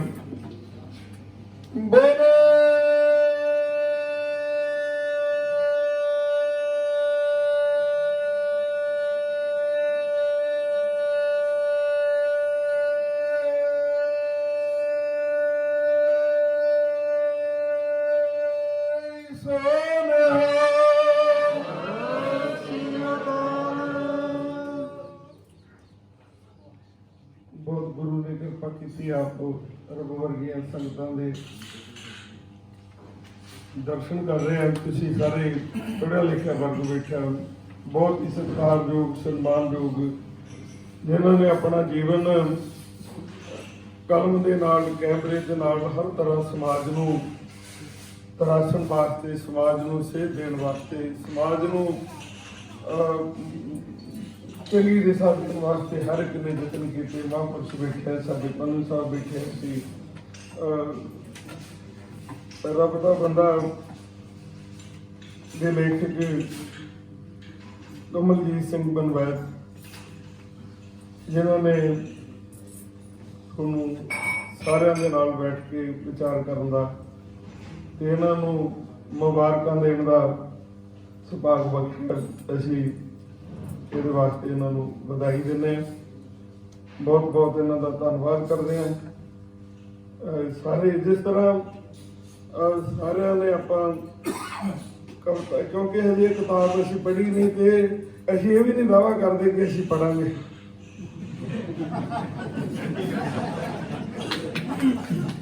ਕਿਉਂਕਿ ਸਾਡੇ ਕੋਲ, ਕਿਉਂਕਿ ਅਸੀਂ ਜਿਹੜੀ ਚੀਜ਼ ਇਹਨਾਂ ਨੇ ਮਿਹਨਤ ਕਰਕੇ ਜੋ ਕੁਛ ਇਹਨਾਂ ਨੇ ਸਾਰਾ ਕੁਛ ਜੋ ਸਾਡੇ ਸਾਹਮਣੇ ਦੱਸ ਕੇ ਗਏ ਆ, ਸਾਡੇ ਮਨਮੋਹਨ ਸਿੰਘ ਰਾਓ ਜੀ, ਕਿਉਂਕਿ ਉਹਨਾਂ ਨੇ ਜਿਸ ਤਰੀਕੇ ਨਾਲ ਇਹਨੂੰ ਪੜ੍ਹ ਕੇ ਦੱਸਦਾ ਹੈ ਸੋ ਸਾਡੇ ਵਾਸਤੇ ਰੋਗ ਨਹੀਂ। ਜਿਸ ਤਰ੍ਹਾਂ ਸਾਰਿਆਂ ਨੇ ਆਪਣੇ ਆਪਣੇ ਐਂਗਲ ਤੋਂ ਦੱਸਿਆ, ਅਸੀਂ ਤਾਂ ਇੰਨੀ ਕੁ ਚੀਜ਼ ਜਦੋਂ ਆਏ ਸੀ ਅਸੀਂ ਕੋਈ ਕਿਤਾਬ ਤਾਂ ਮਿਲੀ ਨਹੀਂ, ਜਦੋਂ ਤੁਹਾਡੀ ਮਿਲੀ ਸੀਗੀ ਤੇ ਸਾਡੀ ਤੇ ਅਸੀਂ ਲੈ ਵੀ ਲੈਂਦੇ, ਅਸੀਂ ਸਕਦਾ ਤੁਹਾਨੂੰ ਸਾਫ਼ ਕਹਿੰਦੇ ਸਾਡੇ ਕੋਲ ਪੜ੍ਹਨ ਦਾ ਟਾਈਮ ਨਹੀਂ ਸੀ ਲੱਗਣਾ ਜਾਂ ਅਸੀਂ ਪੜ੍ਹਦੇ, ਕਿਉਂਕਿ ਜਿਨ੍ਹਾਂ ਨੇ ਪੜ੍ਹੀ ਆ ਜੋ ਸਵਾਦ ਤੁਸੀਂ ਲੈ ਲਿਆ ਤੁਸੀਂ ਦੱਸਦਾ, ਕਿਉਂਕਿ ਉਹ ਪੜ੍ਹਨ ਨੂੰ ਰੁਚੀ ਜਿਹੜੀ ਹੈਗੀ ਉਹਦੇ ਹਰ ਇੱਕ ਦੀ ਹੁੰਦੀ ਹੈ। ਅਸੀਂ ਤਾਂ ਇਹਨਾਂ ਦੇ ਕੋਲੋਂ ਇਹੀ ਚੀਜ਼ ਜਿਹੜੀ ਇਹਨਾਂ ਨੇ ਦੱਸਤੀ ਹੈ ਕਿ ਇਹ ਸਾਰੀ ਚੀਜ਼ ਪਿੱਛੇ ਮੇਰੇ ਮਾਤਾ ਜੀ ਤੇ ਮੇਰੇ ਪਿਤਾ ਜੀ ਦੀ ਜਿਹੜੀ ਸੋਚ ਆ, ਜਿਹਨੂੰ ਉਹ ਜਿਹੜਾ ਆਪਣੇ ਮਾਂ-ਬਾਪ ਦੇ ਸੁਪਨਿਆਂ ਨੂੰ ਸਾਕਾਰ ਕਰਨਾ ਚਾਹੁੰਦਾ, ਇਹਦਾ ਨਾਮ ਸਪੂਤ ਹੈ। ਕਿਉਂਕਿ ਬਹੁਤ ਕੁਛ ਤਾਂ ਹਰ ਤਰ੍ਹਾਂ ਦੀ, ਹਰ ਬੰਦੇ ਨੂੰ ਹਰ ਤਰ੍ਹਾਂ ਦੇ ਮਾਂ-ਬਾਪ, ਇਹ ਕਿਸੇ ਦੇ ਵਸ ਦੀ ਗੱਲ ਨਹੀਂ, ਇਹ ਦਾਤਾਂ ਹੁੰਦੀਆਂ। ਇੱਕ ਜਦੋਂ ਘਰ ਵਿੱਚ ਬੱਚਾ ਜਨਮਦਾ ਤੇ ਉਹਨੂੰ ਲੋਰੀਆਂ ਦੇਣ ਵਾਸਤੇ ਤੇ ਉਹਨੂੰ ਬਾਹਰੋਂ ਟੈਲੀਫੋਨ ਆ ਰਹੇ ਹੁੰਦੇ ਵੀ ਫਲਾਣੇ ਦੇ ਜੰਮ ਗਿਆ। ਇੱਕ ਜਿਹੜੇ ਹੈਗੇ ਆ ਉਹ ਹਸਪਤਾਲ ਦੇ ਬਾਹਰ ਜੰਮ ਜਾਂਦੇ ਆ, ਉਹਨਾਂ ਨੂੰ ਕੋਈ ਵੀ ਜਿਹੜਾ ਹੈ ਝੁੱਗੀਆਂ ਦੇ ਵਿੱਚ ਜਨਮ ਲੈ ਲੈਂਦੇ ਆ, ਉਹਨੂੰ ਕੋਈ ਵਿਸ਼ ਕਰਨ ਵਾਲਾ ਹੈ ਨਹੀਂ। ਸੋ ਦੋਨਾਂ ਨੇ ਜਨਮ ਲਿਆ, ਪਰ ਉਹਨਾਂ ਦਾ ਦੋਨਾਂ ਦਾ ਲੈਵਲ ਅਸੀਂ ਕਹਿੰਦੇ ਭਾਗਾਂ ਵਾਲੇ ਆ, ਜਿਨ੍ਹਾਂ ਦੇ ਪੁਰਬਲੇ, ਸਾਡਾ ਗੁਰਬਾਣੀ ਵੀ ਕਹਿੰਦੀ ਆ, ਜਿਹੜੇ ਸਾਡੇ ਜਿਹੋ ਜਿਹੇ ਅਸੀਂ ਕਰਮ ਕਰਦੇ, ਹੋ ਸਕਦਾ ਕਿ ਤੁਹਾਡੇ ਜੋ ਕਹਿਣ ਵੀ ਕੋਈ ਪੁਨਰ ਜਨਮ ਨਹੀਂ। ਜੇ ਅਸੀਂ ਗੁਰੂ ਗ੍ਰੰਥ ਸਾਹਿਬ ਨੂੰ ਪੜ੍ਹਦੇ ਹਾਂ ਤੇ ਸਾਰਾ ਹੈ ਹੀ ਪੁਨਰ ਜਨਮ। ਉਹ ਕਹਿੰਦੇ ਪੁਰਬ ਜਨਮ ਕੇ ਮਿਲੇ ਸੰਜੋਗੀ ਅੰਤ ਹੈ ਕੋਨਾ ਹਾਈ ਜੀ ਅੱਜ ਤੁਸੀਂ ਮਿਲੇ ਆ, ਤੇ ਪਹਿਲੀ ਵਾਰੀ ਨਹੀਂ ਆਪਾਂ ਮਿਲੇ, ਆਪਾਂ ਕਿਤੇ ਅੱਗੇ ਵੀ ਮਿਲੇ ਹੋਵਾਂਗੇ, ਤਾਂ ਹੀ ਅੱਜ ਮਿਲੇ। ਪੂਰਬ ਜਨਮ ਕੇ ਮਿਲੇ ਸੰਜੋਗੀ ਸੰਜੋਗ। ਸੋ ਇਹ ਜਿਸ ਤਰ੍ਹਾਂ ਸੰਜੋਗ, ਕਿਸ ਤਰ੍ਹਾਂ ਇਹ ਵਾਹਿਗੁਰੂ ਦੇ ਹੱਥਾਂ ਬੰਦਾ ਨਹੀਂ ਕੋਈ ਬਣਾਉਂਦਾ। ਆਪਣੇ ਰਿਸ਼ਤੇ ਇੱਕ ਦੂਸਰੇ ਦੇ ਨਾਲ ਤੁਸੀਂ ਮਿਲਦੇ, ਇਹ ਕੋਈ ਕਹੋ ਵੀ ਤੁਹਾਡੇ ਵੱਸ ਦੀ ਗੱਲ ਨਹੀਂ ਸੀ, ਇਹ ਕੁਦਰਤ ਨੇ ਲਿਆਣ ਕੇ ਕਿਸੇ ਤਰੀਕੇ ਨਾਲ ਤੁਹਾਨੂੰ ਬਿਠਾਤਾ। ਉਹੀ ਕਿਉਂਕਿ ਇਹ ਕੁਦਰਤ ਨੂੰ ਪਤਾ ਆਪਾਂ ਕੀ ਭਾਵਦੇ ਆ, ਕੀ ਚਾਹੁੰਦੇ ਆ, ਤੇ ਸਾਨੂੰ ਮਿਲ ਕੀ ਜਾਣਾ, ਇਹ ਸਾਡੇ ਵੱਸ ਦੀ ਗੱਲ ਨਹੀਂ। ਨਾ ਇੱਕ ਘਰ ਵਾਲੇ ਦੇ ਵਾਸਤੇ ਕਿ ਮੈਂ ਇਹੋ ਜਿਹੀ ਚਾਹੁੰਦਾ ਮੈਨੂੰ ਪਤਨੀ ਮਿਲ ਜਾਏ ਜਾਂ ਇਸ ਤੋਂ ਵਧੀਆ ਮਿਲ ਜਾਏ, ਨਾ ਇੱਕ ਪਤਨੀ ਵਾਸਤੇ ਕਿ ਮੈਨੂੰ ਕੀ ਮਿਲ ਜਾਣਾ, ਉਹਦਾ ਹੰਡਿਆ ਵਰਤਿਆ ਪਤਾ ਲੱਗਦਾ। ਅਸੀਂ ਇਹ ਜਿਹੜੀ ਇਹਨਾਂ ਨੇ ਜੋ ਹੰਡਾਇਆ, ਇਹ ਅੰਦਰ ਬੈਠ ਕੇ ਢਾਉਂਦੇ ਸੀ। 2 ਵਾਰ ਸਾਨੂੰ ਵੀ ਕਰੋਨਾ ਹੋਇਆ, ਇੱਕ ਵਾਰੀ ਅਸੀਂ ਚੈੱਕ ਨਹੀਂ ਕਰਾਇਆ, ਇੱਕ ਵਾਰੀ ਅਸੀਂ ਚੈੱਕ ਕਰਾਇਆ। ਜਦੋਂ ਲੋਕ ਡਰਾਉਂਦੇ ਸੀ ਉਦੋਂ ਅਸੀਂ ਤੁਰੇ ਫਿਰਦੇ ਸੀ ਉਹਨਾਂ ਲੋਕਾਂ ਦੇ ਵਿੱਚ ਜਿਨ੍ਹਾਂ ਦੀ ਇਹਨਾਂ ਨੇ ਹੰਡਾਇਆ ਸੀ। ਜਦੋਂ ਸਾਨੂੰ ਪਤਾ ਲੱਗਾ ਉਸ ਵੇਲੇ ਅਸੀਂ ਦਰਿਆ 'ਚੋਂ ਮਿੱਟੀ ਕੱਢਦੇ ਸੀ, ਤੇ ਉੱਥੇ ਜਾ ਕੇ ਸਾਡਾ ਵੀ ਨਾਂ ਕਰੋਨਾ ਵਾਲੇ ਜਾ ਕੇ ਜਦੋਂ ਜਥੇਦਾਰ ਸਾਹਿਬ ਆਪਣੇ ਜੋ ਰਾਗੀ ਸਾਹਿਬ ਚੜ੍ਹਾਈ ਕਰ ਗਏ, ਤੇ ਉਹ 15-20-21 ਦਿਨ ਪਹਿਲਾਂ ਅਸੀਂ ਉਹਨੂੰ ਸਤਲੁਜ ਦੇ ਵਿੱਚ ਕਿਸ਼ਤੀ 'ਚ ਘੁਮਾਇਆ ਸੀ। 20-21 ਦਿਨ ਪਹਿਲਾਂ ਉਹਨਾਂ ਨੂੰ ਕਿਸ਼ਤੀ 'ਚ ਘੁਮਾਇਆ, ਉੱਥੋਂ ਪ੍ਰਸਾਦਾ ਛਕ ਕੇ ਆਏ। ਜਦੋਂ ਉਹ ਫੋਟੋ ਤੇ ਸ਼ੇਅਰ ਹੋਈ ਜਾਂਦੀ ਹੈ, ਤੇ ਉਹ ਸਾਰਾ ਸਿਸਟਮ ਸਾਡੇ ਦੁਆਲੇ ਹੋ ਗਿਆ। ਤੇ ਬਾਬਾ ਕਿੱਥੇ ਆਈ? ਦੱਸੋ ਅਸੀਂ ਕਿੱਥੇ ਆਈਏ, ਦੱਸੋ ਅਸੀਂ ਕਿੱਥੇ ਆਈਏ? ਅਸੀਂ ਸੁਲਤਾਨਪੁਰ ਆਈਏ ਜਾਂ ਅਸੀਂ ਸੀਕੇ ਵਾਲੇ? ਕਹਿੰਦੇ ਤੁਸੀਂ ਸੁਲਤਾਨਪੁਰ ਆਓ। ਅਸੀਂ ਸੁਲਤਾਨਪੁਰ ਆ ਜਾਏ, ਅਸੀਂ ਹਸਪਤਾਲ ਆਈਏ ਜਾਂ ਡੇਰੇ ਆਈਏ? ਕਹਿੰਦੇ ਤੁਸੀਂ ਉੱਥੇ ਸਥਾਨ ਤੇ ਆ ਜਾਓ, ਅਸੀਂ ਉੱਥੇ ਤੁਹਾਨੂੰ ਮਿਲ ਲੈਂਦੇ। ਸਾਡੇ ਕੋਲ ਡਾਕਟਰ ਆ ਗਿਆ, ਹਾਂਜੀ ਡਾਕਟਰ ਨੂੰ ਪੁੱਛਿਆ, ਕਹਿੰਦੇ ਬਾਬਾ ਜੀ ਤੁਸੀਂ ਆਏਗਾ? ਬਿਲਕੁਲ ਠੀਕ ਆ, ਤੁਹਾਨੂੰ ਕੋਈ ਹੈਗਾ ਨਾ, ਮਤਲਬ ਕੋਈ ਨਹੀਂ। ਹਾਂਜੀ ਤੁਹਾਨੂੰ ਲੱਗਦਾ ਸਾਨੂੰ ਚੈੱਕ ਕਰ ਲਓ, ਅਸੀਂ ਕੋਈ ਇਤਰਾਜ਼ ਨਹੀਂ ਪਾਓ, ਜੋ ਕਰਨਾ ਸਾਨੂੰ ਕੋਈ, ਸਾਨੂੰ ਲੱਗਦਾ ਕਿ ਅਸੀਂ ਬਿਮਾਰ ਆ, ਅਸੀਂ ਕਰ ਲਓ, ਮੰਨਣ ਨੂੰ ਤਿਆਰ। ਫਿਰ ਉਹ ਕਹਿੰਦੇ ਜੀ ਨਹੀਂ, ਤੁਸੀਂ ਉਹਨਾਂ ਨੇ ਜਿਹੜੀਆਂ ਹਦਾਇਤਾਂ ਸੀ ਵੀ ਜੇ ਖੰਘ ਹੁੰਦੀ ਹੈ ਤਾਂ ਤੁਸੀਂ ਆਹ ਪਾਣੀ ਪੀਣਾ, ਆਹ ਕਰਨਾ, ਜੋ ਕੁਛ ਕਰਨਾ ਉਹਨਾਂ ਨੇ ਦੱਸਿਆ ਸੀ। ਥੈਂਕ ਯੂ, ਧੰਨਵਾਦ। ਅਸੀਂ ਉੱਥੋਂ ਗੱਡੀ ਲਈ ਤੇ ਸੀਚੇ ਵਾਲਾ ਗਏ, ਤੇ ਉਹ ਪਤਾ ਨਹੀਂ ਉਹ ਸਾਰੀ ਇਨਕੁਆਰੀ ਜੋ ਕਿਸੇ ਪਿੱਛੇ ਸਾਡੇ ਉਹ ਸਾਰੇ ਆ ਗਏ ਸਾਹਗੋਟ ਵਾਲੇ ਸੀ, ਸਾਡੇ ਦੁਆਲੇ ਆ ਗਏ। ਜਦੋਂ ਬਾਬਾ ਜੀ ਤੁਹਾਨੂੰ ਚੈੱਕ ਕਰਨਾ ਕਮਰਿਆਂ ਦੇ ਉੱਤੇ ਲਾਤੀਆਂ ਦੂਸਰੀਆਂ, ਹਜੇ ਰਿਜ਼ਲਟ ਵੀ ਨਹੀਂ ਆਇਆ। ਇੱਥੇ ਤੁਸੀਂ ਬਹਿਣਾ, ਜਿੱਦਾਂ ਤੁਹਾਡੀ ਗੱਲ ਕਰਦੇ ਹੋ, ਬੈਠੋ ਇੱਥੇ। ਉਹ ਸਾਨੂੰ ਤਾਂ ਜਿਹੜਾ ਸੀਗਾ ਵੀ 2 ਦਿਨ ਤਾਂ ਅਸੀਂ ਚੁੱਪ ਕਰ ਰਹੇ, ਕਿਉਂਕਿ ਕੁਝ ਬੰਦੇ ਖੁਸ਼ ਉਦੋਂ ਹੁੰਦੇ ਆ ਨਾ ਜਦੋਂ ਕੋਈ ਕਿਸੇ ਦਾ ਮਾੜਾ ਹੋਵੇ ਨਾ, ਉਹਨਾਂ ਦੀਆਂ ਬਾਸ਼ਾਂ ਕਰਦੇ। ਅਸੀਂ ਕਿਹਾ 4 ਦਿਨ ਉਹਨੇ ਬੰਦੇ ਨੂੰ ਆਪਾਂ ਦੇਣੇ, ਆਪਾਂ ਬੋਲਣਾ ਨਹੀਂ। 4 ਦਿਨ ਉਹਨੇ ਬੰਦੇ ਵਾਸਤੇ ਖੁਸ਼ ਹੋਣ। ਕਈ ਵਾਰ ਉਹ ਮੌਕਾ ਹੀ ਮਜ਼ਾ ਮਿਲਦਾ, ਉਹ ਕਹਿਣ ਵੀ ਬਾਬਾ ਹੁਣ ਰਿੱਕੀ ਆਊਗਾ, ਕਿਉਂਕਿ ਜਿੱਦਾਂ ਕਰਦੇ ਸੀ ਉਹ ਵੀ। ਅਸੀਂ ਜਿਹੜਾ ਹੈਗਾ ਜਾ ਕੇ ਦੇਖਿਆ, ਅਸੀਂ ਉਹਨਾਂ ਨੂੰ ਰਾਤ ਨੂੰ ਆਏ ਚੈੱਕ ਕਰਨਾ ਕਿ ਹਾਂਜੀ ਉਹ ਨਸ਼ਾ ਜੋ ਪਾਇਲ ਰੱਖੇ ਜੇ ਲੈ ਗਏ, ਠੀਕ ਹੈ। ਪਰ ਅਸੀਂ ਉਹਨਾਂ ਨੂੰ ਦੱਸਿਆ ਵੀ ਜਿਹੜੀ ਤੁਸੀਂ ਥਿਊਰੀ ਬੋਲ ਰਹੇ, ਅਸੀਂ 2-3 ਦਿਨ ਤਾਂ ਚੁੱਪ ਰਹੇ ਹਨ। ਉਹ ਕਹਿੰਦੇ ਵੀ 14 ਦਿਨ ਤੋਂ ਮਗਰੋਂ ਨਹੀਂ, ਸਾਨੂੰ 21 ਦਿਨ ਹੋ ਗਏ ਸੀ, ਸਾਨੂੰ 21 ਦਿਨ ਹੋ ਗਏ ਸੀ। ਉਹ ਗੱਲ ਬਣਦੀ ਨਹੀਂ ਸੀ ਜਿਹੜੀ ਬਣਾਉਣਾ ਚਾਹੁੰਦੇ ਸੀ, ਪਰ ਫਿਰ ਵੀ ਅਸੀਂ ਕਿ ਇਹਨਾਂ ਨੂੰ ਕਰਨ ਲਈਏ। ਫਿਰ ਅਸੀਂ ਲਾਈਵ ਹੋ ਗਏ। ਤੀਸਰੇ ਦਿਨ ਅਸੀਂ ਕਿਹਾ ਬਾਬਾ ਬੈਠਾ ਤੁਹਾਡੇ ਸਾਹਮਣੇ, ਸਾਨੂੰ 21 ਦਿਨ ਉਹਨਾਂ ਨੂੰ ਮਿਲਿਆ ਹੋ ਗਿਆ। ਜੇ ਤਾਂ ਸਾਨੂੰ ਕਰੋਨਾ ਹੋਇਆ ਸੀ, ਅਸੀਂ ਫਤਿਹ ਪਾ ਲਈ, ਪਹਿਲੇ ਬੰਦੇ ਆ ਕਰੋਨਾ ਤੇ ਅਸੀਂ ਜਿੱਤ ਪਾਉਣ ਵਾਲੇ, ਕਿਉਂਕਿ ਅਸੀਂ ਜਿੱਤ ਲਏ, ਅਸੀਂ ਠੀਕ ਆ। ਵੀ ਸਮਝ ਲਓ ਸਾਨੂੰ ਨਹੀਂ ਹੋਇਆ ਤਾਂ ਤੁਹਾਨੂੰ ਵੀ ਕੁਝ ਨਹੀਂ ਹੋਣਾ। ਤੇ ਜੇ ਬਾਕੀ ਜਿਹੜਾ ਹੈਗਾ ਵਾ ਜੋ ਕੁਛ ਹੈ, ਅਸੀਂ ਕਿਸੇ ਨੂੰ ਹਰ ਚੀਜ਼ ਨੂੰ ਅਸੀਂ ਕਹਿੰਦੇ ਟੈਕਨੀਕਲੀ ਅਸੀਂ ਕਦੇ ਕਿਸੇ ਹੁਣ ਤੱਕ ਜੋ ਵੀ ਕੰਮ ਕਰਦੇ ਆ, ਚਾਹੇ ਰਾਹ ਬਣਾਏ ਤੇ ਕੁਛ, ਅਸੀਂ ਜਿਹੜੇ ਜਿੰਨਾ ਕਿ ਸਕੂਲ ਗਏ ਆ ਜਾਂ ਜਿੰਨਾ ਕਿ ਸਾਨੂੰ ਪਤਾ, ਅਸੀਂ ਉਹਨੇ ਕ ਆਪਣੇ ਸਭ ਕੁਝ ਪੂਰੇ ਕਰਦੇ ਆ। ਇਹ ਨਾ ਕੋਈ ਕਵੇ ਕੱਲ ਨੂੰ ਕਿਹਾ ਜਿਹੜੀ ਹੈਗੀ ਹੈ ਤੇ ਰਾਹ ਬਣਾਉਣੇ ਆ ਤਾਂ ਪਹਿਲਾਂ ਅਸੀਂ ਨਿਸ਼ਾਨ ਦੀਆਂ ਕਰਵਾ ਕੇ ਸ਼ੁਰੂ ਕਰਦੇ ਹਾਂ। ਤੋ ਹਰ ਚੀਜ਼ ਨੂੰ ਜਿਹੜਾ ਸਿਸਟਮ ਹੈ, ਜਦੋਂ ਇਹ ਦੇਖਿਆ ਸੀ ਰਾਤ ਮਿੱਟੀ ਚੱਕ ਰਹੇ ਸੀਗੇ, ਫਿਰ ਉੱਥੇ ਜੀ ਬੰਦ ਕਰ ਦਿਓ। ਅਸੀਂ ਕਹੋ ਤੁਹਾਨੂੰ ਪਤਾ ਅਸੀਂ ਕਿਸ਼ਤੀਆਂ ਨਾਲ ਉੱਥੇ ਪ੍ਰਸ਼ਾਦਾ ਲੈ ਕੇ ਜਾਂਦੇ ਆ, ਕੱਲ ਨੂੰ ਪਾਣੀ ਆ ਗਿਆ ਸਾਨੂੰ ਪਤਾ ਉਹਨਾਂ ਦਾ ਕੀ ਹਾਲ ਹੋਣਾ। ਸਾਨੂੰ ਇਹ ਦੱਸੋ, ਮਸ਼ੀਨ ਅਸੀਂ ਚਲਾਉਂਦੇ ਆ, ਟਿੱਪਰ ਵਾਲੇ ਮਿੱਟੀ ਪਾਉਣੀ, ਅਸੀਂ ਆਪਣੇ ਕੈਬਨ 'ਚ ਬੈਠੇ ਆ, ਟਿੱਪਰ ਵਾਲਾ ਉਹਨੂੰ ਲਿਜਾ ਕੇ ਢੇਰੀ ਕਰਨੀ, ਇੱਥੇ ਕਿਹੜਾ ਅਸੂਲ ਲਾਗੂ ਹੁੰਦਾ? ਇਹ ਨਾ ਅਸੀਂ ਬਾਹਰ, ਕਿਉਂਕਿ ਅਸੀਂ 8-10 ਘੰਟੇ ਅਸੀਂ ਉਹ ਮਸ਼ੀਨ ਚਲਾਉਂਦੇ ਸੀ। ਟਿੱਪਰ ਲੱਗ ਜਾਣੇ, ਟਿੱਪਰ ਲੱਗੇ ਹੋਏ ਸੀ। ਅਸੀਂ ਉਹ ਸਾਰਾ ਦਰਿਆ ਕਰੋਨਾ ਦੇ ਟਾਈਮ ਵਿੱਚ ਉਹ ਖਾਲੀ ਕੀਤਾ, ਜਿਹੜਾ ਉੱਥੇ ਸਭ ਤੋਂ ਵੱਡੀ ਸਮੱਸਿਆ ਦਾ ਕਾਰਨ ਬੰਨ ਟੁੱਟਣਾ ਜਿਹੜਾ ਸੀ ਲੋਹੀਆਂ ਦੇ ਨਜ਼ਦੀਕ ਤੋਂ, ਉਹ ਸਭ ਤੋਂ ਵੱਡਾ ਕਾਰਨ। ਅਸੀਂ ਉਹ ਪੂਰਾ ਜ਼ੋਰ ਦੇ ਨਾਲ ਕਿਉਂਕਿ ਸਾਡਾ ਧਿਆਨ ਹੀ ਨਾ ਕੋਈ ਫੰਕਸ਼ਨ ਕਰਨਾ ਨਾ ਕਿਤੇ ਜਾਣਾ, ਸਾਡਾ ਧਿਆਨ ਉਹਨੇ ਦਿਨ ਉੱਥੇ ਅਸੀਂ ਜਿੰਨਾ ਕੰਮ ਕੀਤਾ। ਹੋ ਸਕਦਾ ਕਿ ਅਸੀਂ ਜੇ ਹੋਰ ਕੰਮ ਹੁੰਦੇ ਅਸੀਂ ਫੰਕਸ਼ਨ ਅਟੈਂਡ ਕਰਦੇ ਰਹਿੰਦੇ ਸੀ, ਉੱਥੇ ਕੰਮ ਹੁੰਦਾ ਕਿ ਨਾ ਹੁੰਦਾ। ਸੋ ਬਹੁਤ ਕੁਝ ਇਹਦੇ ਨਾਲ ਵਧੀਆ ਵੀ ਹੋਇਆ, ਬਹੁਤ ਕੁਝ ਜਿਹੜਾ ਸਾਡੇ ਹੀਰੇ ਅਨਮੋਲਕ ਜਿਹੜੇ ਚਲੇ ਗਏ। ਇਹ ਨਹੀਂ ਕਿ ਕਰੋਨਾ ਨੁਕਸਾਨ ਨਹੀਂ, ਸਾਨੂੰ ਜਦੋਂ ਪਹਿਲੀ ਵਾਰੀ ਹੋਇਆ ਸਾਡਾ 7 ਕਿਲੋ ਭਾਰ ਘਟਿਆ, ਪਰ ਸਾਨੂੰ ਡਾਕਟਰਾਂ ਨੇ ਕਿਹਾ ਬਾਬਾ ਜੀ ਚੈੱਕ ਨਾ ਕਰਾਓ, ਕਿਉਂਕਿ ਡਾਕਟਰ ਸਿਆਣੇ ਸੀ ਵੀ ਇਹ ਸਾਰਾ ਕੁਝ ਇਹ ਜਿਹੜਾ ਗਲਤ ਹੋ ਰਿਹਾ ਕਿ ਇਹ ਸਾਰਾ ਕੁਝ ਹੁਣ ਵੀ ਸਾਨੂੰ ਹੋਇਆ। ਜਦੋਂ ਅਸੀਂ ਚੈੱਕ ਕਰਾਇਆ ਕਹਿੰਦੇ ਕਰੋਨਾ ਹੀ, ਕਿ ਜਿਨ੍ਹਾਂ ਨੇ ਕਰਾ ਲਿਆ ਉਹਨਾਂ ਨੂੰ ਕਰੋਨਾ, ਜਿਨ੍ਹਾਂ ਨੇ ਨਹੀਂ ਕਰਾ ਲਿਆ ਉਹਨਾਂ ਨੂੰ ਜ਼ੁਕਾਮ ਆ। ਇੰਨੇ ਹੁਣ ਕੀ ਕਰਨਾ ਜੀ ਹੈ ਨਾ, ਤੇ ਜੇ ਚੈੱਕ ਕਰ ਲੈਣੇ ਸੀ ਇਹਨੇ ਤੇ ਇਹਨਾਂ ਦੇ ਅੰਕੜੇ ਹਨ ਅਸਮਾਨ ਨੂੰ ਸੋ ਜਾਣਗੇ। ਜਿਨ੍ਹਾਂ ਨੇ ਚੈੱਕ ਕਰ ਲਿਆ ਉਹਨਾਂ ਨੂੰ ਕੀ ਆ ਕਰੋਨਾ, ਤੇ ਜਿਨ੍ਹਾਂ ਨੇ ਨਹੀਂ ਕਰਾਇਆ ਉਹਨਾਂ ਨੂੰ ਜ਼ੁਕਾਮ ਆ, ਜਿਹੜਾ ਸਾਨੂੰ ਅੱਗੇ ਵੀ ਹੁੰਦਾ ਸੀ। 8-8 10 ਦਿਨ ਅਸੀਂ ਵੀ ਅੱਗੇ ਵੀ ਜ਼ੁਕਾਮ ਵਾਲੇ ਵੀ ਲਿਟਦੇ ਸੀਗੇ, ਅਸੀਂ ਆਪ ਲਿਟਦੇ ਸੀ। ਸੋ ਇਹ ਜਿਹੜਾ ਜੋ ਕੁਝ ਵੀ ਹੋਇਆ ਸਾਰਾ ਕੁਝ ਬਹੁਤ ਵੱਡਾ ਅਸੀਂ ਸਮਝਾਉਣ ਦੀ ਬਜਾਏ ਕਿ ਇਹ ਬਿਮਾਰੀ ਹੈ, ਆਪਾਂ ਨੂੰ ਜਿਸ ਤਰ੍ਹਾਂ ਜ਼ੁਕਾਮ ਹੁੰਦਾ ਸੀ ਇਹ ਵੀ ਹੁੰਦਾ ਵਾ, ਇਹ ਥੋੜਾ ਜਿਹਾ ਜ਼ਿਆਦਾ ਜਿੱਦਾਂ ਉਹ ਸਿੱਕ ਦੇ ਨਾਲ ਤੁਸੀਂ ਹੋ ਜਾਂਦਾ। ਆਪਾਂ ਨੂੰ ਸਾਰਿਆਂ ਨੂੰ ਪਤਾ ਪਰਿਵਾਰਾਂ ਨੂੰ ਵੀ ਜ਼ੁਕਾਮ ਇੱਕ ਦੂਸਰੇ ਤੋਂ ਹੁੰਦਾ, ਉਦੋਂ ਕਹਿੰਦੇ ਆ ਦੂਸਰੇ ਨੂੰ ਵੀ ਤੂੰ ਅੱਗੇ ਤਾਂ ਇਹ ਸੀ ਵੀ ਤੁਸੀਂ ਉਹ ਜਿਹੜਾ ਨਹੀਂ ਵੀ ਕੋਈ ਸੀ ਉਹਨੂੰ ਕਹਿਣਾ ਤੁਸੀਂ ਕਿਸੇ ਦੇ ਡੋਡੇ ਲਿਆਓ ਤਾਂ ਉਹਦਾ ਕੜਾਹ ਬਣਾ ਕੇ ਨਾ ਮੂੰਹ ਲਪੇਟ ਕੇ ਇੱਧਰ ਪੈ ਜਾਓ, ਇਸ ਤਰ੍ਹਾਂ ਠੀਕ ਹੋ ਜਾਏ, ਪਸੀਨਾ ਲਾਓ। ਵੀ ਤੁਸੀਂ ਗੱਲ ਕਰਦੇ ਨਾ ਕਰੋ ਇਹ ਗੱਲਾਂ, ਆ ਹੁਣ ਨਹੀਂ ਉਦੋਂ ਵੀ ਸੀ, ਪਰ ਉਦੋਂ ਸਾਨੂੰ ਕਹਿੰਦੇ ਸੀ ਵੀ ਮੂੰਹ ਨਾ ਬੰਨੋ, ਮੂੰਹ ਬੰਨੇ ਵਾਲਿਆਂ ਨੂੰ ਫਾਈਨ ਲੱਗਦਾ ਸੀ, ਰੋਕ ਲੈਂਦੇ ਸੀ। ਹੁਣ ਕਹਿੰਦੇ ਜੇ ਨਹੀਂ ਬੰਨਿਆ ਤਾਂ ਫਿਰ ਤੁਹਾਨੂੰ ਰੋਕ ਲੈਣਾ। ਬਹੁਤ ਕੁਝ ਕਰੋਨਾ ਦੇ ਵਿੱਚ ਅਸੀਂ ਇਮੇਜਿਨ ਨਹੀਂ ਕਰ ਸਕਦੇ। ਪੰਨੂ ਸਾਹਿਬ ਬੈਠੇ ਆ, ਇਹ ਚੇਅਰਮੈਨ ਹੁੰਦੇ ਸੀ ਤੇ ਅਸੀਂ ਮੈਂਬਰ ਹੁੰਦੇ ਸੀ। ਫਿਰ ਉਹਨੂੰ ਪੁੱਛ ਲਓ ਅਸੀਂ ਕਿੰਨੇ ਵਾਣੀ ਪਾਉਂਦੇ ਹੁੰਦੇ ਸੀ ਉਹਨਾਂ ਨੂੰ, ਸਾਰੀ ਰਿਕਾਰਡਿੰਗ ਪਈ ਹੈ ਸਾਡੇ ਕੋਲ। ਪਰ ਨਹੀਂ, ਅਫਸਰ ਵੀ ਉਹ ਕਰ ਨਹੀਂ ਸਕਦਾ ਕਿਉਂਕਿ ਉਹਦੇ ਉੱਤੇ ਬਹੁਤ ਵੱਡਾ ਪ੍ਰੈਸ਼ਰ ਹੁੰਦਾ, ਕਿਉਂਕਿ ਉਹ ਹਿੰਮਤ ਨਹੀਂ ਕਿ ਅਸੀਂ ਸਾਰੇ ਉਹਦੇ ਨਾਲ ਖੜੀਏ। ਪਰ ਅਸੀਂ ਇਹਨਾਂ ਨੂੰ ਜਿੰਨਿਆਂ ਨੇ ਖੜੇ ਆ, ਅਸੀਂ ਇਹਨਾਂ ਨੂੰ ਕਿਹਾ ਅਸੀਂ ਨਾਲ ਖੜੇ ਆ। ਜੇ ਤੁਸੀਂ ਕੰਮ ਕਰਦੇ ਆ ਨਾ, ਤੁਹਾਨੂੰ ਕੋਈ ਦਵਾਉਂਦਾ, ਅਸੀਂ ਤੁਹਾਡੇ ਨਾਲ ਖੜੇ, ਤੇ ਜੇ ਨਹੀਂ ਅਸੀਂ ਤੁਹਾਡੇ ਖਿਲਾਫ ਖੜੇ, ਅੰਦਰ ਬੈਠੇ ਵੀ ਖਿਲਾਫ ਆ, ਬਾਹਰ ਜਾ ਕੇ ਵੀ ਰੌਲਾ ਪਾਵਾਂਗੇ। ਉਹ ਪਾਇਆ ਵੀ।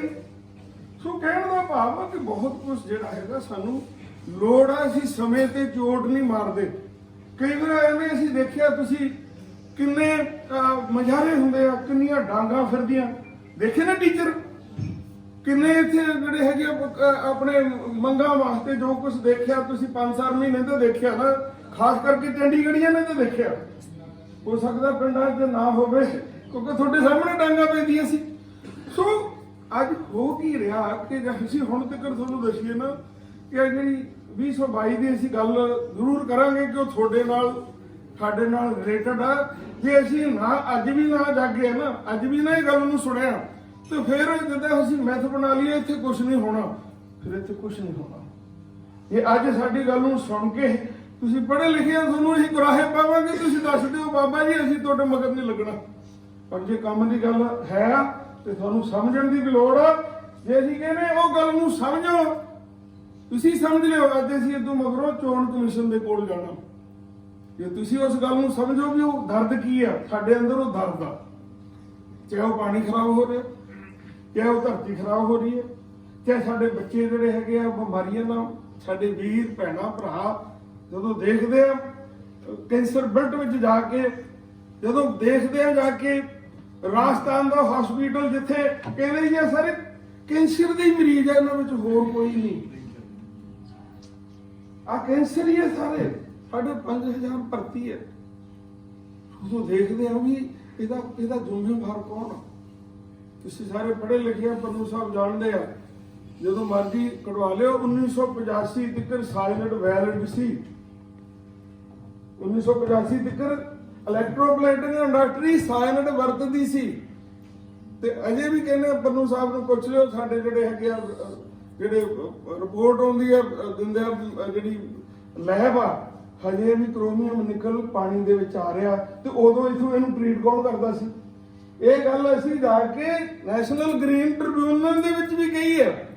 ਅਸੀਂ ਹੁਣ ਨੈਸ਼ਨਲ ਗ੍ਰੀਨ ਟ੍ਰਿਬਿਊਨਲ ਨਿਗਰਾਨ ਕਮੇਟੀ ਦੇ ਮੈਂਬਰ ਆ, ਇਹਦਾ ਵੀ ਇਹ ਭੋਗ ਪਾ ਦੇਣ ਲੱਗੇ ਸੀ। ਅਸੀਂ ਕੋਰਟ ਵਿੱਚ ਜਾ ਕੇ ਉੱਥੇ ਆਪ ਖੜੇ ਹੋਏ, ਪਹਿਲੀ ਵਾਰੀ ਅਸੀਂ ਕੋਰਟ 'ਚ ਗਏ, ਪਰ ਸਾਨੂੰ ਪਤਾ ਸੀ ਕਿ ਅਸੀਂ ਉਹ ਕੋਰਟ 'ਚ ਨਹੀਂ ਜਾਂਦੇ, ਇਹ ਭੋਗ ਪੈਣਾ ਸੀਗਾ। ਜਿਹੜੀ ਕਮੇਟੀਆਂ ਬਣਾਈ ਸੀ ਉਹ ਕਮੇਟੀ ਦਾ ਭੋਗ ਪੈ ਜਾਣਾ ਸੀ।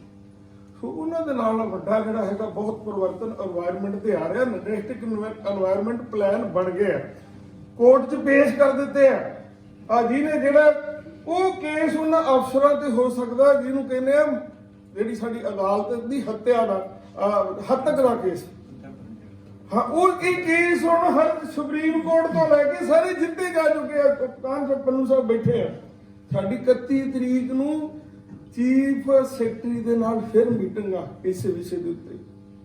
ਕੋਟਾ ਦੇ ਵਿੱਚ ਅੱਗੇ ਇੱਕ ਅਧਿਕਾਰੀ ਜਿਹੜਾ ਹੈ ਐਸਡੀਓ ਭੇਜ ਕੇ ਤਰੀਕ ਭੁਗਤੀ ਜਾਂਦੀ ਸੀ। ਹੁਣ ਚੀਫ ਸੈਕਟਰੀ ਜਿਹੜਾ ਹੈ ਉਹਦੇ ਉੱਤੇ ਡੰਡਾ ਰੱਖਿਆ ਹੋਇਆ। ਹੁਣ ਕੋਰਟ ਕਹਿ ਰਹੀ ਹੈ ਬੰਦ ਹੁੰਦੀਆਂ ਤੁਹਾਡੀਆਂ ਫੈਕਟਰੀਆਂ ਬੰਦ ਹੋ ਜਾਣ, ਪਰ ਤੁਸੀਂ ਕਿਸੇ ਦਾ ਜਿਉਣ ਦਾ ਹੱਕ ਨਹੀਂ ਖੋ ਸਕਦੇ। ਰਾਈਟ ਟੂ ਲਿਵ ਇਹ ਕੋਰਟ ਕਹਿ ਰਹੀ ਹੈ ਕਿ ਤੁਸੀਂ ਇਹ ਨਾ ਕਹੋ ਵੀ ਕੰਮ ਬੰਦ ਹੋ ਜੂ ਤਾਂ ਬੰਦ ਹੋ ਜਾਏ। ਪਰ ਇਹ ਸਾਰਾ ਕੁਝ ਅਮਲ 'ਚ ਤਾਂ ਆਊਗਾ ਜਿਹੋ ਜਿਹਾ ਇੰਗਲੈਂਡ ਆ, ਜਿਹੋ ਜਿਹਾ ਕੈਨੇਡਾ ਅਸੀਂ ਦਾਅਵੇ ਨਾਲ ਕਹਿੰਦੇ ਆ, ਜਿੰਨਾ ਸਾਨੂੰ ਅੰਦਰੋਂ ਵਿਸ਼ਵਾਸ ਆ। ਅਸੀਂ ਫੋਕੀ ਫੜ ਨਹੀਂ ਮਾਰਦੇ। ਜੇ 1974 ਦਾ ਐਕਟ, 1900 ਜਿਹੜਾ ਹੈਗਾ ਵਾਟਰ ਪੋਲੂਸ਼ਨ ਐਕਟ, 1981 ਦਾ 에ਅਰ ਪੋਲੂਸ਼ਨ ਐਕਟ, 1986 ਦਾ এনवायरमेंट ਐਕਟ, ਇਹ ਤਿੰਨੇ ਐਕਟ ਲਾਗੂ ਹੋ ਜਾਣ, ਅਸੀਂ ਕੋਈ ਕਾਨੂੰਨ ਬਣਾਉਣ ਦੀ ਤਾਂ ਗੱਲ ਹੀ ਨਹੀਂ ਕਰਦੇ। ਸਾਨੂੰ ਸਾਡਾ ਮੌਲਿਕ ਅਧਿਕਾਰ ਆ ਸ਼ੁੱਧ ਹਵਾ ਸ਼ੁੱਧ ਪਾਣੀ, ਤੁਹਾਡਾ ਅਧਿਕਾਰ ਆ, ਸਰਕਾਰਾਂ ਦੀ ਡਿਊਟੀ ਹੈ। ਦੱਸੋ ਤੁਹਾਨੂੰ ਮਿਲ ਰਿਹਾ ਤੁਹਾਨੂੰ? ਤੇ ਫਿਰ ਅਸੀਂ ਬੋਲਦੇ ਕਿਉਂ ਨਹੀਂ? ਵੋਟਾਂ ਅਸੀਂ ਪਾਉਣੇ ਆ ਕਿ ਨਹੀਂ? ਸਾਰੇ ਅਸੀਂ ਤਾਂ ਪਾਉਣੇ ਆ। ਤੇ ਸਾਨੂੰ ਇਹ ਦਰਦ ਵੀ ਤਾਂ ਆ ਕਿ ਅਸੀਂ ਵੋਟ ਵੀ ਪਾਉਣੇ ਆ, ਸਰਕਾਰ ਵੀ ਬਣਾਉਣੇ ਆ, ਤੇ ਮਗਰੋਂ ਹੁੰਦਾ ਵੀ ਕੁਛ ਨਹੀਂ। ਫਿਰ ਅਸੀਂ ਕਹਿੰਦੇ ਜੀ ਇੱਥੇ ਕੁਛ ਨਹੀਂ ਹੋਣਾ। ਅਸੀਂ ਲੰਬੇ ਸਮੇਂ ਤੋਂ ਹਰ ਇਲੈਕਸ਼ਨ ਦੇ ਵਿੱਚ ਪਹਿਲਾਂ ਤਾਂ ਹੋ ਸਕਦਾ ਤੁਹਾਨੂੰ ਸਾਰਿਆਂ ਨੂੰ ਇਲਮ ਹੋਵੇ, ਤੁਸੀਂ ਇਸ ਚੀਜ਼ 'ਚ ਰਹਿੰਦੇ ਆ, ਸਾਨੂੰ ਨਹੀਂ ਸੀ ਪਤਾ ਚੋਣ ਮੈਨੀਫੈਸਟੋ ਕੀ ਹੁੰਦਾ। ਔਰ ਆਪਣੀਆਂ ਕਿਉਂਕਿ ਅਸੀਂ ਇਹ ਲਾਈਨ ਨਹੀਂ ਸੀ ਜਿਹੜੀ ਲਾਈਨ ਦੇ ਵਿੱਚ ਅਸੀਂ ਸਾਨੂੰ ਵਾਹਿਗੁਰੂ ਨੇ ਖੜਾ ਕੀਤਾ। ਅਸੀਂ ਤਾਂ ਰੱਬ ਵਾਲੀ ਲਾਈਨ ਇਹ ਛੱਡ ਕੇ ਅਸੀਂ ਉਧਰ ਹੋਏ ਸੀ, ਪਰ ਬਾਪੂ ਨੇ ਸਾਨੂੰ ਉੱਥੇ ਬਹਿਣ ਨਹੀਂ ਦਿੱਤਾ। ਉਹ ਕਹਿੰਦੇ ਤੇਰੀ ਲੋੜ ਆ, ਅਸੀਂ ਤਾਂ ਤੁਰੇ ਫਿਰਦੇ ਆ।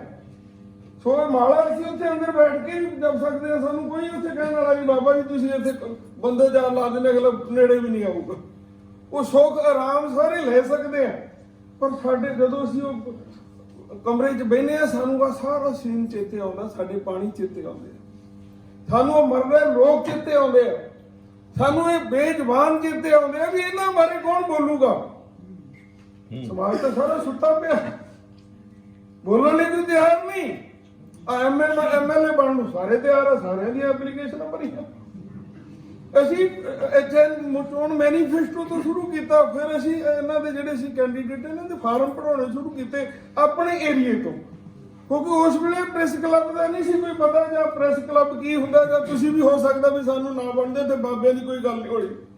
ਇਹ ਪ੍ਰੈਸ ਕਲੱਬ ਆ, ਤੇ ਬਾਬਿਆਂ ਦਾ ਭਾਸ਼ਣ ਵਾਲਾ ਨਹੀਂ ਹੋ ਸਕਦਾ, ਸਾਨੂੰ ਤੁਸੀਂ ਵੰਡ ਨਹੀਂ ਨਾ ਦਿੰਦੇ।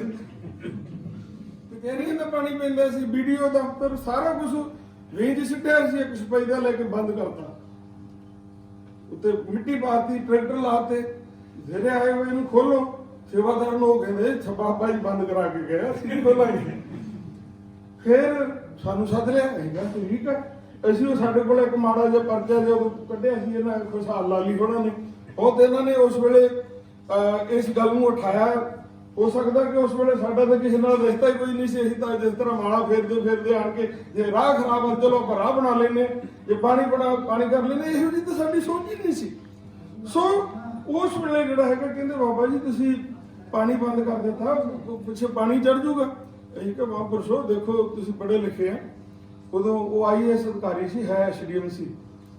ਕਹਿੰਦੇ ਵੀ ਤੁਸੀਂ ਆ ਗੰਦਾ ਪਾਣੀ ਜਿਹੜਾ ਹੈਗਾ ਸਾਡਾ ਰੋਕਤਾ। ਅਸੀਂ ਕਿਹਾ ਵੀ ਅਨਪੜ੍ਹ ਜੇ ਰੌਲਾ ਪਾਉਣ ਤਾਂ ਅਸੀਂ ਉਹਨਾਂ ਦੀ ਗੱਲ ਮੰਨ ਲਾਂਗੇ ਵੀ ਇਹਨਾਂ ਨੂੰ ਨਹੀਂ ਪਤਾ ਇਹ ਸਾਡੇ ਨਾਲ ਬਹਿਸਦੇ ਆ। ਤੁਸੀਂ ਪੜ੍ਹੇ ਲਿਖੇ, ਸਾਨੂੰ ਇਹ ਦੱਸੋ ਕਿ ਤੁਸੀਂ ਇਹਦੇ ਵਿੱਚ ਗੰਦਾ ਪਾਣੀ ਪਾ ਸਕਦੇ? ਕਹਿੰਦੇ ਨਹੀਂ। ਅਸੀਂ ਕਿਹਾ ਇਸ ਕਰਕੇ ਹੀ ਅਸੀਂ ਬੰਦ ਕੀਤਾ। ਕਹਿੰਦੇ ਬਾਬਾ ਜੀ ਸਾਨੂੰ 15 ਦਿਨ ਦੇ ਦਿਓ ਸਾਡੇ ਪਾਣੀ। ਅਸੀਂ ਕਿਹਾ 15 ਦਿਨ ਤੁਹਾਨੂੰ ਇਸ ਕਰਕੇ ਦੇ ਦਈਏ ਵੀ 15 ਦਿਨ ਤੁਸੀਂ ਇਹ ਗੰਦ ਪਾਓ, ਫਿਰ ਅਸੀਂ ਪਿੰਡਾਂ 'ਚ ਜਾਵਾਂਗੇ, ਲੌਸਮੈਂਟ ਕਰਾਂਗੇ। ਆਓ ਵੀ ਆਓ, ਅਸੀਂ ਉਹ ਗੰਦ ਤੁਹਾਡਾ ਚੱਕਣਾ, ਕਿਰਪਾ ਕਰੋ ਜਿੱਥੇ ਮਰਜ਼ੀ ਪਾਓ, ਇਹ ਨਹੀਂ ਖੋਲਣਾ। ਤਾਂ ਹਜੇ ਤੱਕ ਕਿਸੇ ਦੀ ਜ਼ਰੂਰਤ ਨਹੀਂ ਪਈ ਉਹ ਖੋਲੀ ਹੋਵੇ, ਹਜੇ ਵੀ ਤੁਹਾਨੂੰ ਕੱਢ ਕੇ ਉਹ ਦਿਖਾ ਸਕਦੇ ਤੇ ਪਹਿਲਾ ਟ੍ਰੀਟਮੈਂਟ ਪਲਾਨ ਸੁਲਤਾਨਪੁਰ ਲੋਧੀ ਲੱਗਾ। ਅਸੀਂ ਤਾਂ ਲੜਦੇ ਆਏ ਆ, ਝਗੜਦੇ ਆਏ, ਕਿਸੇ ਨਾਲ ਸਾਡਾ ਸਮਝੌਤਾ ਨਹੀਂ ਹੈ, ਕਿਸੇ ਨਾਲ ਸਾਡੀ ਕੋਈ ਦੁਸ਼ਮਣੀ ਨਹੀਂ। ਇੱਕ ਅਧਿਕਾਰੀ ਆ, ਉਹ ਸਾਡੇ ਭੈਣ ਭਰਾ, ਪਰ ਉਹਨਾਂ ਨੂੰ ਜਿਨ੍ਹਾਂ ਨੇ ਕੋਈ ਫਰਜ਼ ਨਿਭਾਇਆ, ਅਸੀਂ ਉਹਨਾਂ ਨੂੰ ਬਹੁਤ ਸਲੂਟ ਕਰਦੇ ਹਾਂ ਕਿ ਇਹਨਾਂ ਨੇ ਆਪਣੀ ਡਿਊਟੀ ਨਿਭਾਈ ਹੈ। ਤੇ ਜਿਨ੍ਹਾਂ ਨੇ ਨਹੀਂ ਨਿਭਾਈ, ਉਹ ਸਾਡੇ ਅੰਦਰ ਬਹੁਤ ਕੁਝ ਦੱਬਿਆ ਹੋਇਆ। ਜੇ ਸਾਨੂੰ ਪੁੱਛੇ ਤਾਂ ਅਸੀਂ ਉਹ ਦੱਸ ਦਾਂਗੇ। ਬਹੁਤ ਕੁਝ ਸਾਡਾ ਰਿਕਾਰਡ ਆ, ਕਿਸੇ ਨੇ ਕੀ ਬੋਲਿਆ, ਕੀ ਕਿਹਾ, ਸਾਡਾ ਸਾਰਾ ਰਿਕਾਰਡ ਆ। ਸੋ ਇਸ ਵਾਸਤੇ ਅਸੀਂ ਕਹਿੰਦੇ ਕਿ ਅੱਜ ਜਿਹੜੀ ਲੋੜ ਆ, ਅਸੀਂ ਜਿਹੜੀ ਤੁਹਾਨੂੰ ਕਹਿੰਦੇ ਆ ਕਿ ਸਾਡਾ ਜਿਉਣ ਦਾ ਹੱਕ ਹੋਇਆ ਜਾਵੇ। ਅਸੀਂ ਕਹਿੰਦੇ ਆ ਤੁਹਾਡੇ ਵੋਟਾਂ ਤੁਸੀਂ ਸਾਰਿਆਂ ਨੇ ਪਾਈ, ਕੋ ਖੜਾ ਹੋ ਕੇ ਦੱਸੇ ਵੀ ਮੈਂ ਵੋਟ ਤੋਂ ਪਾਉਣ ਤੋਂ ਪਹਿਲਾਂ ਜਿਸ ਨੂੰ ਵੋਟ ਪਾਈ ਆ ਉਹਦੇ ਕੋਲੋਂ ਕਦੇ ਮੰਗਿਆ ਹੋਵੇ ਵੀ ਸਾਨੂੰ ਸਾਫ਼ ਸੁਥਰਾ ਵਾਤਾਵਰਣ ਖੋਵੇ, ਸਾਨੂੰ ਜਿਉਣ ਦਾ ਅਧਿਕਾਰ ਦਿੱਤਾ ਹੋਵੇ। ਮੰਗਿਆ ਕਿਸੇ ਨੇ, ਅਸੀਂ ਸਲੂਟ ਕਰਾਂਗੇ, ਖੜੇ ਹੋ ਕੇ ਦੱਸੋ। ਨਹੀਂ ਮੰਗਿਆ, ਅਸੀਂ ਵੀ ਨਹੀਂ। ਅਸੀਂ ਜਦੋਂ ਕਦੀ ਜਾ ਕੇ ਅਸੀਂ ਮੰਗਣ ਲੱਗੇ ਆ, ਪਰ ਪਹਿਲਾਂ ਅਸੀਂ ਨਹੀਂ ਸੀ ਮੰਗਦੇ। ਮਾਂ ਕੀ ਅਸੀਸ ਦਿੰਦੀ ਹੈ? ਪੋਤਾ ਮਾਤਾ ਕੀ ਅਸੀਸ। ਕੀ ਅਸੀਸ? ਨਿਮਕ ਨਾ ਵਿਸਰੋ ਮਨ ਤੇ ਹਰ ਹਰ।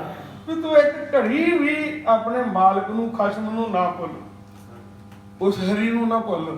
ਇਹ ਸੱਚਾਈ ਆ। ਭਾਵੇਂ ਕੋਈ ਰੱਬ ਨੂੰ ਮੰਨਦਾ ਹੋਵੇ ਤੇ ਜੇ ਨਾ ਮੰਨਦਾ ਹੋਵੇ, ਮਰਨਾ ਇੱਕ ਟਲ ਸੱਚਾਈ ਹੈ। ਜੋ ਜੰਮਿਆ ਉਹਨੇ ਦੁਨੀਆ ਤੋਂ ਜਾਣਾ। ਸੋ ਇਸ ਵਾਸਤੇ ਜਿਹੜੀ ਮਾਂ ਦੀ ਅਸੀਸ ਹੈ, ਉਹ ਜਾਣ ਤੋਂ ਪਹਿਲਾਂ ਆਪਣਾ ਜੀਵਨ ਸਫਲ ਕਰ ਲਵੇ। ਸੋ ਜਿਹੜੀ ਰਿਟਾਇਰਮੈਂਟ ਆ, ਅਸੀਂ ਉਹਨਾਂ ਨੂੰ ਬੇਨਤੀ ਕਰਾਂਗੇ ਕਿ ਅੱਗੇ 50 ਸਾਲ ਤੋਂ ਪਿੱਛੋਂ ਜਿਹੜੇ ਰਾਜੇ ਮਹਾਰਾਜੇ ਸੀ, ਉਹ ਵੀ ਆਪਣੀ ਜਿਹੜੀ ਹੈਗੀ ਆ ਉਹ ਲਾਈਫ ਛੱਡ ਕੇ ਤੇ ਉਹ ਆਪਣਾ ਪਛਤਾਪ ਕਰਦੇ ਸੀ ਵੀ ਪਤਾ ਨਹੀਂ ਮੈਂ ਜੀਵਨ ਦੇ ਵਿੱਚ ਕਿੰਨਾ ਕੋਈ ਅਣਜਾਣੇ ਗਲਤ ਕੰਮ ਕੀਤੇ, ਉਹ ਰੱਬ ਦਾ ਸਿਮਰਨ ਕਰਦੇ ਸੀ। ਤੇ ਜਿਹੜੀ ਸਾਨੂੰ ਇਹਦੇ ਜਿਹੜੇ ਹੈਗੀ ਆ, ਇਹ ਰਿਟਾਇਰਮੈਂਟ ਮਗਰੋਂ ਸੇਵਾ ਵਾਸਤੇ ਕਹਿੰਦੇ, ਵਿਦਿਆ ਲਈ ਆਓ ਤੇ ਸੇਵਾ ਲਈ ਜਾਓ। ਤੇ ਰਿਟਾਇਰਮੈਂਟ ਮਗਰੋਂ ਇਹ ਨਹੀਂ ਹੁੰਦਾ ਵੀ ਘਰੇ ਜਾ ਕੇ ਵਿਹਲੇ ਬੈਠੇ ਰਹੋ। ਉਦੋਂ ਮਗਰੋਂ ਫਰਜ਼ ਬਣਦਾ ਕਿ ਅਸੀਂ ਜਿਹੜੀਆਂ ਸਮਾਜ ਦੀਆਂ ਜਿਹੜਾ ਕੁਝ ਅਸੀਂ ਸਰਵਿਸ ਦੇ ਵਿੱਚ ਨਹੀਂ ਕਰ ਸਕੇ, ਉਹ ਅਸੀਂ ਬਾਹਰ ਬੈਠ ਕੇ ਅਸੀਂ ਇਸੇ ਕਰਕੇ ਪੰਨੂ ਨਾਲ ਲਾਇਆ ਕਿ ਜਿਹੜੀਆਂ ਬਰੀਕੀਆਂ ਸਾਨੂੰ ਦੱਸੇ, ਕਿਉਂਕਿ ਵੀ ਕੀ ਪ੍ਰੋਬਲਮ ਆ, ਅਸੀਂ ਕੀ ਆ ਜਿਹੜੀਆਂ ਕਰਕੇ ਉਹ ਫੈਸਲੇ ਹੁਣ ਤੱਕ ਨਹੀਂ ਹੋਏ। ਇਹਨਾਂ ਨੇ ਬਹੁਤ ਕੰਮ ਕੀਤੇ, ਪਰ ਅਸੀਂ ਕਹਿੰਦੇ 100% ਇਹਦੇ ਸਿਸਟਮ ਦੇ ਵਿੱਚ ਰਹਿ ਕੇ ਉਹ ਕੰਮ ਨਹੀਂ ਕਰ ਸਕਦੇ। ਜਿਹੜੀ ਬਾਹਰੋਂ ਅਸੀਂ ਰੌਲਾ ਪਾਵਾਂਗੇ, ਫਿਰ ਸਾਡੇ ਅਫਸਰ ਦੇ ਉੱਤੇ ਵੀ ਆਊਗਾ ਵੀ ਤੂੰ ਕਿਉਂ ਨਹੀਂ ਕਰਦਾ। ਤੇ ਜਦੋਂ ਬਾਹਰ ਰੌਲਾ ਹੀ ਨਹੀਂ, ਉਹ ਕਹਿੰਦੇ ਵੀ ਤੈਨੂੰ ਤਕਲੀਫ ਕੀ ਹੈ। ਜਦੋਂ ਤੈਨੂੰ ਤਕਲੀਫ ਆ ਫਿਰ ਦੱਸ, ਕੋਈ ਗੱਲ ਤਾਂ ਕਰਦਾ ਹੀ ਨਹੀਂ। ਸੋ ਹੁਣ ਤੱਕ ਅਸੀਂ ਗੱਲਾਂ ਨਾ ਕਰਕੇ, ਸਾਡੀ ਚੁੱਪ ਹੀ ਸਾਡੀ ਬਰਬਾਦੀ ਦਾ ਕਾਰਨ ਆ। ਇੱਕੋ ਹੀ ਤੁਹਾਨੂੰ ਦੱਸਦੇ ਕਿ ਜਿਹੜੀ ਸਾਡੀ ਪੜ੍ਹਿਆ ਲਿਖਿਆ ਦੀ ਸਮਾਜ ਦੀ ਚੁੱਪੀ ਹੈ। ਜਿਹੜੇ ਅਸੀਂ ਕਹਿੰਦੇ ਅਸੀਂ ਬਹੁਤ ਵੱਡੇ ਵਕੀਲ ਆ, ਜਿਹੜੇ ਅਸੀਂ ਕਹਿੰਦੇ ਬਹੁਤ ਅਸੀਂ ਸਮਾਜ ਸੇਵਕ ਆ, ਜਿਹੜੇ ਅਸੀਂ ਕਹਿੰਦੇ ਕਿ ਬਹੁਤ ਕੁਝ ਅਸੀਂ ਆਪਣੇ ਲਈ ਕੀਤਾ। ਅਸੀਂ ਸਮਾਜ ਵਾਸਤੇ ਜਦੋਂ ਅਸੀਂ ਮੁਲਕ ਦਾ ਰਾਜਾ ਚੁਣਨਾ, ਘੱਟੋ ਘੱਟ ਉਹਦੇ ਵਾਸਤੇ ਤਾਂ ਅਸੀਂ ਆਪਣੇ ਦਿਮਾਗ ਕੋ, ਖਾਸ ਕਰਕੇ ਲਿਖਾਰੀ ਵਰਗ, ਚਿੰਤਤ ਵਰਗ, ਉਹਨੂੰ ਜ਼ਰਾ ਇਸ ਬਾਰੇ ਜ਼ਰੂਰ ਚਿੰਤਾ ਕਰਨੀ ਚਾਹੀਦੀ ਹੈ। ਅਸੀਂ ਤੁਹਾਨੂੰ ਸਾਫ਼ ਦੱਸ ਦਿੰਦੇ ਹਾਂ, ਭਾਵੇਂ ਸਾਡੇ ਕੱਪੜੇ ਕਿਹੜੇ ਪਾਏ ਆ ਤੇ ਕੁਛ, ਇਹ ਚੀਜ਼ ਤੁਸੀਂ ਬਿਲਕੁਲ ਨੂੰ ਨਜ਼ਰ ਅੰਦਾਜ਼ ਕਰੋ। ਅਸੀਂ ਇੱਕ ਗੱਲ ਤੁਹਾਨੂੰ ਕਹਿੰਦੇ ਹਾਂ ਕਿ ਰੱਬ ਨੇ ਜਿੰਨੇ ਵੀ ਭੇਜੇ ਆ, ਚਾਹੇ ਉਹ ਝੁੱਗੀ ਵਾਲਾ ਤੇ ਚਾਹੇ ਮਹੱਲਾ ਵਾਲਾ, ਉਹ ਸਾਰੇ ਇੱਕ ਨੰਬਰ 'ਚ ਆਏ ਆ। ਕੱਚ ਆਏ ਆ। ਤੁਹਾਨੂੰ ਲੱਗਦਾ ਕਿ ਵਿੱਚ 2 ਨੰਬਰ ਦੇ ਵੀ ਕੋਈ ਆਇਆ ਹੋਵੇ? ਤੁਹਾਡੇ ਮਨ ਵਿੱਚ ਕਿਸੇ ਦੇ ਸ਼ੰਕਾ ਹੋਵੇ ਵੀ ਆ ਰੱਬ ਨੇ 2 ਨੰਬਰ 'ਚ ਭੇਜਿਆ, ਸਾਨੂੰ ਦੱਸ ਸਕਦੇ ਅਸੀਂ? ਕੋਈ 2 ਨੰਬਰ ਦਾ ਦੇਖਿਆ ਬੰਦਾ ਹੈ? ਤੇ ਫਿਰ 2 ਨੰਬਰ ਦੇ ਬਣ ਕਿੱਦਾਂ ਗਏ? ਇੱਕ ਪੁੱਛਾ, ਜਦ ਖਸ਼ਮ ਨੇ ਤੇ ਸਾਡੇ ਨੇ 1 ਨੰਬਰ 'ਚ ਭੇਜੇ ਸਰ। ਤੇ ਸਾਨੂੰ ਬਾਣੀ ਵੀ ਕਹਿੰਦੇ ਆ ਵੀ ਸਾਰੇ ਏਕ ਨੂਰ ਤੇ ਸਭ ਜਗ ਉਪਜਿਆ, ਕੌਣ ਭਲੇ ਗੋਬਿੰਦ। ਪਰ ਜਿਹਨੂੰ ਕੋਈ ਮਾਂ-ਬਾਪ ਜਗਾਉਣ ਵਾਲਾ, ਸਮਾਜ ਜਗਾਉਣ ਵਾਲਾ, ਉਹ ਜਾਗ ਪਿਆ। ਇੱਕ ਤਾਂ ਜਿਹੜਾ ਹੈਗਾ ਅਸੀਂ ਸੰਸਾਰਕ ਤੌਰ ਤੇ ਜਾਗਦੇ ਆ, ਇੱਕ ਆਤਮਿਕ ਤੌਰ ਤੇ ਜਿਹੜੇ ਜਾਗ ਪੈਂਦੇ ਇਨਸਾਨ। ਸੰਸਾਰ ਤੌਰ ਤੇ ਤਾਂ ਅਸੀਂ ਜਿਹੜੇ ਤੁਰੇ ਹੀ ਫਿਰਦੇ ਆ, ਸਾਰਾ ਸੰਸਾਰ ਹੀ ਤੁਰਿਆ ਫਿਰਦਾ। ਆਤਮਿਕ ਤੌਰ ਤੇ ਅਸੀਂ ਕਿੰਨੇ ਕੁ ਜਾਗਦੇ ਆ, ਅਸੀਂ ਆਪਣੇ ਆਪ ਦੇ ਵਿੱਚ ਆਪਣੇ ਆਪ ਨਾਲ ਕਿੰਨੇ ਕੁ ਜੁੜੇ ਆ। ਸੋ ਅੱਜ ਬਹੁਤ ਵੱਡੀ ਲੋੜ ਆ। ਤੁਹਾਡੀ ਇਹ 2 ਲਿਖੇ ਹੋਏ ਸ਼ਬਦ, ਤੁਹਾਡਾ ਕੀਤਾ ਹੋਇਆ ਟਵੀਟ, ਤੁਹਾਡਾ ਕੀਤਾ ਹੋਇਆ ਭਾਸ਼ਣ, ਤੁਹਾਡੀਆਂ ਕੀਤੀਆਂ ਹੋਈਆਂ ਸਮਾਜ ਨੂੰ ਕਰਨ ਵਾਸਤੇ ਗੱਲਾਂ, ਅਸੀਂ ਸਾਨੂੰ ਪੁੱਛਦੇ ਸੀ ਪੱਤਰਕਾਰ, ਬਾਬਾ ਜੀ ਤੁਹਾਨੂੰ ਕਿੰਨੇ ਸਾਲ ਹੋ ਗਏ? ਕਿ 2008 ਤੋਂ ਤਾਂ ਅਸੀਂ ਵਾਹਵਾ ਰੌਲਾ ਪਾ ਰਹੇ। ਕਹਿੰਦੇ ਕੋਈ ਮੰਨਦਾ ਤਾਂ ਹੈ ਨਹੀਂ, ਤੁਸੀਂ ਹਰ ਵੇਲੇ। ਅਸੀਂ ਕਿਹਾ ਅਸੀਂ ਆਸਾਬੰਦ ਆ, ਨਿਰਾਸ਼ਾਬੰਦ ਨਹੀਂ। ਸਾਨੂੰ ਆਸ ਆ ਕਿ ਅੱਜ ਨਹੀਂ, ਅਸੀਂ ਤਾਂ ਖਸਮ ਦਾ ਹੋਕਾ ਕੋਈ ਦੇ ਰਹੇ ਆ। ਸਾਨੂੰ ਆਸ ਆ ਤੇ ਸਾਨੂੰ ਵਿਸ਼ਵਾਸ ਵੀ ਆ ਕਿ ਜਿਹੜਾ ਹੈ, ਜਿੱਦਣ ਤੁਸੀਂ ਸਾਰੇ ਜਾਗ ਪਏ, ਜਿੱਦਣ ਲੀਡਰ ਬੋਲਣ ਲੱਗ ਪਿਆ ਉਦੋਂ ਅਸੀਂ ਸਮਝਾਂਗੇ ਤੁਸੀਂ ਬੋਲੇ ਆ, ਲੀਡਰ ਨਹੀਂ ਸੀ ਬੋਲਦੇ ਨਾ ਅੱਗੇ ਬੋਲੇ ਸੀ। ਜਦੋਂ ਤੁਸੀਂ ਬੋਲੋਗੇ ਉਦੋਂ ਲੀਡਰ ਇਥੋਂ ਆਵਾਜ਼ ਸ਼ੁਰੂ ਕਰਿਆ ਕਰਨਗੇ, ਪਵਨ ਗੁਰੂ ਪਾਣੀ ਪਿਤਾ ਮਾਤਾ ਧਰਤ ਮਹਤ। ਹੁਣ ਤਾਂ ਅਸੀਂ ਕੁਦਰਤ ਦੀ ਸੇਵਾ ਕਰ ਰਹੇ। ਅਸੀਂ ਇਹਨਾਂ ਨੂੰ ਚਾਹੁੰਦੇ ਸੀ ਵੀ ਆਪਾਂ ਇੱਕ ਪ੍ਰੈਸ ਕਾਨਫਰੰਸ ਚੰਡੀਗੜ੍ਹ ਦੇ ਵਿੱਚ ਕਰੀਏ। ਸਾਡੇ ਜਿਹੜੇ ਬਹੁਤ ਹੀ ਸਤਿਕਾਰਯੋਗ ਖੁਸ਼ਹਾਲ ਲਾਲੀ ਜੀ, ਇਹਨਾਂ ਨੂੰ ਵੀ ਕਿਹਾ ਕਿ ਕਹਿੰਦੇ ਬਾਬਾ ਜੀ ਆਪਾਂ ਕਰਦੇ ਹਾਂ। ਫਿਰ ਸਾਡੇ ਪੰਡਤ ਜੀ ਹੁਣੀ ਸ਼ਰਮਾ ਜੀ, ਇਹ ਕਹਿੰਦੇ ਜੀ ਬਾਬਾ ਜੀ ਜਿੱਦਣ ਕਹੋ, ਪਰ ਸਾਡੇ ਕੋਲ ਆਪਣਾ ਟਾਈਮ ਨਹੀਂ ਸੀ। ਜਦੋਂ ਤੁਸੀਂ ਕਿਹਾ ਤੇ ਅਸੀਂ ਕਿਹਾ ਬਹੁਤ ਬਈ ਇੱਕ ਪੰਥ ਦੋ ਕਾਲ ਸਾਡਾ ਫ੍ਰੀ ਹੋ ਗਿਆ। ਤੁਹਾਡਾ ਸਾਰਿਆਂ ਦਾ ਦਿਲੋਂ ਧੰਨਵਾਦ ਕਰਦੇ ਹਾਂ। ਵਾਹਿਗੁਰੂ ਜੀ ਕਾ ਖਾਲਸਾ, ਵਾਹਿਗੁਰੂ ਜੀ ਕੀ ਫਤਿਹ।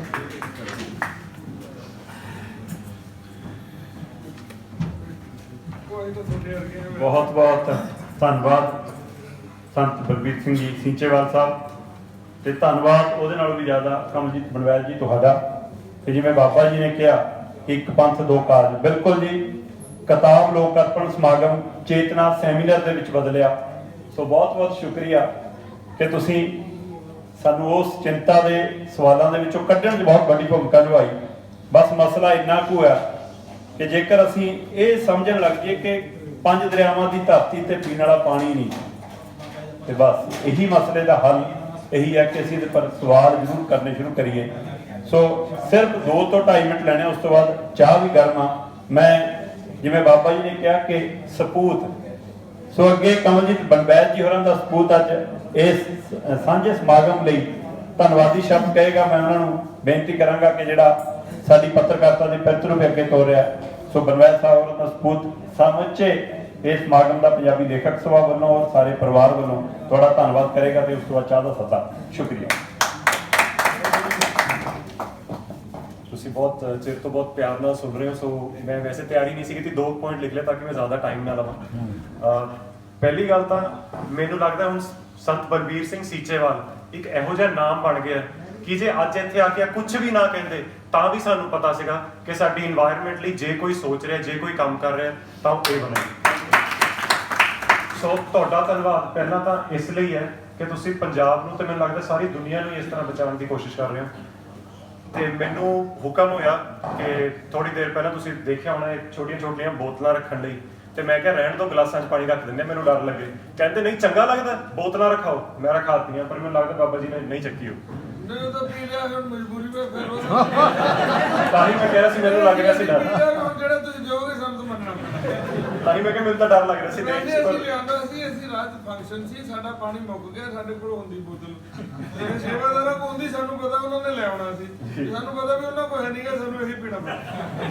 ਮੈਨੂੰ ਲੱਗਦਾ ਇਹ ਬੜੀ ਇਹ 'ਚ ਡੂੰਘੀ ਗੱਲ ਇਹ ਸੀਗੀ ਕਿ ਅਸੀਂ ਇਹ ਸੋਚ ਲੈਂਦੇ ਹਾਂ ਕਿ ਯਾਰ ਚੰਗਾ ਲੱਗਦਾ ਕਿਸੇ ਵਿਆਹ 'ਚ ਜਾ ਕੇ ਕਿਤੇ ਅਸੀਂ ਕੈਂਪਰ ਤਾਂ ਲਾ ਨਹੀਂ ਸਕਦੇ। ਲੋਕਾਂ ਨੇ ਕਹਿਣਾ ਲੈ ਇਹਨਾਂ ਤੋਂ ਬੋਤਲਾਂ ਹੀ ਰੱਖ ਹੋਈਆਂ ਪਾਣੀ ਦੀਆਂ। ਸ਼ਾਇਦ ਇੱਥੋਂ ਸ਼ੁਰੂਆਤ ਕਰਨੀ ਪਹਿਲਾਂ ਜ਼ਰੂਰੀ ਹੈ ਕਿ ਸਾਨੂੰ ਪੰਜਾਬੀਆਂ ਨੂੰ ਨਾ ਬੜੀ ਅਣਖ ਕਹਿ ਲਈਏ ਉਹਨੂੰ, ਪਰ ਈਗੋ ਹੀ ਹੁੰਦੀ ਹੈ ਵੀ ਯਾਰ ਪਾਣੀ ਦੀਆਂ ਬੋਤਲਾਂ ਰੱਖਾਂਗੇ ਬਿਸਲੇਰੀ ਦੀਆਂ। ਇਹ ਵੀ ਥੋੜੀ ਬਦਲਣ ਦੀ ਲੋੜ ਹੈ। KS ਪੰਨੂ ਜੀ ਬੈਠੇ ਨੇ। ਮੈਂ ਪਿਛਲੀ ਵਾਰ ਜਦੋਂ ਮੈਂ ਇਹਨੂੰ ਅੰਕਲ ਹੀ ਕਹਿੰਦਾ, ਇੰਨੇ ਸਾਲਾਂ ਤੋਂ ਜਾਣਦੇ, ਪਿਛਲੀ ਵਾਰ ਘਰੇ ਆਏ ਸੀ ਤਾਂ ਮੈਂ ਇਹਨੂੰ ਦੱਸਿਆ ਕਿ ਮੈਂ ਜਦੋਂ ਐਜ਼ ਅ ਰਿਪੋਰਟਰ ਟ੍ਰਿਬਿਊਨ ਲਈ ਕੰਮ ਕੀਤਾ ਤਾਂ ਕਿਤੋਂ ਨਾ ਕਿਤੋਂ ਇਹਨਾਂ ਦਾ ਮੈਂਸ਼ਨ ਆ ਜਾਣਾ। ਕਿਸੇ ਨੇ ਕਹਿ ਦੇਣਾ ਜੀ ਅਸੀਂ ਜਦੋਂ ਆਹ ਕੰਮ ਕਰਦੇ ਸੀਗੇ, ਪੰਨੂ ਸਾਹਿਬ ਉਦੋਂ ਜ਼ਿਆਦਾਤਰ ਤਾਂ PPCB ਦੇ ਚੇਅਰਮੈਨ ਸੀਗੇ ਤੇ ਉਹਨਾਂ ਨੇ ਐ ਕੀਤਾ। ਇਸ ਤੋਂ ਪਹਿਲਾਂ ਮੈਂ ਜ਼ੀ ਪੰਜਾਬੀ ਲਈ ਇੱਕ ਸ਼ੋਅ ਲਈ ਕੰਮ ਕਰ ਰਿਹਾ ਸੀਗਾ। ਉੱਥੇ ਬਾਈ ਚਾਂਸ ਮੈਂ ਤੁਹਾਨੂੰ ਗੱਲ ਦੱਸੀ ਸੀ, ਹੁਸ਼ਿਆਰਪੁਰ ਦੀ ਕੋਆਪਰੇਟਿਵ ਸੁਸਾਇਟੀ ਸੀ, ਉਹਨੇ ਬੜਾ ਕਮਾਲ ਦਾ ਕੰਮ ਕੀਤਾ। ਉਹਨਾਂ ਨੇ ਬਾਈ ਚਾਂਸ ਜ਼ਿਕਰ ਕੀਤਾ ਕਿ ਐਵੇਂ ਨਾ KS ਪੰਨੂ ਜੀ IAS ਸੀਗੇ ਤੇ ਉਹਨਾਂ ਨੇ ਆ ਬੜੇ ਵਧੀਆ ਕੰਮ ਕੀਤੇ। ਸੋ ਇਹ ਬੰਦੇ ਹੀ ਬੜੇ ਵਧੀਆ ਨੇ, ਮੈਨੂੰ ਲੱਗਦਾ ਇੰਨਾ ਹੀ ਕਹਿਣਾ ਕਾਫੀ ਹੈ। ਪ੍ਰੋਫੈਸਰ ਪਰਵਿੰਦਰ ਬੈਠੇ ਨੇ, ਇਹਨਾਂ ਨੇ ਜ਼ਿਕਰ ਕੀਤਾ ਜਦੋਂ ਮੈਂ ਪੱਤਰਕਾਰੀ ਸ਼ੁਰੂ ਕੀਤੀ ਤੇ ਮੈਨੂੰ ਬਿਲਕੁਲ ਯਾਦ ਹੈ, ਮੈਨੂੰ ਸਟੋਰੀਜ਼ ਵੀ ਯਾਦ ਆ ਕੀ ਸੀਗੀਆਂ। ਪਰ ਵਧੀਆ ਗੱਲ ਇਹ ਹੈ ਕਿ ਅੱਜ ਇੰਨਾ ਪਿਆਰ ਕਰਦੇ ਨੇ ਤੇ ਅੱਜ ਜੋ ਇਹਨਾਂ ਨੇ ਕਿਹਾ ਹੋਇਆ ਕਹਿ ਲਓ ਕਿ ਇੱਕ ਕੌੜੀ ਜੀ ਚੀਜ਼ ਨੂੰ ਚਾਸ਼ਨੀ 'ਚ ਡੁਬੋਤਾ। ਜਦੋਂ ਉਦੋਂ ਫੋਨ ਆਇਆ ਸੀਗਾ ਵੀ ਤੂੰ ਸਟੋਰੀਆਂ ਕਰ ਰਿਹਾ, ਤਦੋਂ ਮੈਂ ਕਿਵੇਂ ਡਰਿਆ ਸੀ ਮੈਨੂੰ ਪਤਾ। ਪਰ ਖੈਰ ਮੈਂ ਨਵਾਂ ਸੀਗਾ ਜਰਨਲਿਜ਼ਮ ਤੇ PU 'ਚੋਂ ਜਰਨਲਿਜ਼ਮ ਕੀਤੀ ਸੀ ਤੇ ਮੈਂ ਕਿਹਾ PU 'ਚ ਤਾਂ ਕਿਸੇ ਨੂੰ ਨਹੀਂ ਬਖਸ਼ਣਾ। ਮੈਡਮ ਰੇਨੂਕਾ ਸਲਮਾਨ ਬੈਠੇ ਸੀ, ਉਹ ਚਲੇ ਗਏ ਤੇ ਮੈਂ ਨਵੇਂ PRO ਆਏ ਸੀਗੇ, ਦੂਜੇ ਤੀਜੇ ਦਿਨ ਹੀ ਖਬਰ ਲਾਤੀ ਸੀ। ਉਹਨਾਂ ਨਾਲ ਵੀ ਮੇਰੀ ਸ਼ੁਰੂਆਤ ਐਵੇਂ ਹੋਈ, ਪਰ ਚਲੋ ਜਿੰਨਾ ਪਿਆਰ ਹੈ ਉਹ ਵੀ ਮਿਲਦੇ ਨੇ। ਸੋ ਮੈਨੂੰ ਲੱਗਦਾ ਬੜੀ ਚੰਗੀ ਗੱਲ ਹੈ ਮੇਰੇ ਲਈ। Thank you sir. ਤੇ ਇੱਕ ਗੱਲ ਇਹ ਬੜੀ ਜ਼ਰੂਰੀ ਹੈ ਕਿ ਮੈਨੂੰ ਡਰ ਇਸ ਲਈ ਲੱਗ ਰਿਹਾ ਬੋਲਣ ਲਈ ਕਿ ਪ੍ਰੋਫੈਸਰ ਰੌਣਕੀ ਰਾਮ ਬੈਠੇ ਨੇ। ਮੇਰਾ ਪਿਛਲੇ ਸਾਲ ਸਾਈਨੋਪਸਿਸ ਸਬਮਿਸ਼ਨ ਸੀਗਾ PhD ਦਾ, ਉਹ ਬੇਸਿਕਲੀ ਅੱਧ ਵਿਚਾਲੇ ਜੇ ਕਹਿ ਲਓ ਸਾਈਨੋਪਸਿਸ ਸਬਮਿਸ਼ਨ ਹੁੰਦਾ ਤੇ ਸਰ ਡੀਨ ਸੀਗੇ, ਸਰ ਨੇ ਵਾਈਵਾ ਲਿਆ ਸੀਗਾ, ਵਾਈਵਾ ਤਾਂ ਕੀ ਲਿਆ ਸੀ, ਇੰਨੀ ਕਲਾਸ ਲਈ ਸੀ ਮੈਨੂੰ ਡਰ ਹੀ ਬੜਾ ਲੱਗੀ ਜਾਂਦਾ ਸਰ ਅੱਗੇ।